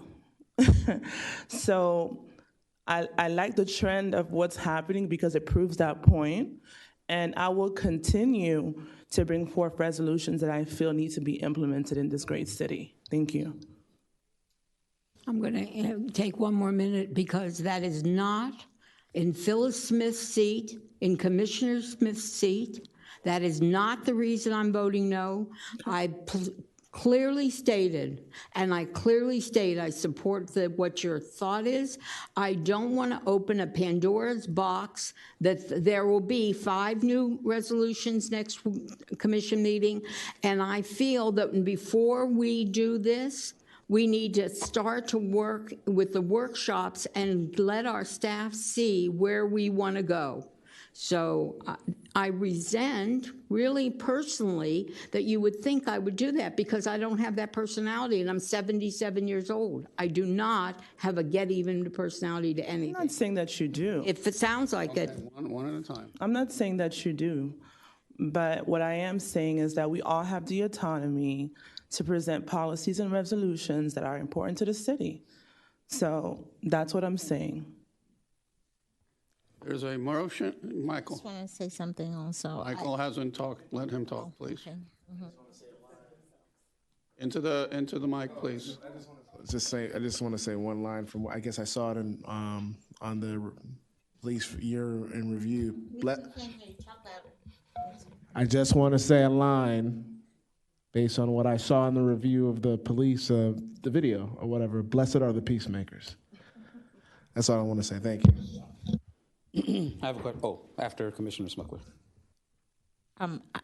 I've been on here with you for 3 years now, and I have voted for things that you have brought forward. So to insinuate that because you bring something forward, it's not going to pass, that's extremely wrong. It's not wrong, and we can have the discussion in a workshop if that's what you all prefer. But obviously, there's always things that need to be said and aired out so that this commission can move forward in peace, which is my hope and intent, and always has been. So we can have a workshop to talk about certain things that may need to be aired out at a future time. Mr. Manager, if you got the direction from 4 at a workshop, would it have the same effects as the resolution on the dais? I would take that as direction from the body of the whole and move forward with whatever the direction the commission requests.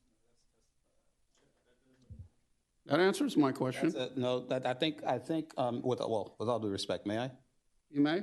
Because I think that question that you asked is an all-encompassing question about direction given at workshops. The workshops Mr. Attorney, if at a workshop, a commission, the majority of the commission says, do X, when X may require a resolution or an ordinance, the city manager can't take that direction because then you start to mirror actual votes at a city workshop. That's not what workshops are for. No, and I'll clarify, Commissioner, that's a very good point. If the direction is go implement X program, but that would require some type of vote, whether it's because of contract or anything like that, then obviously I would definitely bring that back for a commission vote. So for example, we'll use one of the procurements. We want to procure X service. That can be a consensus that's given to me. We would look at what that is, what that scope is.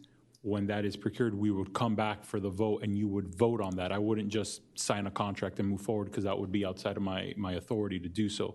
But if it is, hey, another idea, we want X event to go forward, and that is a consensus of the board, then I would put that event on. That doesn't need a resolution or an ordinance as long as it's budgeted. So Chair, wouldn't that, because you can only do so much because right, whatever's within my authority. Threshold, within your threshold. So that's because a workshop by definition is ideas getting bounced around and information being requested or given back. That's what this is, 180 days. Well, no, this is more of a directive, and it's codified, and so everybody won't be confused on what it is, and them coming back with us with the information. That's different. It's different. I mean, I'm just. And let me I say, understand everybody. Okay. and let me say this for the record.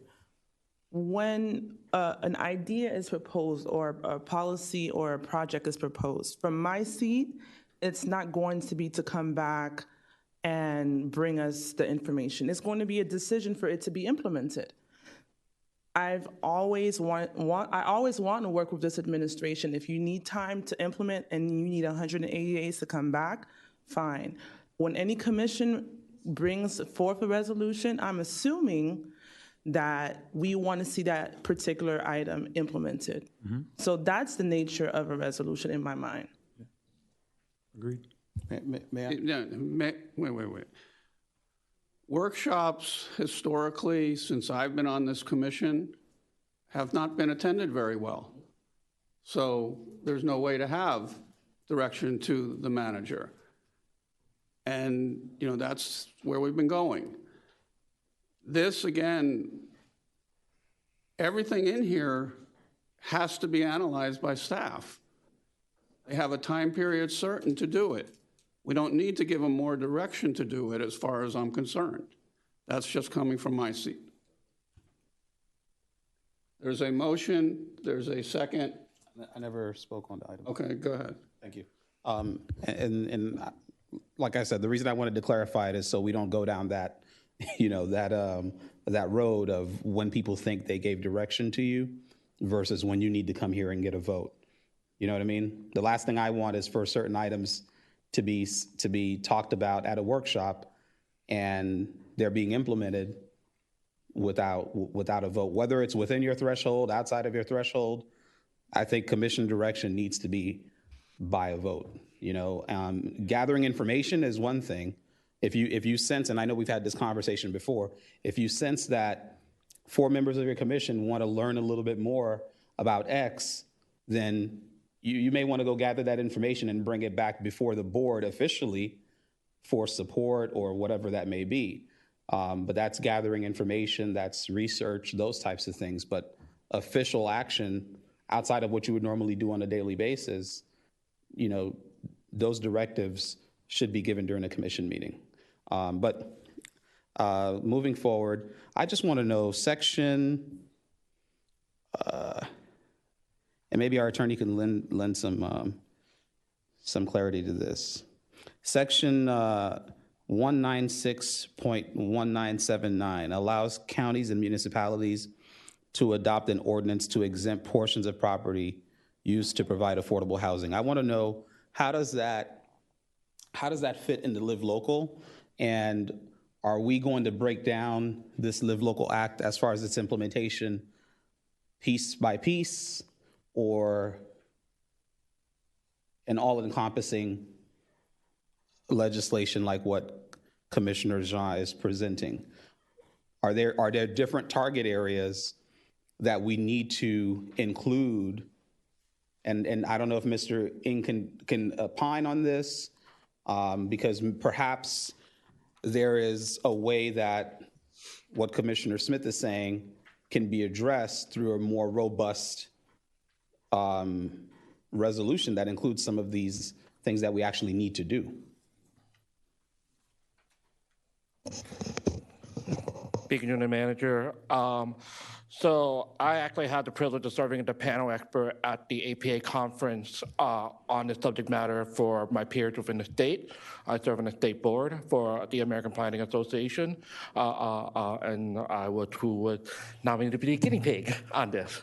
I can tell you that the act is diverse in nature, and that what we're grappling with is beyond the aspect of just providing affordable housing, but dealing with the aspect of the preemption, the aspect of how this affects our tax base, our protection of industrial and commercial land, and the creation of various aspects of affordable housing. This act in and of itself provides for AMI 120%. And that's the basis for this. But what if the city wants to delve deeper into its affordable housing policy, looking at 40% AMI, 80% AMI, creating differential structures within its policy system to address affordable housing? There are also other acts, portion of this regarding how we need to process items in the future from an administrative standpoint that the city code does not have procedural policies on, and leads us to a degree completely exposed. This is what staff has been working behind on the scene, and we are definitely aware of some of the items that come into play. Okay. There's one aspect. I just want to say one thing. There's one aspect that it's been sticking with people, at least from the municipal planning standpoint. This is a 1 mile radius, right? So if it's without this, if it's, let's say, within right at the border of a city, it's still within that 1 mile radius. Yes, sir. So like someone take for example a part of Eastern Shores, and you see those large developments right off on the beach. If it's within a 1 mile radius, then they can go as high as that building. Right. So what it is what we have to do this. This is not something that's theoretical or nonsense. This is something we have to do, and it's not just a simple directive that we need. This is us being proactive. If I would add to short answer to your question. This is going to come to you in multiple parts, just because of the size of the things that need to be done in order to implement it. Thank you. And I appreciate the answer. And look, everyone has their concept or understanding of how this works. I appreciate what you said about resolutions. I believe they're more effective because they've resolved that a commission has said X, right? And if the manager looks at it, if the attorney looks at it, if anyone looks at it, it's very clear as to what the resolution is. This is what we resolved to do. Are you doing it? I remember I presented a resolution on having a minimum of 10% in reserves for capital improvement projects for the water utility. That resolution passed successfully. A year later, I asked how were we doing? And a couple of people were looking at me like they had no clue what I was talking about, right? The clerk was able to go back and find the resolution, and it clearly stated this is the amount that should be allocated for CIP at minimum. And so that had to be done versus figuring out through conversation what we actually requested. And that's happened here before. But again, in difference, the acts that we're approving in this ordinance are too broad. There's too many Yes, they are. Let me speak. That the recommendation of 80 to 120 to whatever percent can be changed and be implemented. That has to be addressed by itself. It doesn't need to be addressed by us just arbitrarily approving this right now. So the question that I want to pose to you is, if this is something that we're going to have to discuss and decide how the city of North Miami Beach is going to get ahead of the curve or implement certain affordable housing and all the things that this particular act implies that we need to do, when will we do it? And this is what this legislation does, because if we didn't ask, I'm sure affordable housing and all the implications of this particular act is something that we're all interested in finding out. But if our community development individual director does not come and say, hey, this is what we're doing, how will us as a city know how we're moving forward? And that's the question that really is a rebuttal to what you're saying. This is asking for more information to be provided to us and giving a directive that we want to see what the plan is for North Miami Beach. So it's not a blanket over this entire bill to say, okay, well, it's specifically to North Miami Beach. Okay, I disagree, and the reason I disagree is that there's two different things in this ordinance. There's not one thing. In this resolution, in this resolution. There's asking to look into Bill 102 and looking into the LIV. And both of those are big, big asks to do. They should be separated. And I don't have a problem with resolutions if, that's the direction we want to go. But when there's two like this, separate them. That's why I'm voting against it. Could I? Senate Bill 102 is the Live Local Act. I'm sorry. Okay. I just want to, if I can, through the chair, I just want to say to the manager, I'd be extremely disappointed if the majority of your dais gave you direction and to study something, to review something, to bring something back to us, and you didn't do it. So I understand where this is that important, and it's that important to me too, but there's so much. And you know what? If you find in starting this, and you find in your first 60 days of looking into this, that you need to start bringing resolutions back to us for us to make changes, I'll be the first one to review every word. This was something I discussed with the manager about my feelings about making them into resolutions before we ever sat on this dais. So I appreciate the fact that you feel so strong, because I feel very strong too. The thing I don't feel comfortable about is exactly what you said, Commissioner, is that you think with having the resolution, it'll make it stronger for them to be accountable. And as far as I'm concerned, I hope they're accountable if they have a majority vote. So thank you very much. That's not my only point. Not only just to make them accountable. This is something that we haven't addressed as a commission. So I suggest we do a workshop. Commissioner Smuckler hasn't said anything. I'd like to do a workshop, and I also want to call the question. Call the question. All those in favor? Aye. All those against? Nay. Nay. 3-3. Doesn't pass. Mr. Manager, create a workshop, please. Yes, sir. If I may, Commissioner, I know it's obviously not in the right time to request, but seeing that we are a little pressed on time, typically, we have a item that's very important, 11.11, which is the community development block grants. The county is waiting for us to submit the paperwork, and so it's a bit of a time sensitive.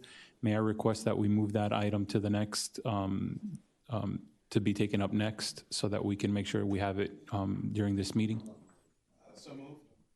Second. All those in favor? Aye. I'll take that as a motion to introduce as well. Resolution number 23-92, a resolution of the Mayor and City Commission of the City of North Miami Beach approving an urban qualification cooperation agreement with Miami-Dade County to participate in the Urban County Community Development Block Grant Program for fiscal years 2024, 2025, and 2026, authorizing the city manager designee to do all things necessary to effectuate this resolution, providing for conflicts, providing for scrivener's errors, providing for severability, and providing for an effective date. Make a motion. Second. There's a motion, there's a second. Which one, you or you? I'll take it. Mackenzie, second. Phyllis. Mayor and Commission, thank you so much. I really appreciate the accommodation. So first and foremost, thank you. Essentially, what this is because we are under the 50,000 in population threshold, we're not considered an entitled city. And so for us to be able to access federal funds, we need to go through the county and or the state. What this allows us to do is go through the county for fiscal years 24, 25, 26 to participate in the county's annual competitive request for application or RFA process. This allows us to go after funding allocations for various housing and community development activities throughout the grant programs, specifically Community Development Grant, the Home Investment Partnerships, Emergency Solutions Grant. These are all offered by HUD, for example. And so it opens up the opportunity to go after those federal funds for various projects that obviously the Commission has always been in favor of identifying opportunities to diversify our revenue stream and provide worthy projects for our residents' benefit. We have participated in this in prior years, but we need to opt in for these upcoming next calendar. The next few years, and so the county's actually held off because they were they're waiting for us before they submit everything moving forward. So I request your support so that we can keep working and continue to find opportunities for the public and funding sources to support those projects. Do we have a motion to accept already? We have a motion to introduce. We don't have a motion to approve. I have a quick question, if I may. The question is, with all the developments that we have coming online, do we have to wait until the next census to wait until our numbers are updated? Excellent question. I am not sure, Commissioner. I believe that in between the 10-year, there's opportunity to be reconsidered. Yes, there for that. Yes, you can use from the prior count, and if you, sorry, you can go from the prior and I could be wrong. I don't know if it's still open, but I assume that it is, and I think there's certain COVID waivers that would allow you to do so because of what happened around that time, that you could put money through a particular firm that would reassess the numbers, and then it would go through the Census Bureau, and then they could then reevaluate the numbers depending on what's provided. I think that's how it goes, but I think that there is an opportunity there. I don't know how valid it is, but I think Commissioner Jean is right. Yeah, Commissioner, I have seen in the past where a city was identified as an entitled city, and it was like year either 4 or 6 of the census. I mean, this was many years ago, and so they even got a seat on the TPO. At that time, it was called MPO. As a board member. So there is an established policy. I just don't know what that is. I can research what that would look like and provide that information to you. But there should be a policy to be able to be considered an entitled. I would love for us to look into that. And also, the other thing is we have $600,000 that was given to the city from the federal government. And because we were not entitlement, the county has it. That money has not been released. It's been about 5 years now since, or less, I don't remember the time frame, but that $600,000 that we received from the federal government is still being held by the county. So there's an email thread, there's all type of information supporting that. Hopefully we can also look into that as well. Yes, I'll definitely look into that, and I'll get with you, Commissioner, to get a little bit more background information. Thank you. The only question I had on Would this, somebody please introduce it? I'll make a Move it. motion. Move it. I said, Yeah, I thought, I took it as because you moved it up, so you wanted to hear it. So we consider that to also be a motion to introduce, and that we read the title into the record. All right, so we needed a motion to approve for I make a motion to approve. second? Second. Second. It's We already had one. Commissioner Smith made the motion and Commissioner Florimon seconded. all right, so discussion. Go ahead. So I just wanted to say that thank you for pulling this up so we can make sure it's voted on tonight. And what I didn't understand, and I don't know if you found out, you were going to check in, why didn't we apply last year? What happened? He doesn't know. Okay. Well, we have to remember then learn a lesson from this, not to let any grants slip through our fingers. Any Thank other you. discussion from my commission? All those in favor? Aye. 6-0, passes. All right, people. We have the bewitching hour coming up. We have 4 more resolutions and ordinances, and then we have a bunch of other things. We are not going to get to them. I would suggest that we take 1 or 2 more, and then Well, let's play it by continue this to Thursday. not this. Can we do the attorney's office? Can we do the attorney's office? Yeah, because he's asking for something. What's that, 7? It's 11.7. All right, we'll do, as far as I'm concerned, we'll do 2 more, okay? And then, We'll play by ear. We don't know how long it's going to take. Yeah. 4 Everybody really wants everything. or 5. The next one is 11.6. You gotta go. All right, So are we going to do 11.7, the city attorney's office, or? let me see, okay. I would like to do freebie and 11.7 if we can do it. All right. Okay, sorry. We can't just keep adding them. I mean, we're not going to make it. So I would say that we defer, what's the language, Mr. Attorney, to go to the next day? Let's start. You would have to, it would be a motion to roll over the remaining items on the agenda to your alternate date, which is next Thursday. Not this Thursday. Yeah, I would. This week. Next, correct. Yeah, September 28th. for September 28th, we do have various items that are time sensitive from the water CIP. I know it's a big concern with you all and the community with regards to the Black and Veatch contract. We also have the business tax receipt discussion that we need to have a conversation about, as it's there are some requests from our businesses, and we do need direction from the commission on. So I would encourage, if we're only going to hear one or 2 more, that we do establish a meeting for next Thursday, September 28th, to finish the business of the city. What you would do procedurally is make once we get finished with whatever the 2 items, to the remaining items, is make a motion to table the remaining items and to continue the meeting until September 28th. So I can make the motion now?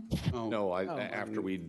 All right, so let's introduce Resolution 11.6. Resolution number R2023-87, purchase of additional freebie transportation services from Be Free, Inc. Second. Moved and seconded. Resolution number R 2023-87, entitled Resolution of the Mayor and City Commission of the City of North Miami Beach, Florida, approving an agreement between the city and Be Free LLC, doing business as Freebie, to provide free on-demand transportation services, authorizing the city manager designee to do all things necessary to effectuate this resolution and subject to the budget appropriation and availability of funds, providing for conflicts, providing for scrivener's errors, providing for severability, and providing for an effective date.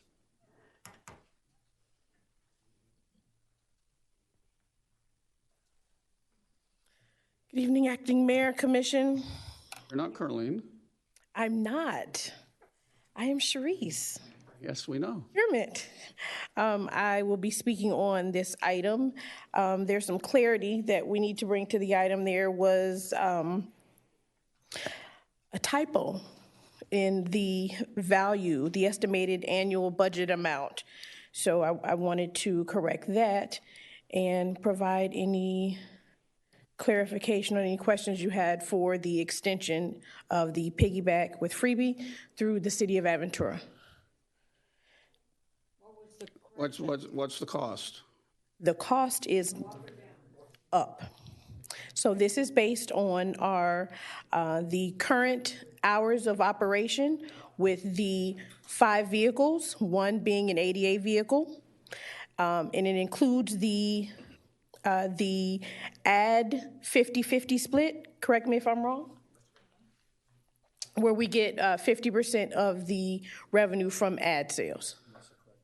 The correct number is $582,690 annually.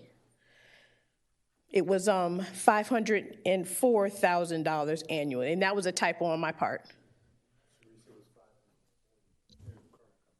The current contract is $542,690 a year. What's the new price? I'm sorry. $582,690. Yes. And so, and you guys, I want you to correct me if I'm wrong. Initially, we were doing the pilot program, so there was some savings there, some discounts given while we were in that pilot program. So now that we're going full throttle, those are the costs based on the hours of operation. Okay. So I have one quick question. Commissioner is currently in our budget, so it's covered in our budget. I'll just give a quick, brief background. So freebie started last year in, say, around August of 2022.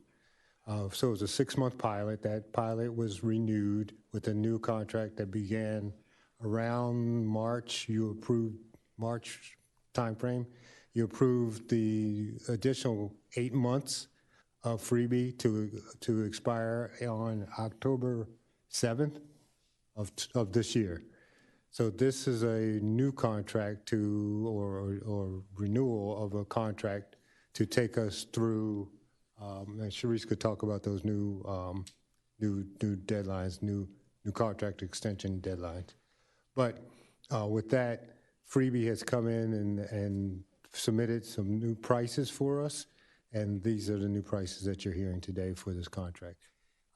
Freebie has been a great partner, and as you know, we are also seeking a grant to provide it to improve our services. So we're looking forward to positively hearing from the state on that grant, and hopefully we will be successful in that, which will help us add to our freebie fleet, say that 3 times, and then continue on with that service. So as we mentioned, it is budgeted for this year in that amount, so that amount is covered in our current budget. Thank you. I have one quick question. You go first. Okay, my question is about the disability car. Is there only one disability car for all of North Dade? For North Miami Beach. North Miami Beach has their own, is my question? Yes. Yes. Okay, because I had something and it didn't work out that way. They were short a car, they had to go get a car, it was a big thing. Commissioner. Now that I know that it was just a one-time mishap. And Commissioner, I shared that with freebie, so they're investigating that and they should get back to me. Thank you. Thank you very much. Thank you. So my question is, so that disability car, is it only exclusively used for ADA, or if it's not being used, is it being used, if it's not being used by an ADA person, can it be used for other rides. Commissioner, unless, Yep, I can. no, there it is.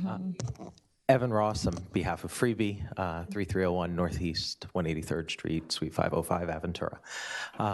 The vans that are ADA accessible can be used for any rider. They have 9 traditional seats. They also have a wheelchair ramp and the ability to lock in a wheelchair. So if you have someone who can get in and out of a wheelchair in a car, they can typically use the Tesla vehicles. If they need to stay in the wheelchair, those vehicles have the ability to lock in a wheelchair and have them access the vehicle in and out through a wheelchair ramp. Okay, so it's being used, the ADA is being used whether someone that's not disabled needs it. Right, so if you are someone who needs wheelchair accessibility, when you go on the app to request your ride, there's an option to Yeah, select but I for that. just want to make sure that it's not sitting there doing nothing. Correct. If it's not. It can be used by anyone, but if you request a ride specifically with the need for a wheelchair, then that's the vehicle that will come to you. All right. Unfortunately, that wasn't the experience I had. They had to go return the wheelchair van and get the regular car before they could make the pickup. And that's the reason there was a 45-minute extra, not the hour and a half, an extra 45 minutes, and the appointment was long gone. So that was not what I heard. So could somebody clarify that? Because that makes a difference whether or not we have one more car running all the time. Yes, ma'am, we'll clarify that. That's part of the request that I shared with Freebie, so. I appreciate that, because that was not the experience. Other questions? You mentioned, yes, Director, you mentioned something about is the radius changing? To my knowledge, no. Oh, because I heard you mention Aventura. No, what we're doing is we're piggybacking the original or the initial contract with the city of Aventura. So that's why we're coming back, because Aventura actually went back to their commission to extend that. So now we in turn have to come back to extend as well. Okay. I didn't know you were with Freebie, Mr. Ross. When did you become, join the team? More than 2 years ago, we've been representing Freebie. Great. So. Any other questions, Commission? Somebody want to make a motion to approve? We already did? I'll make the motion. Second. Okay, all those in favor? Aye. Aye. Passes. Thank you. Okay, last one. 11.7, resolution number R 2023-88, budget resolution amendment. John Herron, attorney. Someone want to move to introduce? Also move. Second. I have to see where.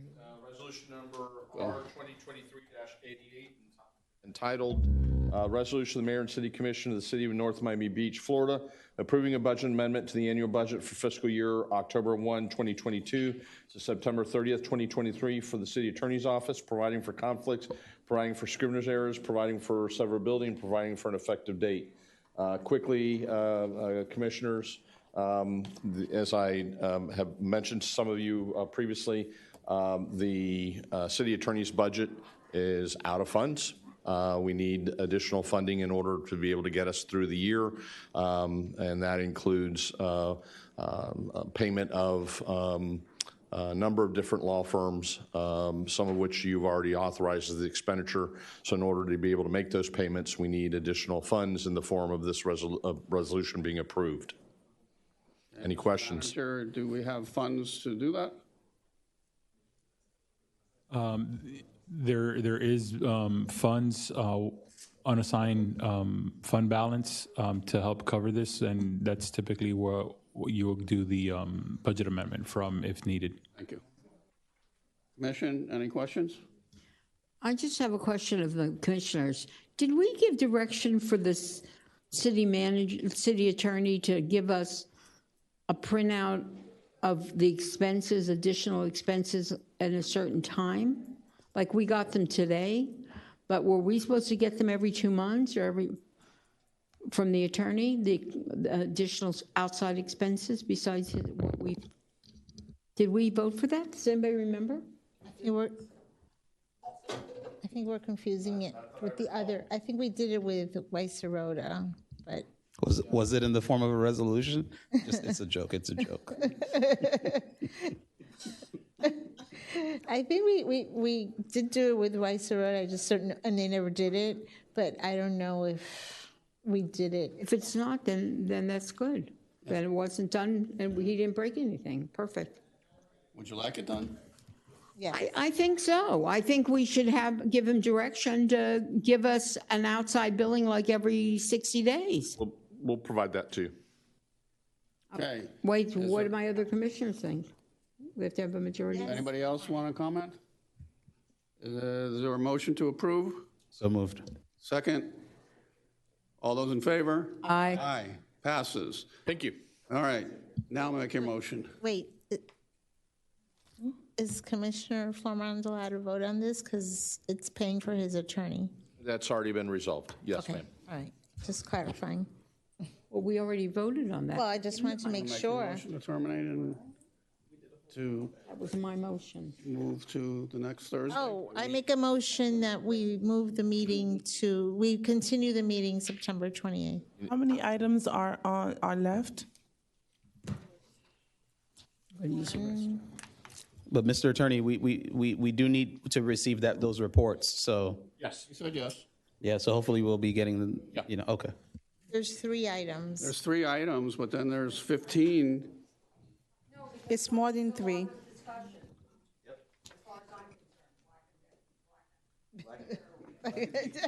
Black and salmon. There's a lot of discussions. I believe there's a total of 10 with, I think it's 3 voting. If I'm 10 items. 3 voting. 3 require votes, and the rest are discussion items in the manager's report. Oh. Yes, sir.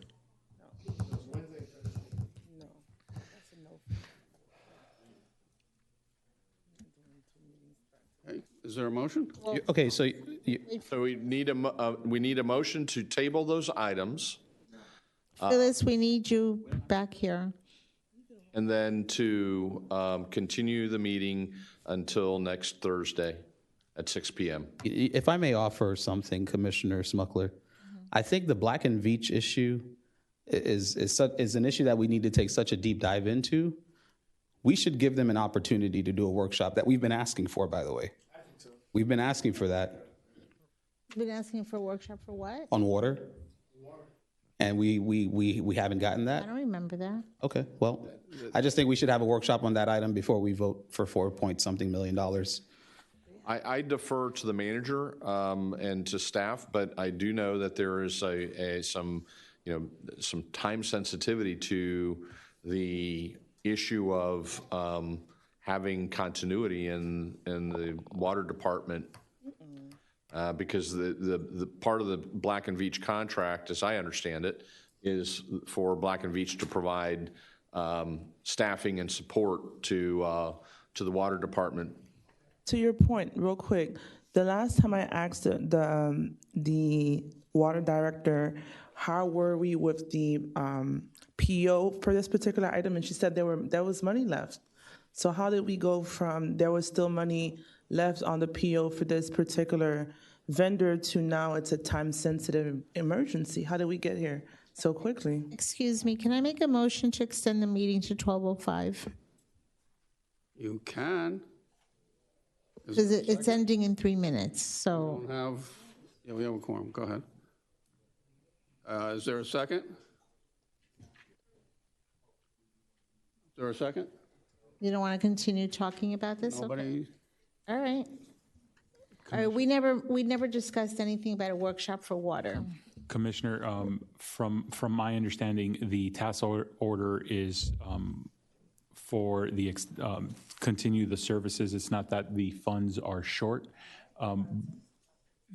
It's time sensitive in which we need to authorize the continued expenditure, which would go forward with. I don't know if Andrea is still here or Sam.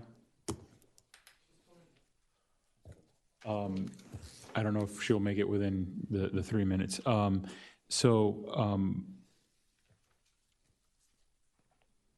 I apologize, Commissioners. But from my understanding, the sensitivity is more with regards to continuing the services, not for lack of funds. With regards to a workshop, if we can have a date settled, then we can definitely coordinate that for the commission. If that's what the commission wills, then we can talk about the CIP for the water department and authorization of what we're doing with the consultants and how we're moving forward. Yeah. If you come on up. Regarding the Black and Veatch work order, it extended. It needs to be extended because it expired, or it's expiring at the end of the month, at the end of the fiscal year. So because there are more projects and work to be done, Water's requesting to extend that in that dollar amount for the remaining projects, which are several. I have a question there. So if it's extending it for the sake of lapsing, why didn't, anyway, there's no time. Yeah. Can we go month to month? Can we go month to month for now?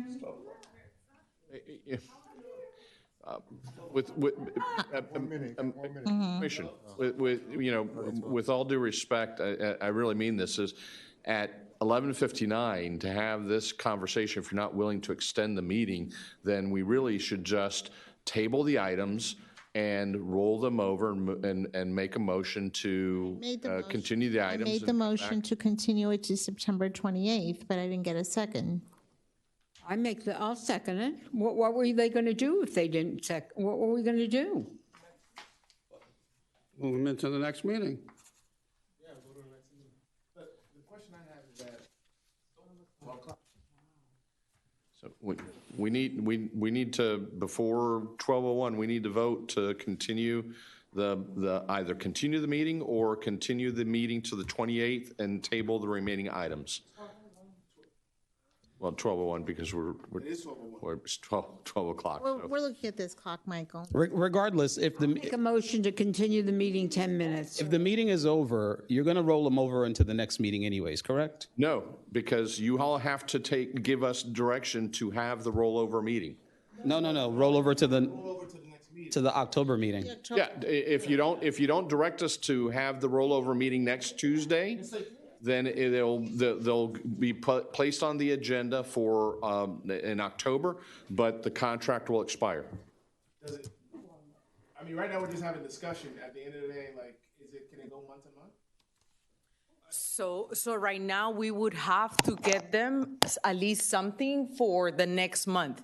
But then we also have Olita River there that has to be approved so we can move forward, because that contract we have since April was when the first resolution. So I would like to also move that one forward.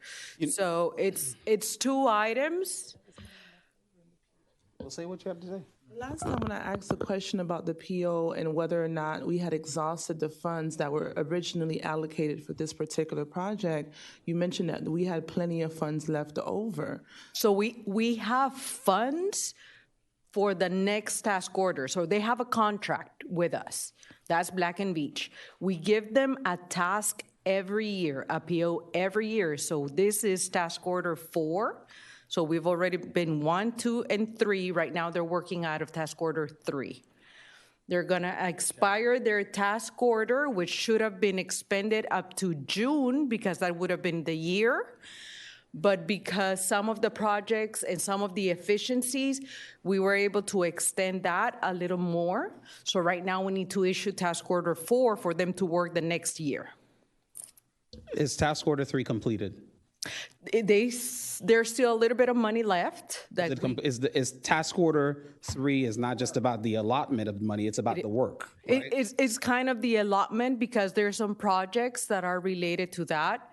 So what Are we all the have projects, is, and I'm sorry, I apologize. That's okay. But are all the projects in task order 3 or work order 3 completed? so based on what they had put there, there's some projects that have had delays for one reason or the other. So in essence, if they're not completed with that, but they have the funding for that, they can continue working on those projects They have to continue working on them until completion, right? Those work orders. So they'll continue working, but remember that task order, how it is based on the people that we have here. So we pay the people that we have here for them to be able to manage those projects. So if those projects get delayed for one reason or the other, it can be we didn't get any bids, we're waiting for grant approvals, we're still waiting for OLITA as an example. We've been through negotiations. So that's not on them specifically that those projects haven't moved forward. So they're helping us to manage and move those projects forward, but there are some of those projects that haven't been, that we were expecting to have in construction right now, and they're still not in construction. Interesting. Okay, so there's no motion that's approved to move. Is there, Second to go to the 28th, to have a meeting on the 28th. but nobody voted for it.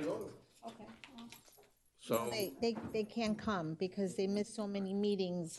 Commissioner. the meeting is terminated at 12:04.